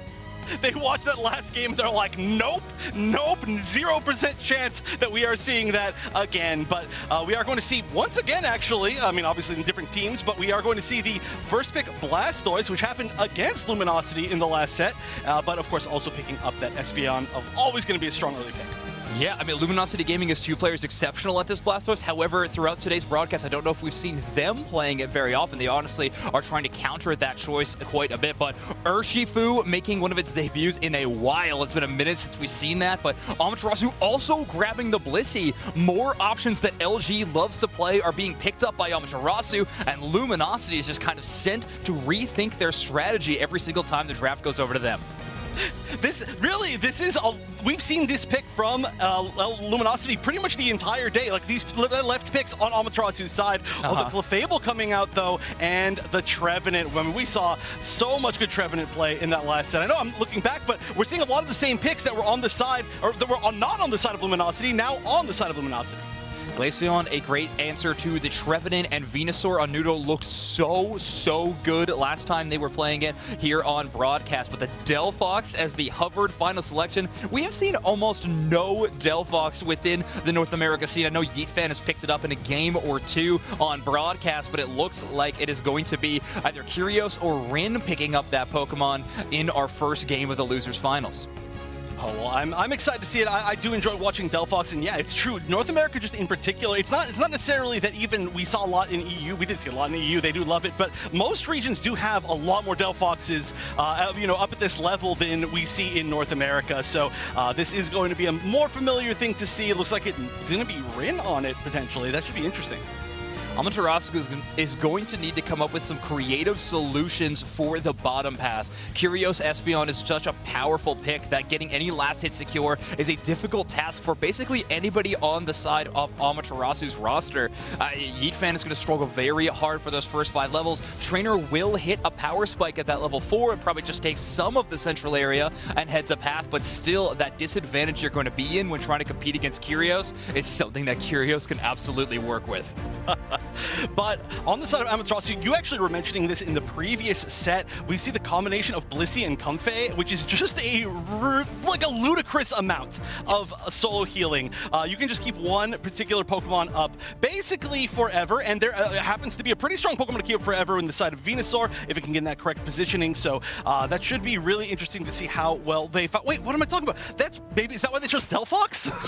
yeah, great. And one of the best anti-heal Pokemon in the game when you're going up against things like Giga Drain, the Flower Healing, of course, any bit of soft-boiled healing, then you want that anti-heal Unite move that Delphox has access to. I know, but I've seen so little Delphox today, I forgot what it did fully for a whole several minutes. But again, glad to see it. That is going to be in the central area, but here we go. Losers Finals again. This is the top 3 moment. Like you mentioned, the prizing is huge, so the pressure is for sure beginning as Overlord is going to start off those stats. Now, the last few times that we have seen the Blastoise selected here in North America, it has been that Surf build of the Blastoise. I imagine Overlord is going to be playing it a bit more offensively, headed back to the Spinstoise action, but who knows? I mean, I have been wrong before, but it's unlikely. Well, I mean, we have Pika Diff on that Surf. The Surf Diff is just so signature at this point, but I do expect that we're probably going to see more Spinstoise. We are going to see the Breaks in at this point moving back up to this upper path, just to help a little bit of support. But we do have the Urshifu already as an Urshifu, of course, coming out of the central path. Let's see who takes the Altaria. Yeah, YeetFan going with a single strike build, the Wicked Blow doing a lot of damage to that early wild Pokemon crop there, but Luminosity now needs to retreat down to the bottom path. Overlord having a really strong early game, getting War Turtle quickly, well before Nudo could get to that level 5 and find the Ivysaur evolution. Trainer trying to chase down Slash and already make that matchup of Glaceon v Trevenant as in their favor as possible, but just a Phantom means they can get away. You can convert from so high HP on those wild Pokemon, or actually just the enemy Pokemon as well, as we saw right there. That was just about half of that HP. And there it is again. What a strong Pokemon. We mentioned this before. From start to finish in every aspect of the game. Helps you win like this phase where you're just sitting within your own paths. Helps you win late game. Oh, and this is a chase. YeetFan not be able to get away from that, even with the Comfey support. Yeah, JL not really able to hold down the defense at all as goes on. They may be able to get away and attach to Nudo, which is a good sign for them. They won't get themselves knocked out, but Luminosity with a very good early push, gets some early scoring in, and Overlord's already at 7 for a Blastoise. This is an exceptional pace for them. They're on track to hit 8 by the first Reggie, which means that within that fight, if it goes in the favor of Luminosity, we might even have a Hydro Typhoon within that first fight. That's such an impactful Unite to have at that particular moment. Especially, too, it can be so strong to have your front lines a little bit more over-leveled because it gives you so much more space for your back lines to do whatever they want and then catch up to that point as well. So I'm excited to see if that happens. It looks like we're still pretty split up for this first objective spawn. Yeah, just kind of split pushing quite a bit. A lot of stacking Pokemon, so getting a little bit more in that regard. And Rin actually wanting to get to that level 9 on the Delphox before before they truly engage. Roll with an Egg Bomb does space out Curios, but not for very long, and not much damage is hit at the Regice, so the battle hasn't truly started in earnest. Trainer taking so much damage. Woodhammer Stun into boosted auto from the Espeon is a lot of damage, but they are able to get healed up by the Comfey. Regice now the target. Moonlight healing from Elo is hitting multiple targets at once. A lot of value there, as Rin finally has defensible fireworks. They drop it right on top of the Regice. Oh, and the Unite from the Espeon is going to help Luminosity help confirm that Regice. That was a really well-timed one. That was a weird fight. That was one of those weird fights where it really takes quite a while. It was a very long fight, and at any moment, it could have been the moment that somebody decided to start bursting down that Regice, but they timed everything perfectly, saving that CC for the very final moment.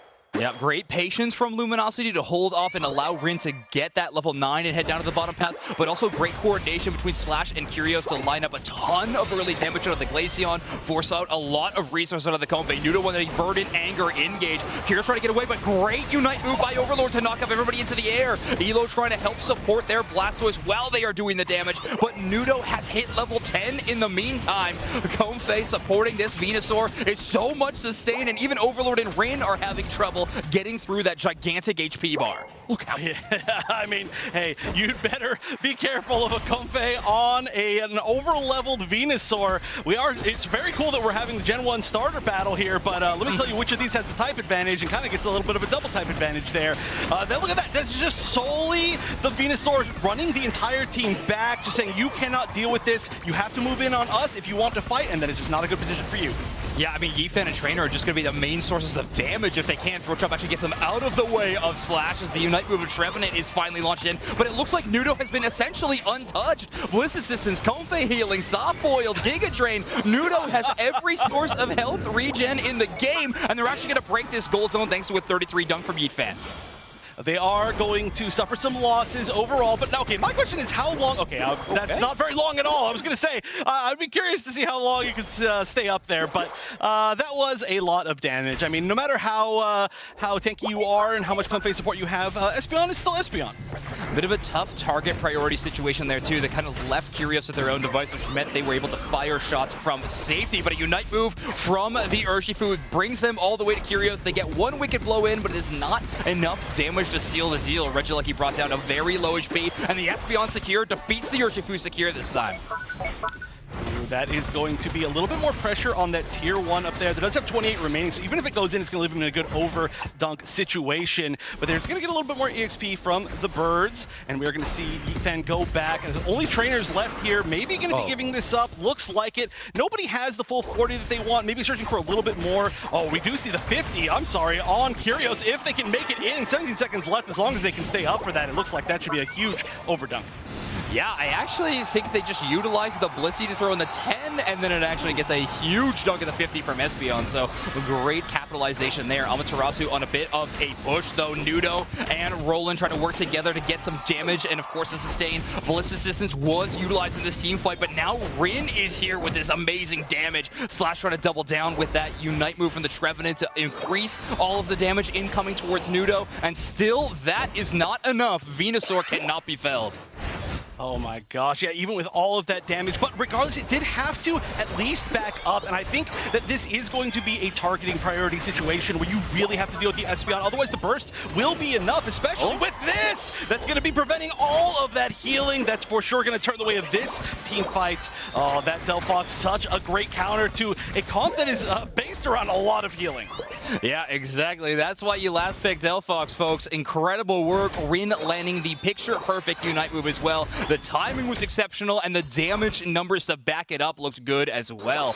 Luminosity Gaming holding on to the point lead with 45 seconds left as well, but both Tier 1 goal zones are broken within the top path, where you got 20 seconds left until the Regieleki. If this is going forward in the final stretch, it could be a big scoring deal. However, you want to be careful about the resources you spend on this fight. We're actually missing some Unite moves on both sides. We are, just on both sides as well. I mean, that was a bit of a brawl, pretty heavy right there, but okay, Slash is going to get out of there saying, hold on a minute, this is not the time to get picked for sure. But this is, I would say, pretty good positioning overall for Amaterasu. They're closer to the Rayquaza, and they're actually forcing the entirety of Luminosity to rotate around, but they didn't manage to get any picks, so now Luminosity may be the ones that are closer. They need to be careful that they don't get caught in that same little corridor that we saw actually in the previous set. They've got great positioning now. And LG playing that super well. They can group up together if they are spaced away from the Venusaur. That's the only Pokemon that they have to avoid if they are working together as a pack. And if they are, that means that Elo's healing is going to have maximum efficiency. So Luminosity can move around as a big group and try to focus on that, but they gotta find Nudo, or at least at the very least avoid him. But it seems like the team fight finally starting on the right. Nudo gets a vision on them. Overlord chases down with the rapid spin, but no engagement yet as Luminosity postures towards the bottom of the Reggie pit. And we do see both the Gen 1 starters a little bit high up, but there's going to be an initiation here. They're actually going to be going for one of the goals. That's going to be a pick on the Espeon. I was saying that is huge for being able to win these initial fights. You no longer have to worry about that burst. The sustain on the side of Amaterasu is gigantic. We are seeing the Venus. Oh, and then there's the Whirlwinds just to assist on that AoE damage. Everything's going their way, but everybody's still up. This is a flip, and it's going to go to Yeet Fan, picking it up finally with that Urshifu. Incredible call by Amaterasu to use Nudo to just take a 1v5, essentially. I'll call it a 2 with the Comfey, but then allow Yeetfan to just focus on the Rayquaza and trust that Wicked Blow secure. Luminosity knew they needed to do some damage towards that Rayquaza if they had any chance of securing it at all, but Amaterasu were the ones that are able to close the door on that. Trainers got 50, but they are not going to be able to score it. Nudo will find their points in the home goal zone. They're at 453 to 255 right now. Luminosity only has 30 seconds to make a comeback.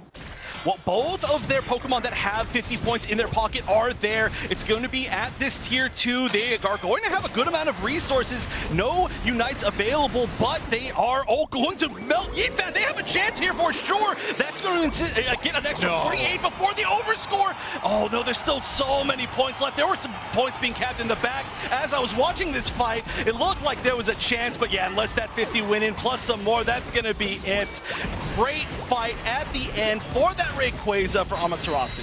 Rolling with a bit of a dream-crushing back cap there for Luminosity. Great rotation by Amaterasu to threaten the points from all angles at all times. They secure that Rayquaza and essentially secure their game number 1 win. Amaterasu had the chance to watch Luminosity in the losers semis, see what their game plan was, and they came up with a pretty solid counter to it. Nudo's Venusaur looked incredible with the composition that they built around it.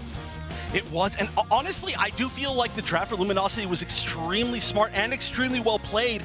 I think Amaterasu knew the only way they could get around this was to make sure that the Espeon was out of the picture before they started their biggest team fight. That was exactly what they did. It was so genius, and we've also mentioned, or I was talking to you about it individually, I think.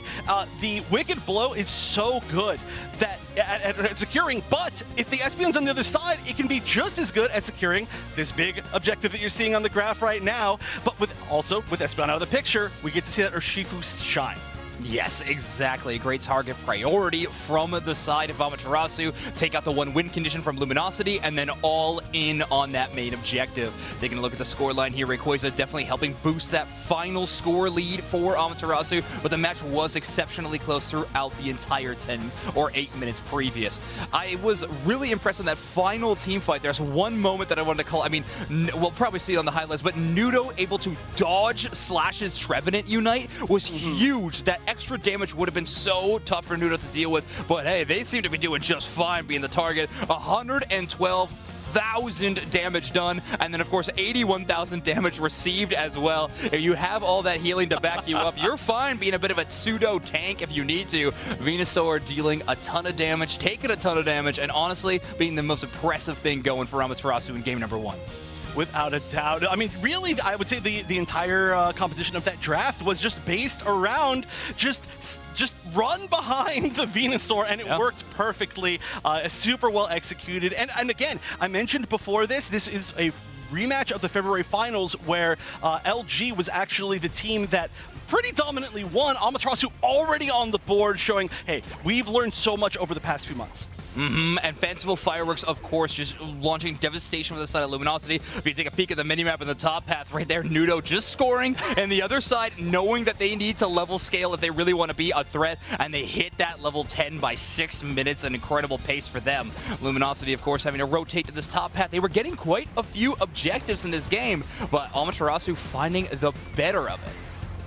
Ooh, yeah, this was one of those moments as well where we really got to see the power of the Venusaur. I mean, I feel like we're going to see that for most of these clips, but we saw it, the entire team of Luminosity having to back up, run back over to the goal just because they were like, we can't push through this little spot over to the Regieleki. It was just absolutely impossible pushing straight forward. And this is where Curios started having their own little pop-up moment. I think they came away with a KO streak of 4, so an impressive turnaround for Luminosity. But here at the end was where we were looking for Rin to land that fanciful fireworks unite move. That was the big impactful one. But Slash right here is going to launch the Phantom Force, and Nudo dodges it, goes right underneath, and then is able to play outside of the fanciful fireworks underneath. So Rin launching that unite move towards the Rayquaza, thinking that's where the fight would actually be taking place, but Nudo avoiding it perfectly. Honestly, Nudo dodging unite moves left and right, but maybe the healing wasn't that good. Maybe they just never took damage because they dodged it. I don't know. Nudo looking incredible in this game number 1.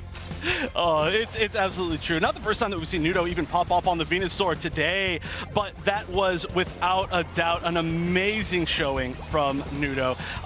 There's a lot of pressure on your back too, and a comfy on your back when your entire team is almost based around, or your entire keep comp for a game is based around you doing well, and that was exactly what happened. When your team puts faith in you and you deliver, especially in a high pressure situation like this, top 3 of the Aeos Cup, that has got to feel great, especially going into the rest of this set. 112,000 damage done from this player, running the Aeos Cookie and special attack specs, so a double stacking Venusaur.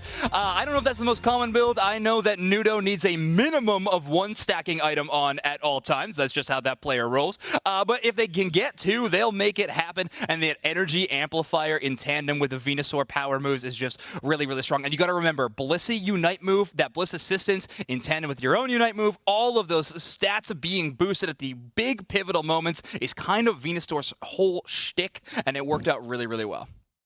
It did. Now, the big question as we're moving into the second game of the set, obviously the entire team comp draft situation played a huge part into this first game. That's true. I'm going to ask you this, I feel like every single time. I mean, you're one of the smartest of drafts out there. What would you change differently about the drafts? If I was to change anything, I mean, one thing I wanted to say the same is I want Amaterasu to keep that Dodrio ban on. I really, really think that is a powerful one. We do want to see Slash on Blissey again. I want to see Slash commit to that Blissey early, mostly so we don't give that crazy double support back over to Amaterasu. LG can grab that one. But we got to remember, we're flipping sides on that draft. Luminosity is going to have the first pick. They're going to have the first pick in this one, so they're probably going to have to grab Espeon. We'll have to see what Amaterasu wants to do on the other end. But before we go forward with that, let's take a look at what these players are competing for. The $25,000 prize pool is the name of the game today. And of course, we are within that top 3. So currently these teams are guaranteed the $4,000, but they are playing to increase that to $5,000 or even $10,000. That is a lot on the line. When you think about it, you know, any of these matches, especially when we start getting to that grand finals, that is a match worth just a difference of over $5,000 itself. Yeah. But again, I'm sure all of these teams are very happy to be here, but this is a great amount of money, and I love to see it. I love to see these teams that are putting in so much work, and also 3 of our teams that have been the most consistent and consistently showing up through not only just this season of UCS, but previous, and I love to see them be rewarded for their efforts and putting on such an amazing show for everybody out there who's a fan of Pokemon Unite.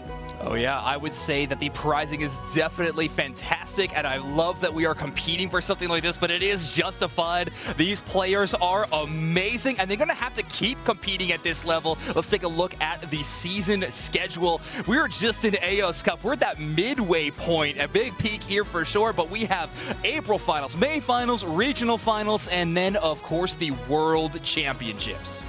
Oh, I'm looking forward to so much of this. It feels like February and March were such an awesome way to kind of get reintroduced to see what all the teams were doing, but this is where things have really gotten serious. And of course, the 2 in-person events, the EU Aeos Cup Finals at EUIC, and then the North American Regional Finals that are at North American International Championship. Both of those I'm so excited to watch, just to see all these teams be able to get together. I'm sure too, you know, with a game like Pokemon Unite, this might be some of the first times that all of these teams have gathered together in one place, even if they've been playing together for maybe over a year. Oh, it's going to be awesome. It is going to be so fun. And on to the way there, you got to remember that all roads lead to Yokohama, Japan. The road to Worlds. There are 2 ways to qualify. Of course, the top regional CP earners, 1, 2, and 3 in the North America region will be qualified. And then the team that wins the regional finals tournament, that top 8 at NAIC, will also be getting the invite. And you can see there what tournaments are worth what CP underneath on your screen. And we should mention, of course, too, you can see the top 3 placements for Aeos Cup. That is where we're at. We mentioned before, Amaterasu guaranteed at this point to keep their first place placement, which is going to just help secure their way to Japan, to Yokohama, Japan for those World Finals. But they do want to make sure that that is not exactly where they end. They don't want to end at 3rd, especially considering the other 2 in the top 3 are also in the top 3 of the championship points ranking. So their biggest competitions are there as well. It's a very direct battle to try to hold on to your spot. Yeah, I mean, a direct battle with some of the best in the world constantly. You have to compete with the very best tournament after tournament. And in this one, we are actually looking at a rematch of the monthly finals that happened in February. Amaterasu was up against Luminosity Gaming in that grand finals. And Luminosity Gaming, let's call it how it is, they had an absolutely incredible showing, and they dominated Amaterasu in that matchup. Well, things are already getting shaken up. Amaterasu with a 1-0 lead in our series, and they looked fantastic. A really creative draft decision, a late pick of the Venusaur, but it looked like they were planning that out all along. I mean, the entire composition was built around this pick of Nudo, and Nudo truly showed up to play. It may have been the plan all along, and they just managed to hide it for the duration of the draft. So let's see if they've got any more tricks up their sleeve. Not to say it's particularly a trick, but let's see if they've got any more cool strategies, or if they're going to go for something similar. We are going to get your wish with the Dodrio ban. Dodrio ban sticks through. Luminosity Gaming doesn't give me my second one, though. They do ban the Blissey. And they grab Slowbro. Okay, very interesting. That opens up Amaterasu to grabbing both a Comfey and a Trevenant if they want to play that. Roland's Trevenant, one of the best in the region. They have showcased that again and again, but Comfey selection is really solid. Also, taking the Glaceon is a very good deterrent for Luminosity to grab the Trevenant and play double defender, because Glaceon plays so well into that one. But hey, maybe Luminosity wants to run it. Elo's Trevenant has also been looking exceptionally clean. It's true. A lot of these top teams, especially in North America, I feel like have been really showing off why we've seen a decent amount of Trevenant bans. This is not going to be an exception, I am sure, as we are going to see Elo pick that up. And on the other side now, they are going to have to try to flex around this. It is the double tank. They already have the Glaceon, so now the question is, what do you have left to pick? We've seen Roland go to this Wigglytuff before when a lot of the other tanks were picked up, and that will be what happens. That Sing, of course, halving the special defense of Pokemon that are asleep is something that both Glaceon and Espeon can do absolute magic with. Now, one thing we say about Luminosity is so often that Urshifu is banned against them. I would say Rin and Overlord are number 1 and number 2 on that Pokemon, and on any given day it can swap up. But Luminosity actually changing things up in a big way. Delphox to try to counter that Comfey, healing a little bit, but Overlord grabbing the Sableye for the squad. We have seen that pick do very well for teams so far today. I doubt we will see anything different now. Oh, and it looks like they are considering, once again, Nudo, on that Venusaur. They are going to have the Comfey. They're not going to have the double healing support lineup to be able to fully play that strategy that they were before, but they're going to have a lot more damage, I feel, in the back line to back up that Venusaur. So I'm excited to see this again. It's interesting that we are going to see at least somewhat of a similar strategy going with getting the Comfey and the Venusaur back. But I'm really curious to see what the Sableye can do. We saw so much in that previous set from the Sableye. Oh my gosh. And Elo is an incredible Sableye as well. When this Pokemon was first released, Elo started playing this one quite a bit to understand it in and out completely. I know that they're going to put on a World Championship level performance because that is who they are. Now, on the other side, Amaterasu playing this Venusaur with not near as much healing like you mentioned, but also they're playing the Glaceon Espeon with a very different front line than has been used in the past. Normally when we see that double EV composition, it's met with something like Surf Blastoise, a Trevenant, even a Slowbro, just to create maximum room around these 2 damage-dealing attackers. But instead, Amaterasu trusting Roland's amazing Wigglytuff play and even the Comfey from JL to get that sustain. That's true. There's a lot of sustain, but the really interesting thing is there's not going to be a whole lot of ways to actually force your opponent away. We've got the Sing, but aside from that, Venusaur is not going to do all that much. Comfey and then just the EVs themselves. That means that they're going to have to position, I think, really, really well around this team. And especially with that Sableye, we've seen just so good at diving that back line. That could be an issue. And right now, trying to dive something else. Yeah, the Scavalier is next up for this Sableye. Elo is going to take away the red buff from Trainer. And I actually was just going to say, the early game from Amaterasu was actually looking amazing with their Pokemon selection, outside, of course, the Venusaur. But Elo shutting down that idea whatsoever, taking away the red buff, and meaning that the Glaceon is still a while away for Trainer.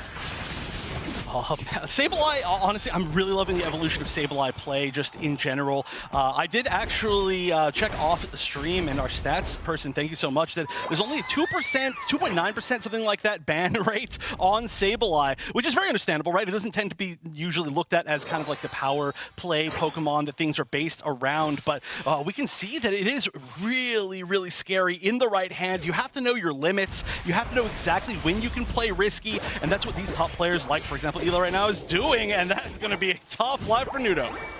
Yeah, I mean, Nudo is able to escape. Again, the healing is there, but the Wicked Blow is enough to push them off, and Rin gets a really big early score. That means their Urshifu is just getting bigger and better already, and more stacks are going in for Slash. Now, Amaterasu having a lot more success in that bottom path, as evidenced by a Fennekin and a Slowpoke on the side of Luminosity. Amaterasu having an amazing early start to this game. Trainer even looking to steal away the blue buff. They grab it. Fennekin, not well known for its last hit. And now they've basically just traded a buff for a buff at this point, but it looks like in the central area of Amaterasu, there's a fight going on. The majority of the players in the game are just sitting in here, and it looks like that Glaceon is going to be very useful. The Trevenant will get out just barely, maybe about, I don't know, 5% HP, but that is going to leave them in a pretty good position overall for Rin to take these central Altaria. Although, I mean, if you're already on the, if you're only on the breaks in, you might want to be giving some of that EXP over as well, which does seem like happening.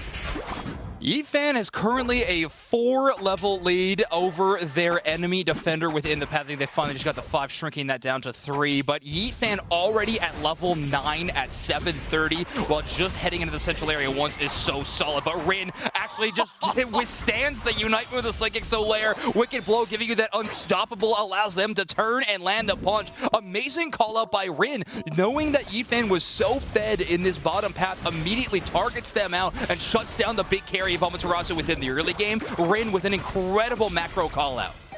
Oh, but that Sing is going to be really good at stopping, I think, a lot of those dives from the Sableye. I think that's what we saw right there. It's going to make it a lot more risky to try to jump in and then get out, especially when you have either the Glaceon or the Espeon that's going to be able to just pretty much chunk it in one go. But oh my gosh, that is, speaking of chunking in one go, I think it's a great example of it. Yeah, Rin is back. They tried to wait out the side shot, but a little bit too long. Yifan is able to get the secure, but Rin ain't done. JL is being chased down as Slowbro gets a big scald. JL gets out in the nick of time, and what a Pokemon to join to, with a Yifan being able to defend that goal zone. Almost level 10, but you know who has hit that benchmark is Rin, who is scaling ahead so far already. Urshifu, such a powerful Pokemon in a few different directions. We talked about the ban rate, the win rate, but I think when Rin's playing it, we got to throw all that out the window and just recognize how powerful of a pick it is. Oh, that movement from Nudo. Okay, Nudo eventually goes down, and this is going to be tough for JL and Trainer as well, but actually a great way to escape once again, just tagging on to the different evolution. But I gotta say, Nudo dodged like several moves in a row. Like, that was like getting through an obstacle course. I would love to like see that again on replay eventually, but that was incredibly good movement from Nudo. Almost making it out, but there were just a few too many. Venusaur's got hops, and it is finally a Venusaur now. Overlord playing very far ahead. Sorry, I was just really surprised to see that was the player playing this Pokemon. Honestly, forgot. Overlord is playing the Trevenant right now. Kofi Unite for a bit of deterrent. Nudo on the comeback. They get 1 KO. Glaceon coming away with the second one. Amaterasu chasing down. Sableye gets 2. Great reset, but the Altaria is able to take Nudo out of that stance, and they are no longer being sent back to base. Curious going to defend that goal zone. They don't have a Unite move to do it with, but I think the Delphox damage with the Nudo only at half HP. They know they can't push that any farther, and instead, you just got to retreat and defend against this Regieleki. Whether it's bees or the Altaria, the true enemy of Nudo. But we are going to at least... It helped him that time. It helped him that That's time. true. I'm sorry. It's true. Not necessarily the enemy. Just there's a synergy, you know. Just one with nature. One with the wild Pokemon. The frenemy. Frenemy.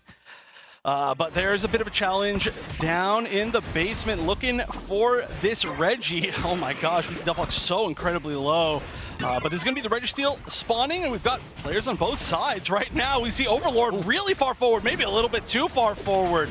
Nudo dodges yet another move. Confused Ray going wide, but Curious drops that Festival Fireworks right on top of all the Pokemon that want to be healed. It does not matter, though. Trainer's going to find that last hit secure, rolling eject buttons forward, using that Sing to try to shut down Elo. They can escape, but not for long, as Yeetfan finds that... Actually, sorry, Roland finding the knockout. A lot of damage coming from Yeetfan. As Amaterasu is keeping this one incredibly close. Luminosity holding on to a very slight score lead, trying to change that up with a 40 points up, but I think Curious being there to defend, and then some. Actually knocking out JL, trying to score 40 in the top.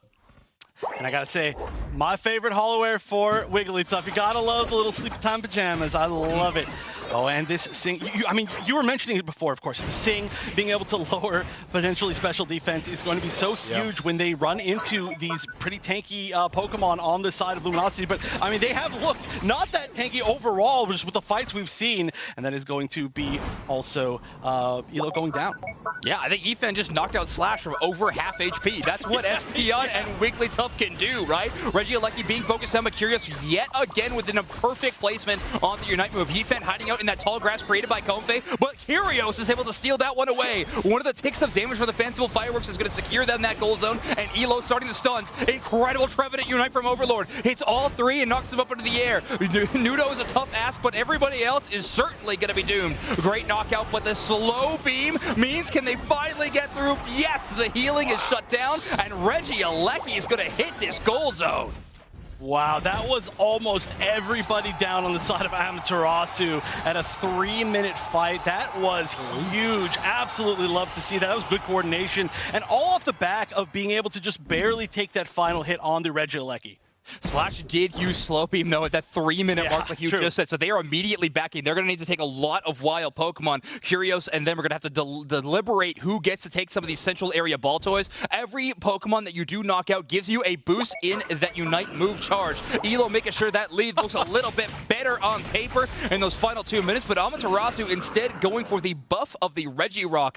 Regirock giving defense buffs, low-key a super good roll here of the randomized Regi that will spawn in the bottom path. So Amaterasu headed into this one with a defensive buff, and of course that experience helping out, specifically Trainer at level 14, a very, very high benchmark for this player.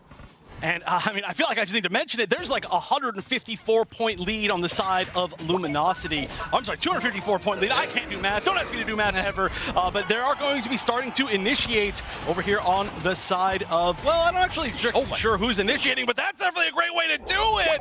And the sleep, such a key part of making these team fights work. Oh my, roll reversal there. It's that Psychic Solaire works as the sake of the Dazzling Gleam is the side shot, but Trevenant Unite responds the other direction, and Rin finds one knockout. Trainer is still with a lot of HP, and Nudo is just targeting down the Rayquaza. They know the secure tools are not there for Luminosity, so instead they are just going to be focusing on this objective, and they do get it. Amaterasu is able to secure the Rayquaza, and the only player with 50 and close to a goal zone is going to be the Slowbro for Luminosity. They do have a solid amount. There's 41 here on the side of Nudo. Trainer there has 50. This is going to be a huge overdunk. That's going to put them 2 points behind. There is a minute left. They are just down barely, and I don't even know if they know that they're down barely. They will in about 3 seconds, or maybe not know, but they will know that there's a chance, and they all backed. Oh no, they're just down by 2. We got a 2-point differential. Curious, the worst mistake would be picking up Aeos Energy right now. You have 10. Don't get any more. You need that small point to score. Rin does so much damage to JL early, but they're able to escape to Yeetfan. Overlord is here, and they're going to clear a ton of space. One whenever stun, and Curious gets the 10. That's 20 points, and that's the lead for Luminosity. 36 seconds left, and Amaterasu is nowhere close to Luminosity's goal zones. They have to know that there's a good chance that they are not in the lead. They're booking it. You can see here Yeet Fan with the Comfy on them, but they've got to get there. They've got to make it happen. You only have 20 seconds left. There's a lot of points, though. That's the problem. A lot of points on the side of these Pokemon. Wait, there's only 13, I think, on the Comfy, and there's not a lot of players up on the side of Luminosity. Oh, the dunk in the main base. Is that going to be enough? That's going to get them the lead. Amaterasu maybe getting a little bit more, but that should be all they need, unless there's a score down in the bottom right. I can't even see if there was from that slow, bro. There was the potential. 10 more in, though, from the Comfey, and 66 from the Wigglytuff. I think that's going to be enough, but we got to see. Amaterasu with an incredible late game push. We've said this name so many times, but Nudo with that Unite move in that central area takes a KO streak of 3 under 1 minute, and they charge forward. Luminosity Gaming with a great counter push to get themselves the lead. Curios puts them there, but with 3 Pokemon in the respawn zone, Amaterasu charges forward to the goal zones. They score and they take a lead, and they are headed to our grand finals. Incredible late game play. This was such a brawl back and forth, but when it came down to those final moments with the Rayquaza fights, with just everything in the final, maybe even just minute of the game, the minute, 2 minutes, Amaterasu was so in control. You can tell that they have zero panic. They are ready for anything, and they just played incredibly. Look at this graph right now. Amaterasu way behind. Elo dunking 100 close to the end there. Really boosted a lot of Luminosity scores near that late game. Regieleki hitting into the tier 2. Everything was coming up LG, but ASU with the response of a lifetime. Can we talk about Yeet Fan? A jet buttoning, bringing up 3 Pokemon to the air, and Roland just waiting there with the Dazzling Gleam for whenever they land. What a combo! A Yeet Fan with 95,000 damage. I mean, this player has been an MVP game after game after game, and today they've been looking exceptional and in championship form. 95,000. 95,000. I also cannot overlook Trainer, not only doing 83,000 damage, but securing, I would say, the majority of the objectives in the entire game. I think there was multiple Regis and, of course, the Rayquaza in the end. Yeah, 2 Regielekis earned for Luminosity on the other side, but none of those basement Regis, which helps Nudo on that scaling so much, and of course, getting the team their buffs in that final matchup. Wow, what a crazy game to end off our losers finals, and Amaterasu truly look like they have earned this #1 spot on the leaderboards that they have got for these last 2, but what an incredible match. I had so much fun casting it. I know our desk had so much fun watching it. Let's see what they have to say. Spraggles and Deuce next. Break that last one down. Whoo, boy. I thought it was hot because we were in the center of the earth, but my goodness, that was absolutely insane. What a barn burner, as you would say. Amaterasu taking down the world champs, the rematch from the February finals, and Amaterasu proving that they are on top right now. Let's take a look at the last 2 minutes of this match, Doob Snacks. Big little plug here. We knew the Sableye was playing forward. Nudo sussed that out with a little bit of pedal dance, and it made him flip the script. You see the Venusaur peeling down, but the Espeon in tandem with the Wigglytuff doing so much work there. Roland putting a lot of respect on the Wigglytuff name as Espeon's heating up, gets another KO. And this is the point that what Zoinks was pointing out. You see the Unite move. Urshifu Rim gets one back the other way, but the Espeon closes the door on them. They are into a flip scenario here. They want to rip this thing down. They're able to focus fire on the Trevenant, keep it from sealing it up. Verdant Anger helps as well. Glaceon gets it, and now it's a scramble to score. But as we're going to see in short order, they do get a lot of points in, but not quite enough. Yeah, just such an incredible moment here. Interestingly enough, we see this knockoff right here. This actually lets them score twice. In some ways, this could have been the wrong thing to do right there because they got more points into this top goal. However, they are going to break this Rayquaza shield here from Glaceon, and they're going to leave Amaterasu with 1 Pokemon that has a Rayquaza shield. That is Venusaur, and they just got the call out that it is a close battle. Right now, neither team knows who exactly is ahead, but Luminosity decides that they are going to push and find out what is happening here in this bottom. about. Oh, I forgot about Comfy. I forgot it had a shield, and it gets caught right there by the Urshifu, and they push in towards this goal, and they are able to score right there, putting Luminosity up. Obviously, Amaterasu knew it was a close game. As soon as that happens, they recognize that Venusaur has to go and make a play. So now Venusaur has to sneak through the center of the map, past this Slowbro somehow, using this Unite move to get some extra movement speed, and then almost as if they know where Sableye is, they run towards the main base. Sableye staying here at this tier 2 goal so it can stop Espeon, and as soon as it sees that Espeon, they must have known on the side of Luminosity that Venusaur had juked them, had run by them. Such an incredible play. What a choice there by Amaterasu as they take down Luminosity. Wow, I mean, amazing series, and way to cement yourselves as one of the top teams in NA. You've only got one more team to go through, and that's TTV, who sent you down to the losers bracket. You want to talk about kids that were cooking. Trainer with the slick spoon. 118 scoreline. Let's talk about those KOs, 8 of them, 83k damage, and those KOs were raining in. It was the Espeon show at the tail end of the game, but Glaceon sorting out the Trevenant, sealing up the Rayquaza, giving Amaterasu a real shot at this, and of course them converting big with that big Venusaur score out of Nudo. You love to see it. ASU truly forking them up, getting it done. Let's take a look at our bracket and where we are at right now. Obviously, we've seen some amazing games. Luminosity knocked down to the losers bracket in their first game of the day, clawing their way through, beating Ignorance, beating Unknown, beating Spinal, and then getting taken down by Amaterasu. Amaterasu playing amazingly through this tournament. They got knocked down by TTV, and now they've got to head back up to the grand finals and beat TTV. If they're going to be able to do it, they're going to have to beat them in 3 games, get a bracket reset, and do it all over again. The grand finals are coming up next. Do not go anywhere, even if you've made plans with a friend that you've blown off multiple times. This is more important, and if you are excited about playing some Pokemon Unite, head over to battlefy.com/Pokemon Unite to register for the April Cup. It is coming up very, very soon. You could also find members for a team on the official Discord. Doob Snacks, get ready. Here come the grand finals. Take a deep breath, a glass of Moo Moo milk. We'll be right back with some good action.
It is grand finals time here in the Aeos Cup for the Pokemon UNITE tournament in the NA region. We have two incredible squads who have found themselves their way here, and I cannot wait to see this match. Me too. The matches throughout all of today have been incredible. You said it before, it's one of the best tournaments that I have ever seen overall through the UCS. And here are our competitors. It's going to be TTV in the winner's side versus Amaterasu coming up through the loser's bracket. Yeah, we're headed into grand final situation. Let's take a look at the TTV squad that have made it via winner's side. Inder, Lutano, Otter, Zugrug, and Celestial. Quite a powerful roster indeed. But let's take a look at their opponents of Amaterasu. Oh, and Amaterasu fighting back, of course, from the loser side. It's Yeet Fan Nudo rolling it down. Trainer and JL, all such experts at all of their roles. We have so much gameplay to get into. I just cannot wait let's send it to the two experts that are going to take you through it. Spraggles and Dewsnacks, take it away for grand finals. Here we are in the grand finals, and you know what that means? It's time for a slow-mo esports pose. Dun dun dun dun.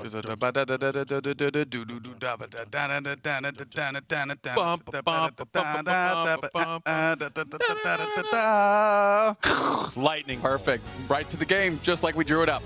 Here we go. TTV versus Amaterasu. Amaterasu coming from your losers bracket. TTV, the team to dispatch them and send them down here. We're going to see if they can do it again. And they're going to have to beat TTV in 2 series if they want to win this whole thing, Doob Snacks. And don't forget, there is $10,000 on the line right now. That's a lot of cheddar. And I'll tell you what, TTV does not want to leave this thing up to a bracket reset. They're going to try and sort this out in short order, right in the face of Amaterasu. They say, Amaterasu, you won in March. Luminosity, you won in February. April, it's TTV time. And this is the time to win. This is where the most championship points can be earned. This is where the most money can be earned. And this is where the most guac can be earned for Lutano's Guac Bowl, as we see Blissey and Comfy being snapped up by Amaterasu. You know, I think they're saying, I don't really want to see Inder on that Blissey. We kind of saw what they did. Clefable, a great option, though, for Inder. Tons of heals coming out of that. Otter on the Mew as well. We're going to see them lock it up for sure. I just want to see if Lutano ends up back on the Sylveon. Is that the direction they want to move? But there's a real opportunity here for a Glaceon, and we know Trainer likes that Pokemon. Yeah, we're going to see what they want to pull in here, but Glaceon's just been so effective, and it's not surprising that they are hovering it right now. Nudo, this will be an interesting choice. They are going to steal away the Sylveon. It looks like they don't want Lutano playing that Pokemon that was such a thorn in their side earlier. What is he going to land on now? Well, the Dodrio has been banned out. That is a Pokemon that Lutano has been very decent with, but you know, there's an opportunity for a Guardian Central Area type approach, which we have seen Lutano use, and that is what I like to see. Lutano going to be chucking bombs from a distance. And interestingly enough, there was not a moment it seemed like they were possibly thinking about Urshifu right here, but Amaterasu was, as they are locking in this right now. Got Celestial on this Lucario right here. Otter on the Mew, which Otter's Mew is just absolutely insane. Zugrug, of course, on the Slowbro. Both teams right here look amazing. Amaterasu looks like it's filled with counter picks to TTV, and we're going to have to see how TTV adjusts to this. Yeah, Rolling's going to have to do a lot of legwork here, not only to do some supplementary heals to JL, who is probably going to be bubbling around Yeet Fan, maybe even on Roland in certain situations, but Rolling is going to play that pseudo-tank role that we've been talking about. It's clear that Zugrug is on the defender. Roland in the support role. We know Blissey has a huge HP pool, and they're going to have to leverage that very well because you do not want this backline touched by any of the Pokemon on the side of TTV. Here are two teams heading into game. TTV, Amaterasu. TTV just needs to win one series here. Amaterasu is going to have to beat them twice, but teams have done it here in the grand finals, and Amaterasu, they have been in every single finals of the UCS here this year, so they are no stranger to the grand finals, and they're no stranger to winning one. TTV, this would be their first big win of the year. Leveraging our new CP system in UCS Season 2, Amaterasu, yes, they want to win. Yes, they need to bounce back. But the fact that they've got yet another finals appearance is going to award them so much CP that they're going to stay up on that leaderboard for CP and NA and hopefully get their ticket to Yokohama. And here we have Mew and Slowbro heading to this bottom path right here. Kung Fu just hanging out in this central area, as we talk about a lot. This Pokemon really struggles without a nice bit of experience early, so you often send it towards this central area here. TTV, we have Gardevoir in their central area trying to get their level 5 as quickly as they can so they can evolve. Nudo just running across the map right here, scoring a quick 11 points and evolving at the same time. They've got an opportunity in this Clefairy, but Nudo's not interested in that what at all. Look where they're peeling to. Celestial, big Hyper Voice, deals some good damage, but a little Ender pick-me-up makes sure that Celestial isn't on the backside of a Nightmare. Hyper Voice gets another wild Pokemon down for Amaterasu. They're looking pretty good in the early stages. Here we go. Espeon banned out 5.4% of the time. Dodrio banned out a ton in this tournament, 56% of the time. Nobody wants to deal with a three-hatted bird. Surprisingly, Espeon's win rate has been very low, but when it's not banned enough, it obviously ends up on some teams that take losses. So that's where you see that parity break out. Look at this, that big Wicked Blow takes all the birds in the middle, allows Trainer to focus fire onto Otter, deal some damage there, buy some time for Yeet Fan. Roland playing forward, doing their job as is expected. Wicked Blow goes back, but that's to buy time. They eat an egg, nom nom nom nom nom, and now they're backing up. Roland's got the support.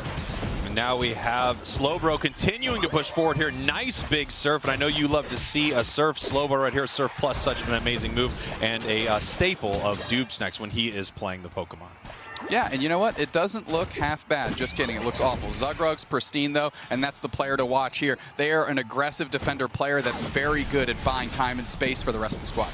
Take a look at this. Ender with a nice secure right there. This Moonlight is going to output a ton of healing for the team. Obviously, the Comfey is much more targeted as Lucario is going to have to run away from this, getting caught right here. Here comes the Sylveon looking to pick up this KO. No, just juking them a little bit. Can they leave? No, they are not able to make it out. Very close. Ender having to run back into the tall grass right here because they are being chased down. A nice big double KO for the side of Amaterasu.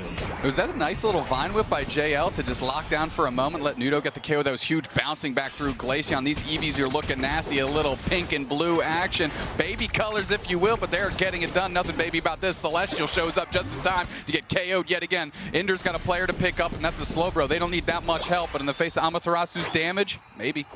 Yeah, maybe. And look at Amaterasu. It feels like they are all over this top path, completely in control up here as Ender makes their way to the top. Now gets to evolve into Gardevoir. Yeet Fan down in this bottom path, charging up that Wicked Blow. Able to take a lot of that. A big Surf to the face as well, but they're doing okay. Running back, grabbing a berry, and a Comfey Collars. We are 5 seconds away from this first bottom Reggie of our grand finals.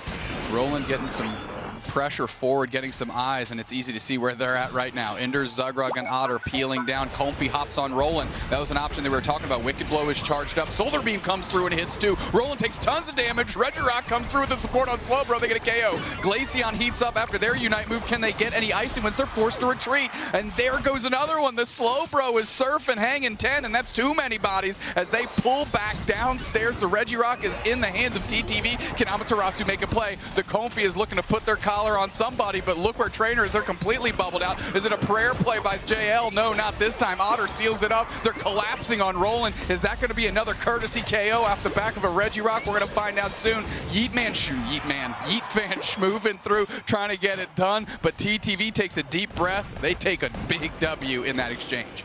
Wow, what an incredible fight. TTV played that incredibly well. I love the Unite move there from Lutano, but then we had the amazing eject button saying, no, you're not going to catch me with that. Trainer actually able to back out in that moment. Yeet Fan becoming the Yeet Man for a moment right there, pushing TTV back out. Incredible fight from TTV. Looks like they had a kind of a difficult start, but what a great fight once they all got together. Yeah, Amaterasu needs to take a deep breath and focus in here. They had some decent exchange, but really got kind of the lesser end of that. TTV working through and doing a good job when they decide to collapse on top of this team. Regieleki at half HP. We're going to see if Celestial decides to make a move. They dart right in, and it's the Urshifu that takes it. Yeet Fan getting credit for that.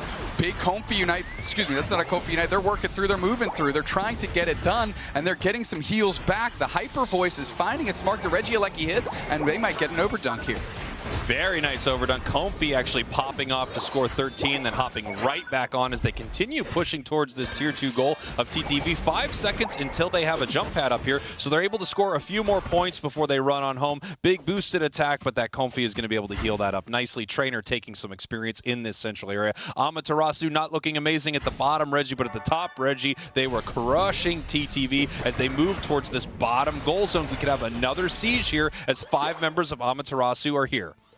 They just kind of spin back as they see Lutano come up. That's huge damage that can be thrown into their face and really keeps them from being able to engage in a successful fashion. Meanwhile, Celestial is just working on getting their stacks in on their own. They're playing by themselves in the top path. Zugrug looking for an opportunity. Is there a Surf that's going to be coming through to chip up one of the key components here? The Red Steel's going down quickly. Big Surf chips up Roland, but they go through, and they actually hit it on the Bliss Assistance. Fairy Singularity does it, but the Bliss Assistance picks up Yifan to make sure they don't go down. The pressure's back the other way. They're trying to see who they can find. Nudo goes deep with the Sylveon Unite. Can they find anybody with the Hyper Voice? They have the Comfy Collar. They have a lot of sustain. Zugrug's doing a great job fending off 3 players for Amaterasu. No points really going in until Roland had the opportunity, but they get stymied by Zugrug. Heat fans still looking for an opportunity here. Solar Beam comes through, and I think TTV has successfully defended this thing. I mean, they're cashing in bodies to make it happen, but Amaterasu is looking at that goal zone and finally have to peel back.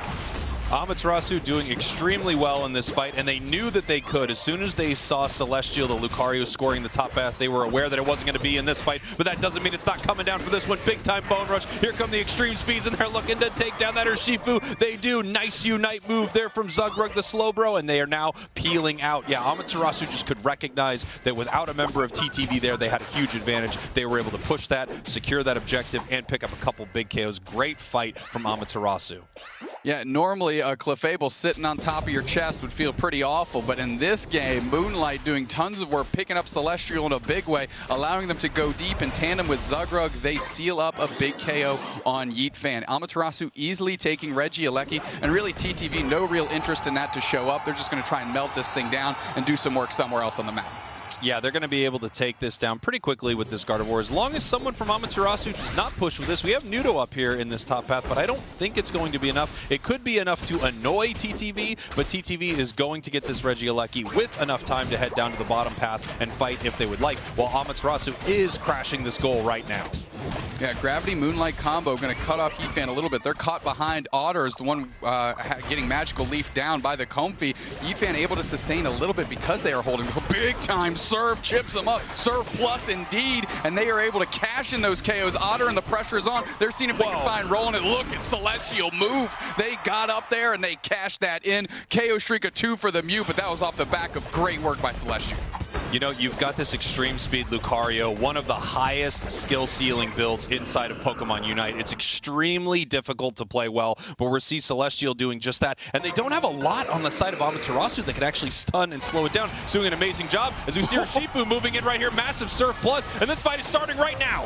Bliss is installed Yeetfan. They spin back the other way. They're going to try and find themselves a KO, but they go down in short order. Yeetfan, yes, they have the Bliss Assistance, but they are forced completely out of pocket. Sylveon's holding the Comfy Collar. Can they do anything with it? Fairy Singularity, single shot. Comfy Unite comes out, tons of heals come back. Celestial solo. Surf Plus comes through. They chip it up. Sylveon sorts out the Lucario. Can they get some more? Slow Beam. No, sir, not today. Beaming them down. JL stuck by themselves. They get Surf Plus again. That move looking really good, Spraggles. Let's see where TTV ends up as they actually scramble to score in this situation. Yeah, TTV does not have a lot of secure on their side, so they are not starting with this Rayquaza just yet. 238 now to 134. They are ahead on the scoreboard as Amaterasu moves into the central area, looking to take this Rayquaza. Trainer in a little bit of trouble, getting chipped up here by the Gardevoir right now. There's the Comfy Collar, so they're going to be able to have some sustain throughout this fight as we are right back into it.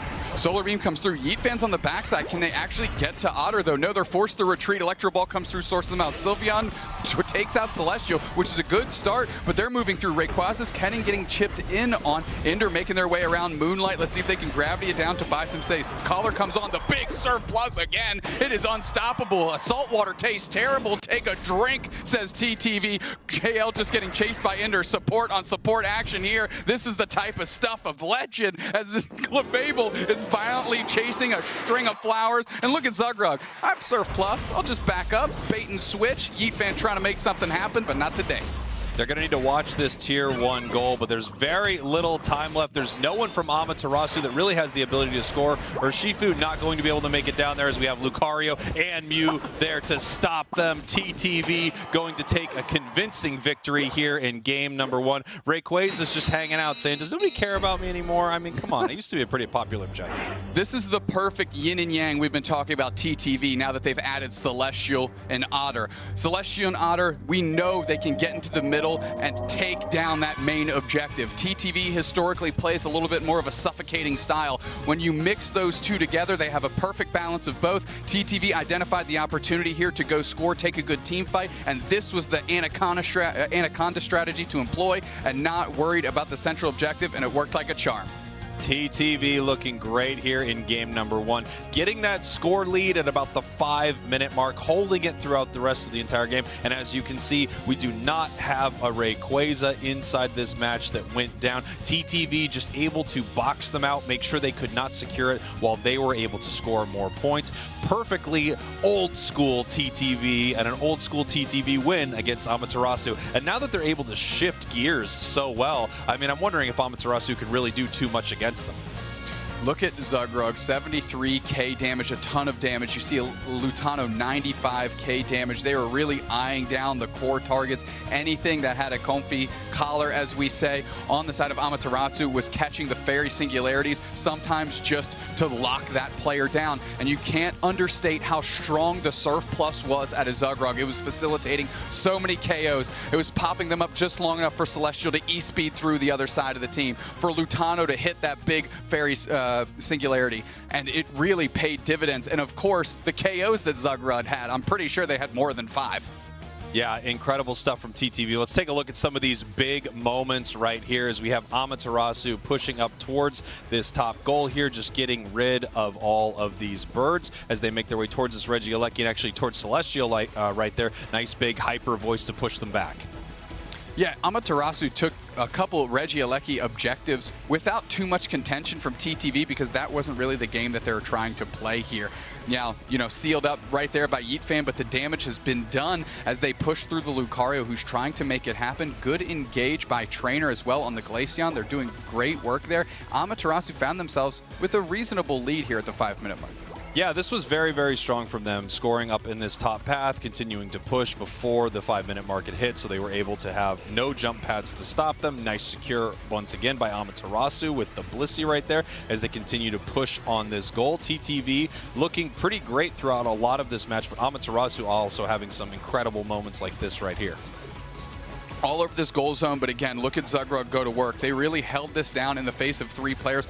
Some points were going in, but this was not the successful siege that Amaterasu was hoping to get after taking that Registeel, and that is off all of Zugrug's work here with the Surf buying time, and then all of TTV pours through. You want to talk about water running in your face, the whole purple squad running right at you right there. And here we have Celestial using this E-Speed. I mean, just so incredible. Again, an extremely high skill cap build. It means you've got to be really, really good to play this Lucario, and you're seeing one of the world's best right now. You're also seeing an incredible, you know, situation to play it into, which is having a lot of enemy Pokemon that are not able to stun you out of your movements.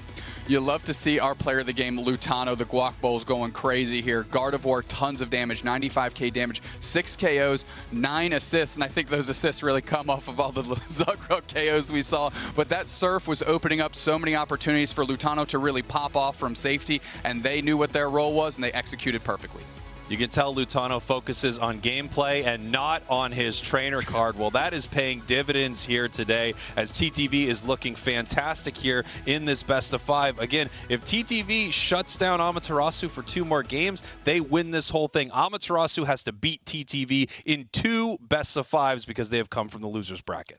Yeah, TTV looking formidable, though. They've definitely found their stride. They found the passion back. Whatever they had at the start of Season 1, they finally found a meld that works. Celestial and Otter, key components to that with the core of TTV from last year. And like I said, it's like a perfect yin and yang. They're able to flip the script between 2 different modes of play seamlessly now, and that's because of the roster moves they've made, and it's paying dividends for this month specifically. It's incredible. We're seeing a different TTV. They've always been one of the top teams in the game, but I really think we are seeing a TTV that has so many different tools in their toolbox. They have the ability to stall out the game, that anaconda strategy that we have talked about, just wrap their opponents up, make sure they can't get a ton of experience. And now they also have this high gear that they can switch into, start taking objectives, start taking Rayquaza, really push their opponents around this final fight. It's exciting to see TTV in this spot. Maybe not as much for Amaterasu, though, who needs to get some wins right here. And I think Amaterasu a couple months ago would have thought that they'd be able to steamroll through TTV, and Amaterasu is just on such a high,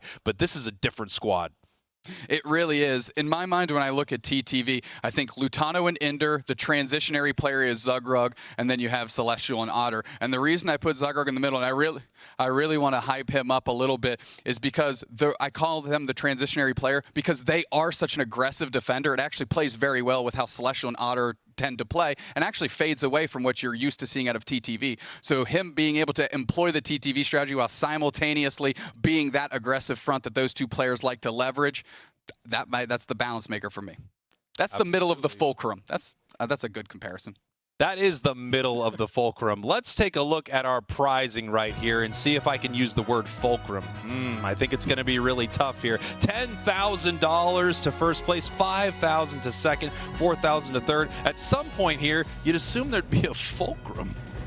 Yeah, wow. Used expertly. Put your glasses on, Chief, if you're going to try and use that word again. Thank you That is a chunk of change, and these players are playing for the top two spots of it. 10K is great. 5K, certainly nothing to scoff at, but you'd definitely rather double up what you're putting in your bank account after today. And TTV is one step closer. Let's take a look at the rest of our season right here. Obviously, we are in the Aeos Cup Finals for North America. The EU Aeos Cup Finals are happening live at EUIC April 14th through the 15th. The April Finals will take place on May 6, 2023, same year. The May Finals taking place May 27th, the Regional Finals June 10th through the 13th, and then North America gets their own live event at NAIC June 30th through July 1st. Of course, all roads lead to Yokohama, Japan for the World Championships. Well, let's see how you can actually get there. The road to Worlds, there are two ways to qualify. Of course, the top regional CP earners for NA, that is the top 3 teams in the region for CP that'll punch their ticket there. And of course, the regional finals winner. The regional finals winner happens to be in the top 3. That invite trickles down to the next top CP earner there. And of course, you can see right dab in the middle, Aeos Cup first place is 2,500 championship points, really stressing the importance of this event in particular and putting yourself in a great spot for the back half of the season. Yeah, absolutely. You want these championship points. You want to earn your way to Worlds through being a top championship point earner. Of course, if you are not able to make it, whoever wins the regional finals secures their spot. It could be a team and a combination that we have not even seen yet. If you win the regional finals, you get a slot, and then again, the 3 other top regional CP earners earn their ticket to Worlds. If you looked at the leaderboard that we had before today, Spinal was in 8th place with just a shade over 800 points. You talking about putting on a jetpack. They skyrocketed up to over 2,100 CP after their placement today, and that puts them in a great position, like I said, for the back half of the season, where the April finals, May finals, and regional finals award tons of CP. So those are great opportunities to stay consistent, keep racking up those championship points, and finding yourself in the top 3. Spinal just on the outside right now. Yeah, that's right. Spinal getting a ton of championship points today. I believe it's a 3rd place finish in this tournament is worth a 1st place finish in the March or February finals. So that is huge for a lot of these teams. If Spinal was down here, now Spinal is up here, or at least on this 3rd step. It's unclear whether they are here or 1 step higher. We're going to have to check with our stats team, but I know they are working on a lot of stuff behind the scenes. The question really, guys, for everyone back there, the 3rd step or the 4th step for Spinal, please get that to me right away. Well, the 4th step, I believe, is going to belong to Amaterasu because they have gotten a ton of points so far, and they find themselves, like we mentioned before, in yet another finals. So 2nd, 1st, and at worst today, 2nd. And you talked about 3rd place getting more than a regional finals, or excuse me, more than a monthly finals. They're going to get a huge amount here as the second place finisher if that's where they end up, or vice versa with TTV. Both teams at the top of the list are going to keep climbing and climbing. So, you know, the fourth step, if you will. It could be the fourth step. Maybe even the fifth. Do we have 5 steps? We might have 5 steps somewhere. Sounds like maybe we could get another step. You know what? Actually, both teams are ready. We're going to work on building more steps inside this studio while we take a look at this match. TTV looking for another win right here, looking to send Amaterasu home. They want to 3-0 this thing and take their big prize money. Yeah, Amaterasu is having flashes of brilliance. You do not want to give them the opportunity to claw back into this. Put the pressure on. You want to talk about the Anaconda Vice Grip, you better start squeezing now because you don't want Amaterasu to have any air left when you're done. That's right, and momentum is such a huge thing here in Pokemon Unite. TTV right now has that momentum, and they do not want to lose it. Amaterasu is going to have your first pick here in this draft, and we're going to see what they want to change up. TTV saying, no, you can't pick Comfey. Amaterasu banning out the Dodrio, so let's see what they snap up first. It's very unique how they're picking Pokemon into the face of these two teams. You know, a Hoopa hover there, ending up locking in the Slowbro. Ender is phenomenal on Hoopa as well. We saw plenty of great JL Hoopa work earlier. Now this is great for Amaterasu. They have an opportunity to end up on the Hoopa if they want it, because Ender's Egg Bombs, as we saw before when they actually sent Amaterasu to the lower bracket, were keeping the resets from happening. So they feel comfortable in giving Ender the Blissey and the work that they can do on that Pokemon. Trainer getting Glaceon. I have to wonder if Espeon is going to be picked up here by Amaterasu. No, they are not picking it up right yet. TTV moving on over to see what Pokemon they are going to grab. Ooh, Zugrug possibly on the Snorlax, possibly on the Wigglytuff. Lutano hovering that Sylveon that they were playing earlier. You know, Wiggly and Sylveon actually make a pretty amazing combo, and Lutano is saying, you know what, I actually think we want to grab this Lucario first before it can get stolen away from us. The fact that Espeon might be picked last here is absolutely crazy to me. That Pokemon has looked great all day. Look at the beef in front of that Espeon. You have a Trevenant and a Slowbro. It's going to be tough sledding to get to that back line. They have some decent ranged attacking out of Otter. They have great movement, and so does Celestial on the Lucario. So they do have opportunities to get through Roland and Nudo by proxy, just by going around them. But if you're trying to go straight at them, you've got a brick wall ahead of you. Here we possibly have the battle of the special attackers right here. We've got Gardevoir, Mew for the side of TTV, and we have Espeon, Glaceon on the side of Amaterasu. So we are just going to be throwing long-range special attack damage at each other, while this massive front line of Amaterasu is going to try to soak all of that up. And then we have TTV, a little different. We've got Ender, who could be healing or shielding Zugrug. Zugrug, of course, as that Wiggly, going to be an incredible front line. And then we have Celestial, who instead of being more of a front line is going to be that Pokemon trying to dive into the back there and do something about this Espeon and do something about this Glaceon in some of these bigger fights. Really want to highlight, if Zugrug goes with the Sing build of Wigglytuff, it's going to lower the special defense of everybody on Amaterasu that is put to sleep, and that's going to allow those shots from Lutano to reach the next level and get some big-time KOs. Of course, Otter as well on the Mew, and you know that's going to be how they're going to be calculating these engagements. I especially like on the Wigglytuff, they had the eject button to be able to dart in, sleep them down, and then maybe a Fairy Singularity right into the middle with a Solar Beam combo, something like that. Here we have Amaterasu versus TTV. Game number 2 of your grand finals. Amaterasu needs some wins here. They need to hold on. TTV trying to shut the door on them right now. Take them out in this first series and take their big prize money. Take all of those championship points and take their first big win of the season. What a better time to do it than when all the money's on the line. Yeah, it'll make a statement for sure, and really make sure that everyone knows that NA is truly wide open.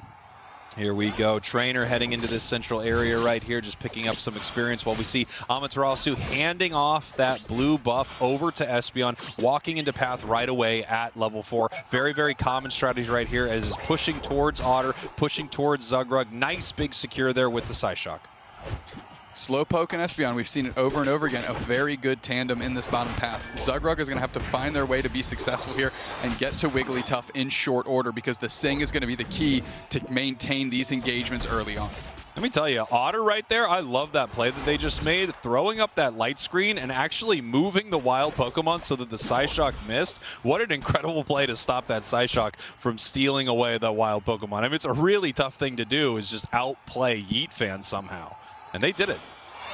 Otter's Mew work has been phenomenal all day long. Surgical precision with that Pokemon, with the light screens, with the solar beams, with the replay, darting across using the eject button to reset your solar beam location. Celestial taking a huge chunk of damage, though. They're forced to retreat. Curly is there, and they're doing some damage, but Amaterasu with a good little push because they had 4 players in the cut for that engagement. Here we go. They're sent back through the hyperspace hole. They can heal up. Glaceon going to not be taking that portal back, heading back into the central area. They're going to give a little bit of it over to their Phantom so it can evolve into a Trevenant right here. Zugrug moving forward with a little bit of a sink, putting Slowbro to sleep right here. Big time boosted and Electro Ball to secure that wild Pokemon right there. It is just a fight over every little scrap here in this bottom lane. Quick score by Slowbro. They're almost put to sleep. Light screen bops them back a little bit. Tons of damage going in on Zugrug, though. The Surf in tandem with Yeet Fan, who just pulled up and dealt some damage, going to be just enough to allow them to retreat here. Wigglytuff going towards the center as those 8-minute birds are open. But right now we see these 2 Pokemon scrapping it out over a wild Pokemon. There's so much experience down there for these, 2 Pokemon to try to secure from each other. Obviously, it's really difficult to out-secure that Espeon, but Otter is trying their best. So we actually see Yeet Fan moving up right here, getting a huge boosted attack. Huge Psyshock, huge Psy Beam right there onto Zugrug. Yeah, dealing that critical amount of damage may seem innocuous, but it keeps Zugrug there so that Amaterasu can do what they want with the wild Pokemon on their side of the map unencumbered. So that's a critical component of that. The birds are populating on the map, and they are absolutely eviscerated in the top path. Who knows where they went? Yeah, TTV just moving up there, taking everything in one huge burst while they're leaving Celestial up in this top path, sending 3 Pokemon down to this bottom path. We are 5 seconds away from our top and bottom. Reggie's hitting the map right here. 2 members of Amaterasu are bottom, and it looks like they are also bringing the Glaceon down here as Regirock is being started. Zugrug moving in with a big sing, and here comes huge damage with a Psyshock from Gardevoir. And it's dribbling through. We're going to have to get a reset on JL. The Regirock is back into the middle and is taking tons of damage. Zugrug eats an egg, but let's see what they can do. Glaceon Unite comes out. Are they going to Icy Wind into the middle? Mew takes care of Slowbro in short order and also takes the Regirock. So that's a KO and the objective for the Mew. Otter is feeling it in this second game, Spraggles, and Amaterasu has nothing less in it as the Unite moves come out from both sides. Mew and Espeon, but it's Mew that gets the better exchange. That thing is getting huge. Finally coming through. The pressure's on. JL's on the chase. Can they get this courtesy KO for the squad? They do. So a good deep push by the support player on Amaterasu to get something out of nothing. Yeah, absolutely. Great fight there from TTV. An amazing attempt from the Hoopa to start picking up something because that fight really did not go their way. And of course, we see the egg bombs coming out from the Blissey, making it hard for everybody on Amaterasu to go home. If you time that right and they get knocked up, they cannot make it back through their hyperspace hole. They've got to have their feet on the ground.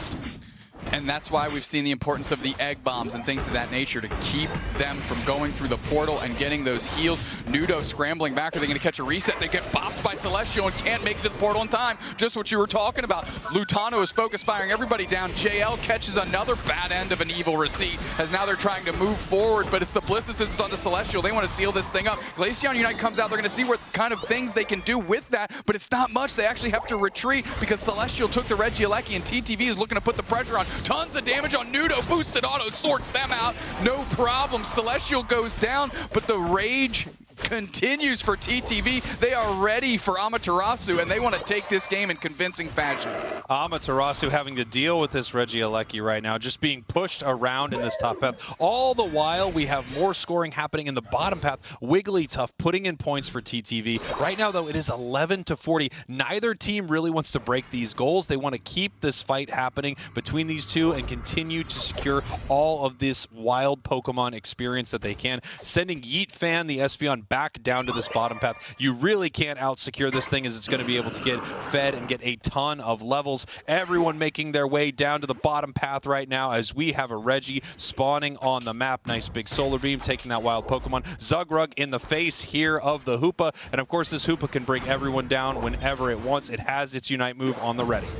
Inder going for a cheeky score, but it flipped the attention of Amaterasu backwards, and TTV was able to get a positional advantage on this Regirock. However, the damage is chunked. The boosted auto smashes into the Glaceon, and they're looking for an opportunity to icy win somebody down. Another Unite out of Glaceon. They get so many of them. Trevenant Unite back the other way. Picks up Zugrug. That's the only player that hits. They sleep in tandem with the Mew Unite, but they're right there for the Espeon, who pops the fire. Glaceon takes care of the Mew. This Regirock's going down, and Lutano sorts it out, which is exactly what TTV wants. A couple exchanges for the KOs, but at least you left with the objective. Is Zugrug going to be on the chopping block? Inder and them are working together. They've been hip to hip for a long time, and they don't plan on changing that now. They're peeling back, and they are successful with that just amazing time and space bought by Lutano there. Nudo just forced to work on wild Pokemon because TTV are out. Take a look at that Psyshock into a side beam just cascading through TTV as they push onto this goal right here. This fight is somehow not over, but TTV is trying to finish it as they KO Espeon. Trevenant coming in with the giant wood hammers. The solar beam not able to push the back. Amaterasu is relentless as they are crashing this goal, trying to put in 80 points. No, Otter won't let it happen. Huge solar beam and a giant surf pushing them around. Glaceon goes down. They are still not able to break this goal. They're continuing the fight. Lutano moving in and getting juked right now. The giant wood hammer. The surf comes in with a huge KO. The Trevenant's still here, still fighting, getting pushed back now here by Zugrug. Looks like Zugrug's going to try to chase this down. Here comes Otter to finally put a nail in this coffin, and they do. This fight is somehow done. It's done. JL with the sickest bait and switch I've ever seen. You want to talk about rope-a-dope? We just found one. That was a bob and weave for the history books. Now TTV is putting a little bit of a siege on this bottle of goal zone. It is successful. Light screen bubbling out, rolling, so they can't keep TTV from scoring. TTV finally breaking the 100-point mark on the scoreboard here, 137-63. And finally breaking the 100-point mark. We're at 2 minutes, 20 seconds in this match. They have been fighting back and forth, just an absolute slugfest for so long. I don't know if everybody inside the game even realizes that we are about to have Rayquaza on the board here in 10 seconds. 4 members of TTV up here in this top path as Otters making their way up. They almost catch Yeet Fan right here. Gonna go ahead and make it home and get all healed up as we start our positioning here for Rayquaza. TTV very aggressive right here in the face of Amaterasu. Amaterasu pushing forward. Rayquaza being started right now. TTV could be looking for their secures. We have the Hoopa Unite move. It actually gets sent back through its own hyperspace hole. That is wild. They're trying to find Nudo, which gets KO'd in short order. The Trevenant is down on the side of Amaterasu. TTV, all players standing. They're chucking the Space Fist. Who's seeing who they can stun up? The surf from rolling is coming through, but it only touches Zug, and that's not who you want. JL, who's kind of been the best player in Amaterasu in this game, goes down quickly. Trainer's trying to find it. Unite move for the Lucario goes right through Trainer, but they get KO'd in short order. Glaceon sorts out the Lucario, and I can't believe they're still standing as Espeon is peeling downstairs to see what they can do. They just want to try and escape. Lutano baits them in. Big Unite. Can they close it out? No, it goes by sideways. Lutano comes in. Blitzes is just in time to save. Fairy Singularity back the other way, and now Lutano is feeling big. TTV peeling back for a re-engage. And here we are, 137 for TTV, 63 for Amaterasu, as we have Zugrug scoring in the top path, being stopped actually by the Hoopa, and TTV is once again pushing onto this Rayquaza. Glaceon making its way to the middle of the map right here. Huge Unite move onto the Gardevoir. Rayquaza is getting very, very low, and we are looking for a secure. Who's going to be able to get it here? And it looks like it is TTV who's able to pick that up. It is the Mew. It's Otter. Absolutely devastating for Amaterasu as they are running towards these goal zones right now, trying to put more points on the board. There's 60 for TTV, and the points are going to keep coming in, Dude Snacks. Tons of points on the map everywhere. Hundo burgers are being eaten by both sides, but TTV with those Rayquaza shields are getting the better end of it. Celestial trying to find their mark here as they're sitting on the goal zone with no points, waiting for the rest of the team to pull up. 401 to 247. More points raining in quickly. Make it over 500 for TTV. There we go. TTV taking game number 2. Amaterasu is holding on for dear life right now because one more loss and they are knocked out of these grand finals. TTV will take the big prize and all of the championship points. Golly, what a final fight by TTV. That was truly back and forth, but they found their opportunities and were able to cash in. Great play. Lutano really going big, but the player for me was Otter. They were all over the place. They were moving so well. Big time surf to stop scores. We saw solar beams that were hitting 2, 3 players at the same time, and of course 2 big secures out of them. We can see right here, TTV ahead on score throughout mostly the entire match right there. And as soon as they have a large enough point lead, they're just going to continue pressuring the side of Amaterasu to make a mistake. Amaterasu being behind means they need to make a play. They need to send someone off towards a goal. They need to take a big fight inside of Rayquaza. TTV just responding to that perfectly at every moment, staying alive, staying healthy, and then getting a big secure on Rayquaza right there at the end. TTV is playing a different level of Pokemon Unite that we've seen in the previous 2 months. Lutano, tons of damage, 91k for them. Trainer just shades behind them at 88k, but let's point out really quick, Ender, almost 100k recovery across the team, really making sure that Lutano, Otter, Zagrog, and Celestial could keep on going. Yeah, that's right. Huge recovery there from Ender. Of course, huge egg bombs as well, just displacing members of Amaterasu. One thing that TTV was excellent at throughout this match was finding moments when Amaterasu wanted to head back to base, wanted to take those hyperspace holes back home, hitting them with the egg bombs, moving them around, making sure they couldn't take that back. And then as soon as they did, they knew that they were already low health, they had nowhere to go, they were in a lot of trouble, and they pick up massive KOs. Do you want to talk about how well they were able to limit the strength of Hyperspace Hole? Obviously, we had the egg bombs. We had the pushes from Celestial to keep them, because you don't have to knock them up. You can knock them out of that circle as well. Celestial doing a good job as on that. Of course, this Regirock is sealed up with a big KO into the objective combo for Otter. Yeah.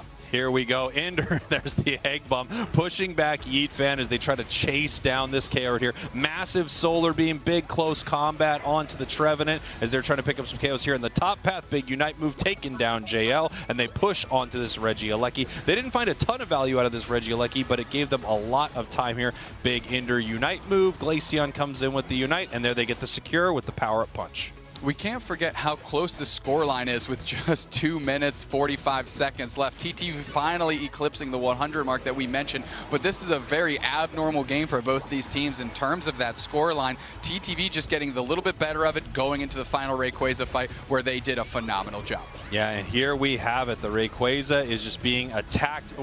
The whole while they're doing this, obviously, Amaterasu has to come in to do something about it. After they took down Glaceon, they realized that their secure was pretty safe, and they were able to take this down. Mew with the big final hit there, and they just start raining in points. And of course, we've got our player of the game coming up here for TTV with the big secure. We have Otter.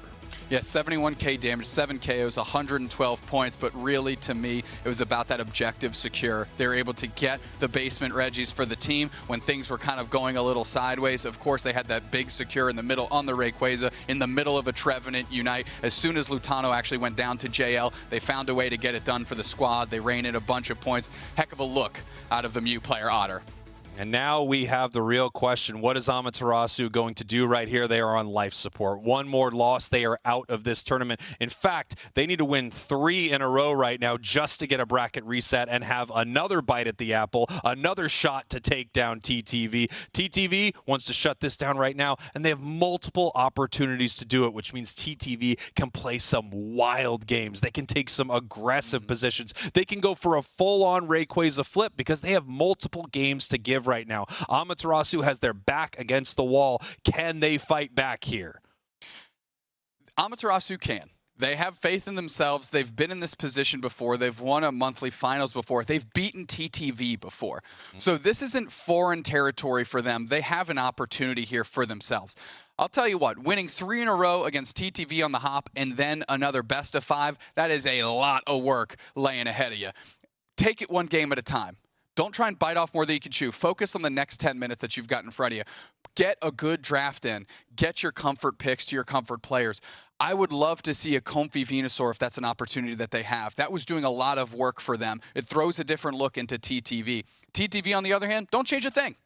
Don't change a thing. Keep running They really it back. don't Why need not? to. I mean, they're just rocking it right now. Absolutely. You might want to get that Blissey away from Ender, but they already tried that, and it didn't seem to work. So I'm not sure what you want to do to shut down that support player who is just absolutely amazing. Felt like they were trying to shut down Zugrug, take away the Slowbro. Well, he just pulls out Wigglytuff and has a dominant performance right here. So maybe you're right. Maybe it's not time for a counter pick. Maybe it's time to go back to your old favorites. I mean, we could see Yeet Fan pull out the Decidueye. Yep. We could see them go to things that they have not played a lot in this tournament, but they are very, very good with, something that they just feel like home when they are playing these Pokemon.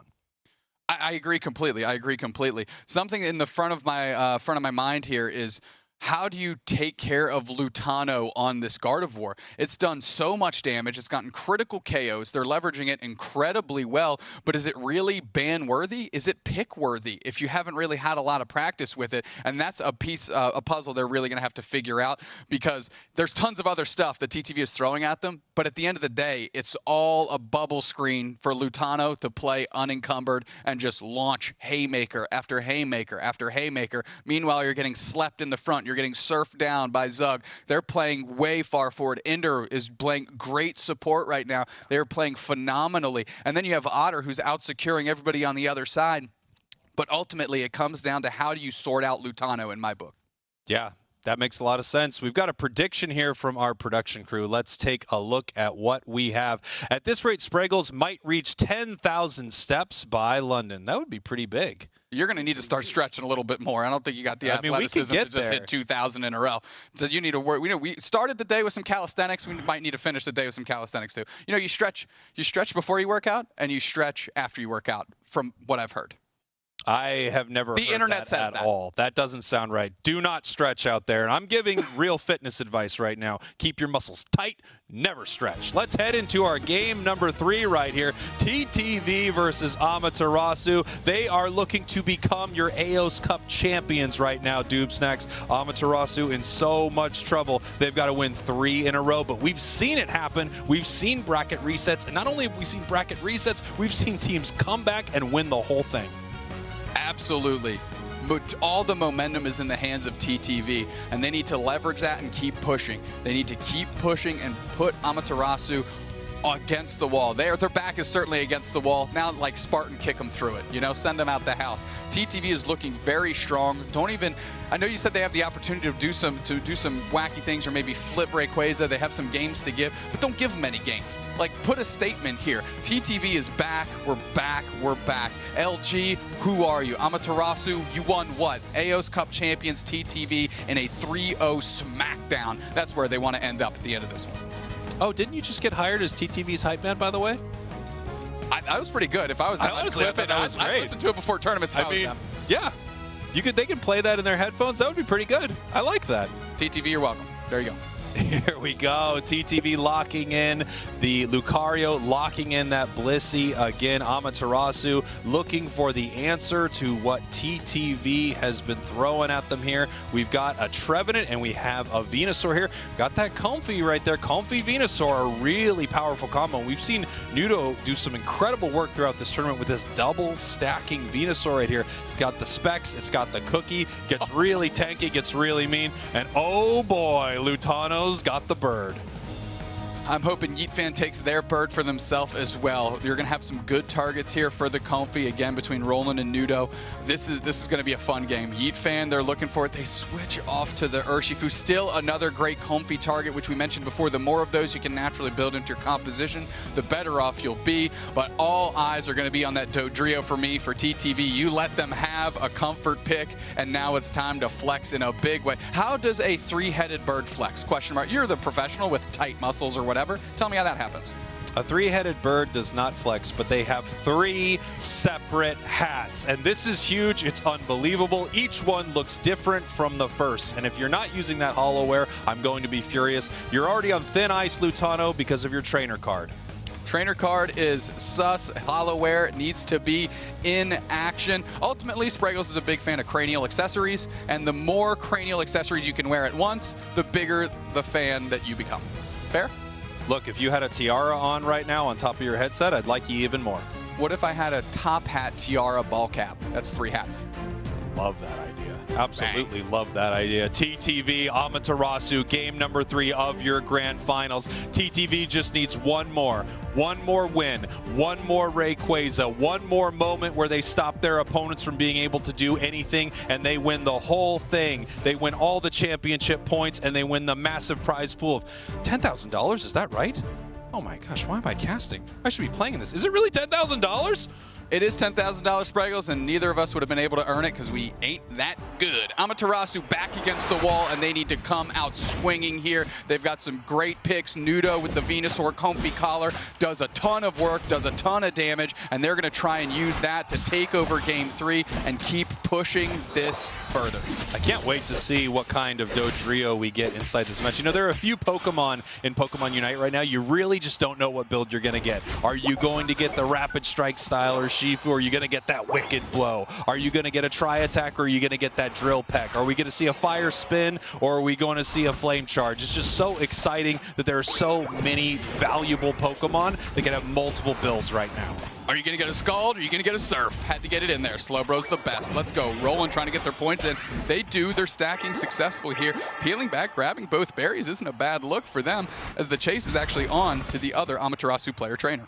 Yeah, they're pushing forward here, looking to get that secure with that water gun. Not able to get it with the water gun right here as we head to our top path. We've got that Comfy, and we have that Bulbasaur looking for their 5. They just need their level 5 so they can evolve and get their Giga Drain. That's just going to put them in a position to, you know, make it a lot harder to KO this Pokemon, as we have Ender and Celestial pushing forward right here. Down in our bottom path, we see Lutano. We're going to have a good idea of what kind of bird we've got here in a second. It has not even a single hat on. Lutano, I am so through with you. No hats, horrible trainer card. Lutano, maybe with the money they win from this event, they'll be able to do something special with it. Zugrug playing so far forward, buying so much time for Lutano. Zugrug is a linchpin of this team. I refuse to come off that point.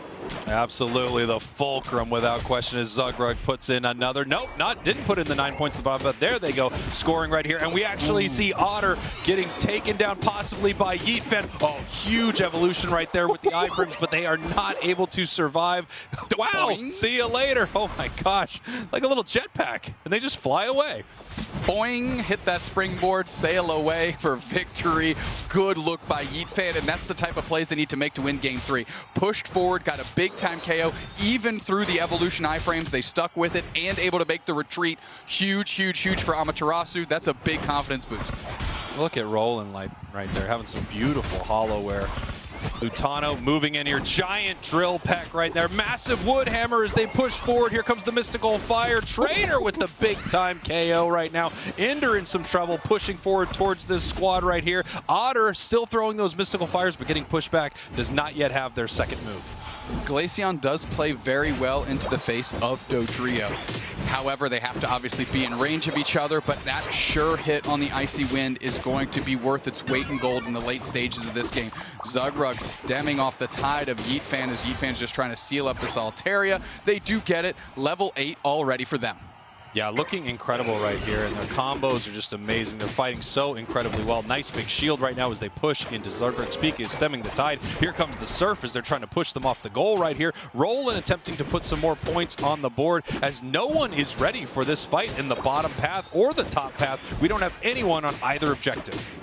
Yeah, TTV is really trying to smother the Ivysaur and not let it get too big. Simultaneously, Trainer is taking KOs all over the map, and that Ivysaur is going to be able to get a huge chunk of points in here in short order. The defense is going on because Lutano is refusing to give up with it. Here comes Celestial, tons of damage coming through. They dart with the Bone Rush combo. They get the KO. Roland finds themselves with an opportunity here as Comfy gets credit for the Lucario in that exchange. Not a bad look for Amaterasu. Here we go, Amaterasu deciding whether or not they're going to go for this Regieleki. They're kind of chipping it up a little bit here, but they're not putting a ton of priority on it, as we do see that they're able to secure this objective in the bottom path in the face of 2 members of TTV.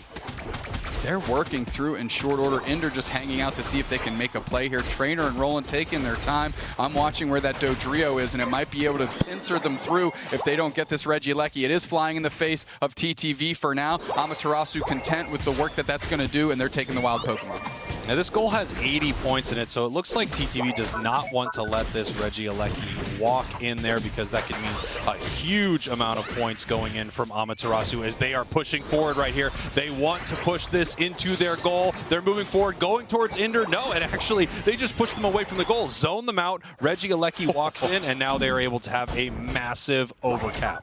36 points for Amaterasu. Great point lead here. Way different than game one. The Venusaur is online. This Comfy JL is everywhere. But did you see how JL hopped on Roland for that push to make sure the Regieleki goes in? Good look. Now it hops on Yeet Fan because that's the next #1 priority for them. Lutano hasn't been able to find much purchase yet, but maybe the Venusaur is the place they want to start. They try and go in, but there's Rolling for the cover support there. Amaterasu is moving very well right now. Yeah, the Dodrio just needs the perfect target. Once it gets it, though, it can do some insane damage to Amaterasu. But it really doesn't want to get next to that Comfy because it can stun it. It really doesn't want to get next to that Trevenant because those Wood Hammers will shut it down pretty hard. As we see Yeet Fan just continuing this assault. Feels like they've been kicking Zugrug in the face all match.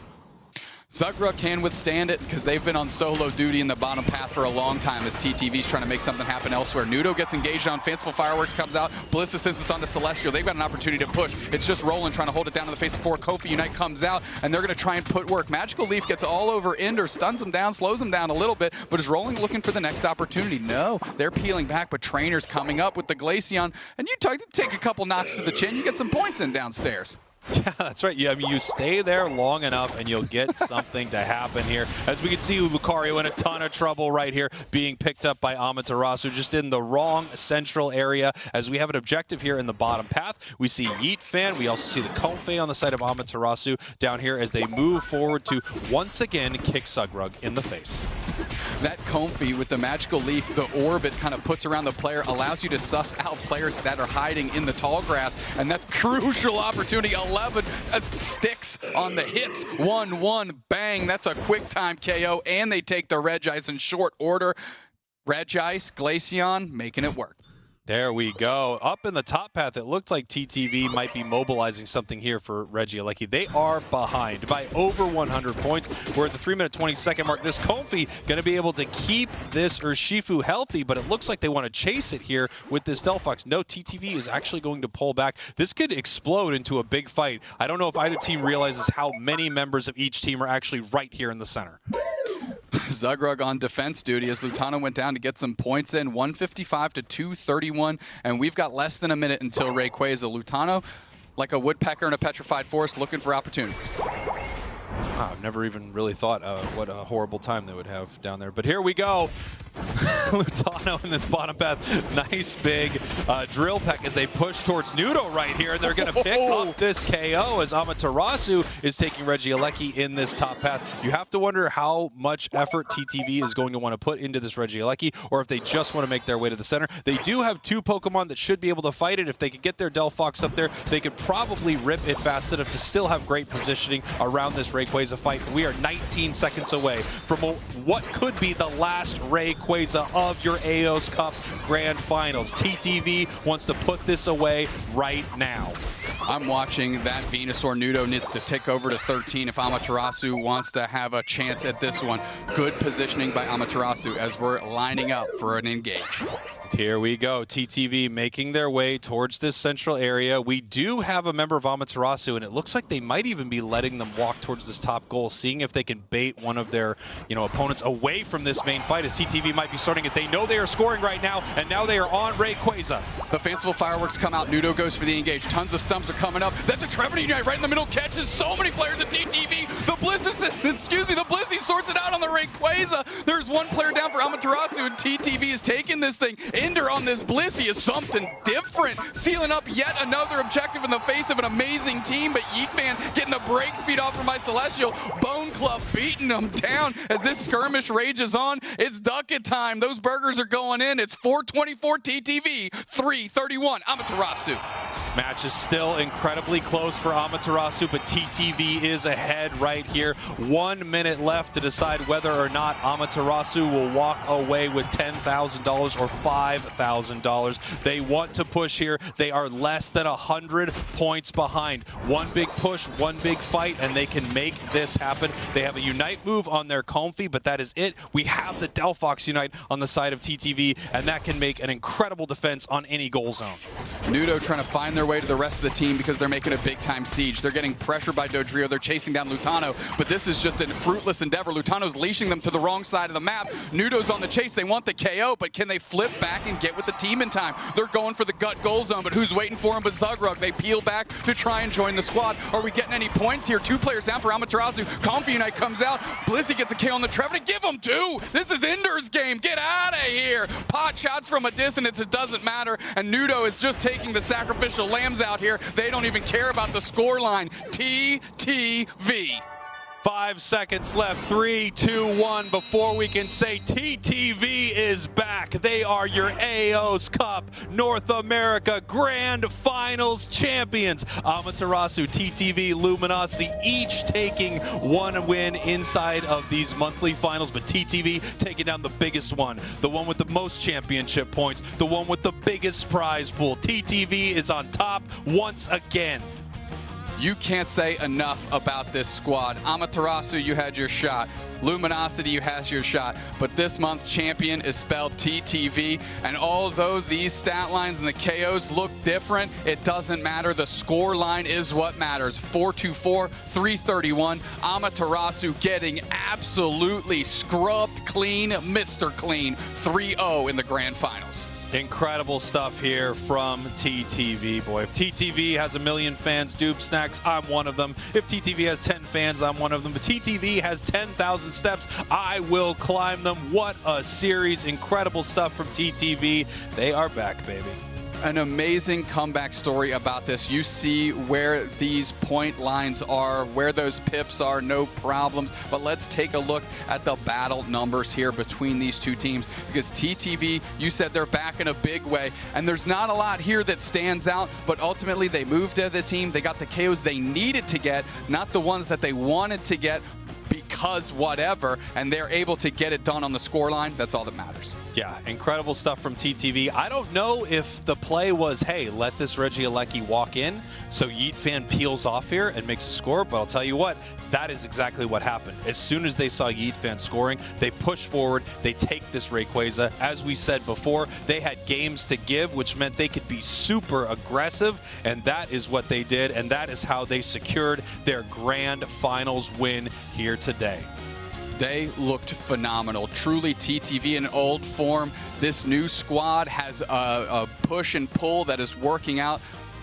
Amazingly, of course, they're the Aeos Cup champions now. They got it done in a big way. They've switched up how they play, and it is cashing in for them quite literally $10,000 to TTV.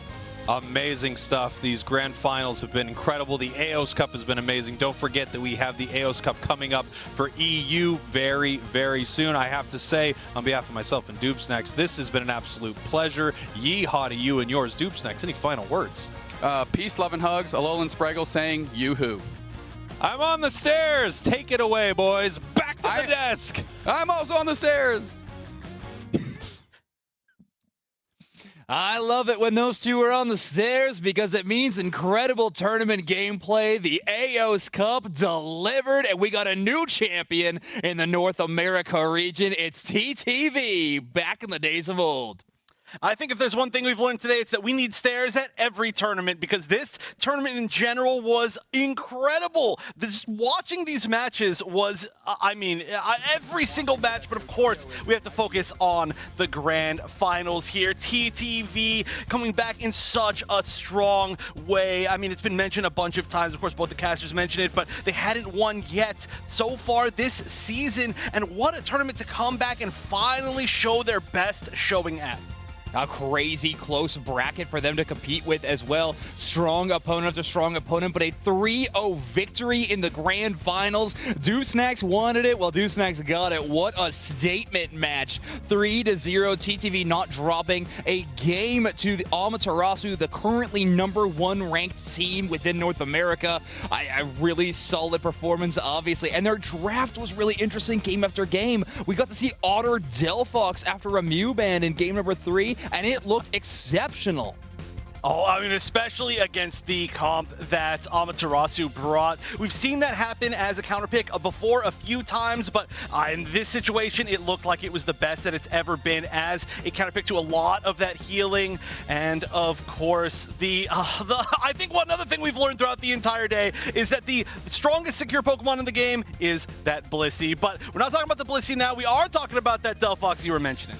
Yeah, I mean, Otter played a myriad of Pokemon within this match. Delphox was that final game, but they played the Mew as well, even provoking a targeted ban from the side of Amaterasu.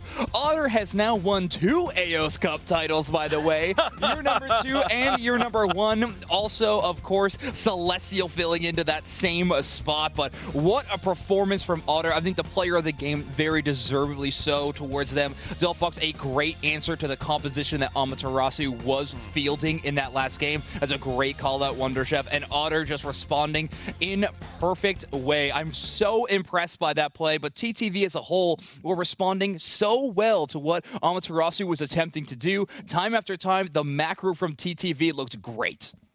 Yeah, and I think one of the most interesting things about this set, this grand final set, was that nobody was really denying that much from the other team, right? It felt like a lot of these times, both teams, both Amaterasu and TTV, were playing with the comps that they were comfortable with, or at least 80% of the comp that they were comfortable with in like one flex pick, or we saw the Delphox slightly different, but they were just playing a lot of what they'd played earlier in the tournament against other teams, and it was kind of just who does better, and it was very close. There were a lot of back and forth situations, but you could tell that TTV just had their composition. You know, they just held together. They were perfect. Well, let's take it to the true expert of this championship team. We have Lutano standing by for an interview, and I want to get to hear from them. The champion right now. Congratulations, Lutano, on winning the Aeos Cup Season 2 champion. Thank you so much, Zoinks, and congrats on being back on the cast, man. We missed you. Thank you very much. I mean, Lutano, I gotta ask though, your team, you are back on top. TTV is back, and you got a couple of new players on the roster. Otter and Celestial, formerly of Full Send. How have these two players been feeling in your team headed into Season 2 of the UCS? Honestly, they're meshing perfectly well. I mean, I don't know what to say. They're amazing. They're amazing players. We had a ton of respect for them going into from last season. You know, they know when to pull the trigger. You know what I mean? And what else? You know, it sucked that Retsu had to leave us. You know, we love the guy. Just he had some personal stuff come up, but shout outs to Sea Dog. You know, he represented, brought it back, and he got the back-to-back. True. All right, so obviously you all played extremely well in this tournament. That was a really dominant performance in the grand finals, but it seems like North America just the 3 different teams winning the past 3 tournaments. Do you feel like you are all consistently going to be on top right now, or do you feel like there's anybody who is really, really close to you as far as just the current meta? I think it's super tight right now, honestly. The meta's constantly changing. Like we kind of like swapped our drafts up a bit from this week, just from like scrim data that we had and studying other teams. But I think like whoever's the top team in NA will probably kind of depend on the meta and the patches going forward. I think. I mean, we're #1 right now. We pulled it out when we needed it, you know. But it's a crazy world out here in North America. Yeah, it is a crazy time. And I mean, Lutano, if you want the key to success, I actually have it from Spraggles here. They said, please update your trainer card. I think you're throwing with the way it's done right now. So if you could clean that up, that'd be great. Default's best. But man. in all Default's best. seriousness, what can you do? A lot, apparently. You'll have to look into it for the next tournament. In the end, though, Lutano, I gotta say congratulations to you and the team. TTV being champions in North America just feels so good. So amazing job this tournament. Congratulations again. Thank you so much, thanks. No problem. So good to hear from our champion, Lutano, in the Aeos Cup. They truly put up an incredible performance. Their Gardevoir all tournament long looked amazing, and then styling on the Dodrio in game number 3. It's a good time for Lutano fans. Oh, it certainly is. Let's take a look at our final bracket. We can see how everything in this North American Finals played out. Well, not the North American Finals in general, but for the Aeos Cup, that is, of course, TTV as your grand champions is going to be Amaterasu taking 2nd, Luminosity taking 3rd, Spinal 4th, and so on and so on. Yeah, TTV were within that top 2 of championship points, by the way, before this tournament really kicked off. And now that they have secured that first place, they are going to be putting themselves in a great position. But look across all the talent within this top 8 bracket that we had. An absolutely stacked tournament. I think the most competitive tournament that we have had in North America for sure so far this season, but maybe ever. This was one of the best that we have seen. I've loved casting Aeos Cup, and the games have delivered. Oh, without a doubt. I don't think we had a single set that wasn't exciting throughout the entire day. Every single team, I mentioned at the start of the day, had a really good reason to make this their tournament. And TTV, their big reason, of course, was finally winning their first event of this season. Coming back to win the Aeos Cup, which they had an issue with in the previous year. This was a perfect moment for them to come back and, of course, to win all of the championship points and money.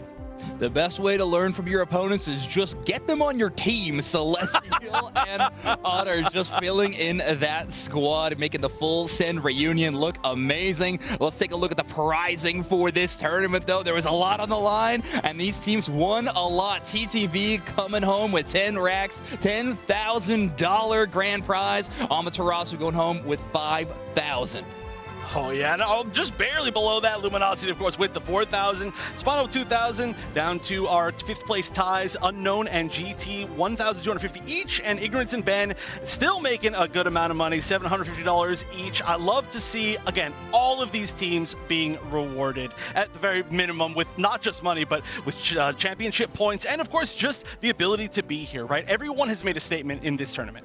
Yeah, for sure. In both regions that we got to cover this weekend as well. I mean, Europe and North America showcasing very different play styles. Maybe the biggest difference we've seen between these two regions. I mean, it's UCS Season 2, it really feels like the distinctiveness of Europe and NA are showing themselves at the highest levels of competition, which is so exciting to watch. North America favoring a lot of those double evolution compositions and very defender pusher style defenders like Surf Blastoise and things like that, and it has been amazing to watch. And again, it just feels really good to say TTV wins another tournament. I know. It feels like it's been a while, and I'm glad that everybody is now in a winning position. But we can honestly... Oh, wait, hold on a minute. Who is that? Oh, wait, they found more stairs! Okay, I know there's no stairs down there. I didn't know if they were over there. I know for a fact they're not here. Let's look at the championship points, please, because we do have a lot more on the line than just that cash prize. It is the championship points. TTV winning 2,500 CP, Amaterasu with 2,000, Luminosity with 1,600, and I think the big story here is Spinal with a 1,280. They were sitting underneath 1,000 championship points, 874. A big boost after this tournament in the Aeos Cup.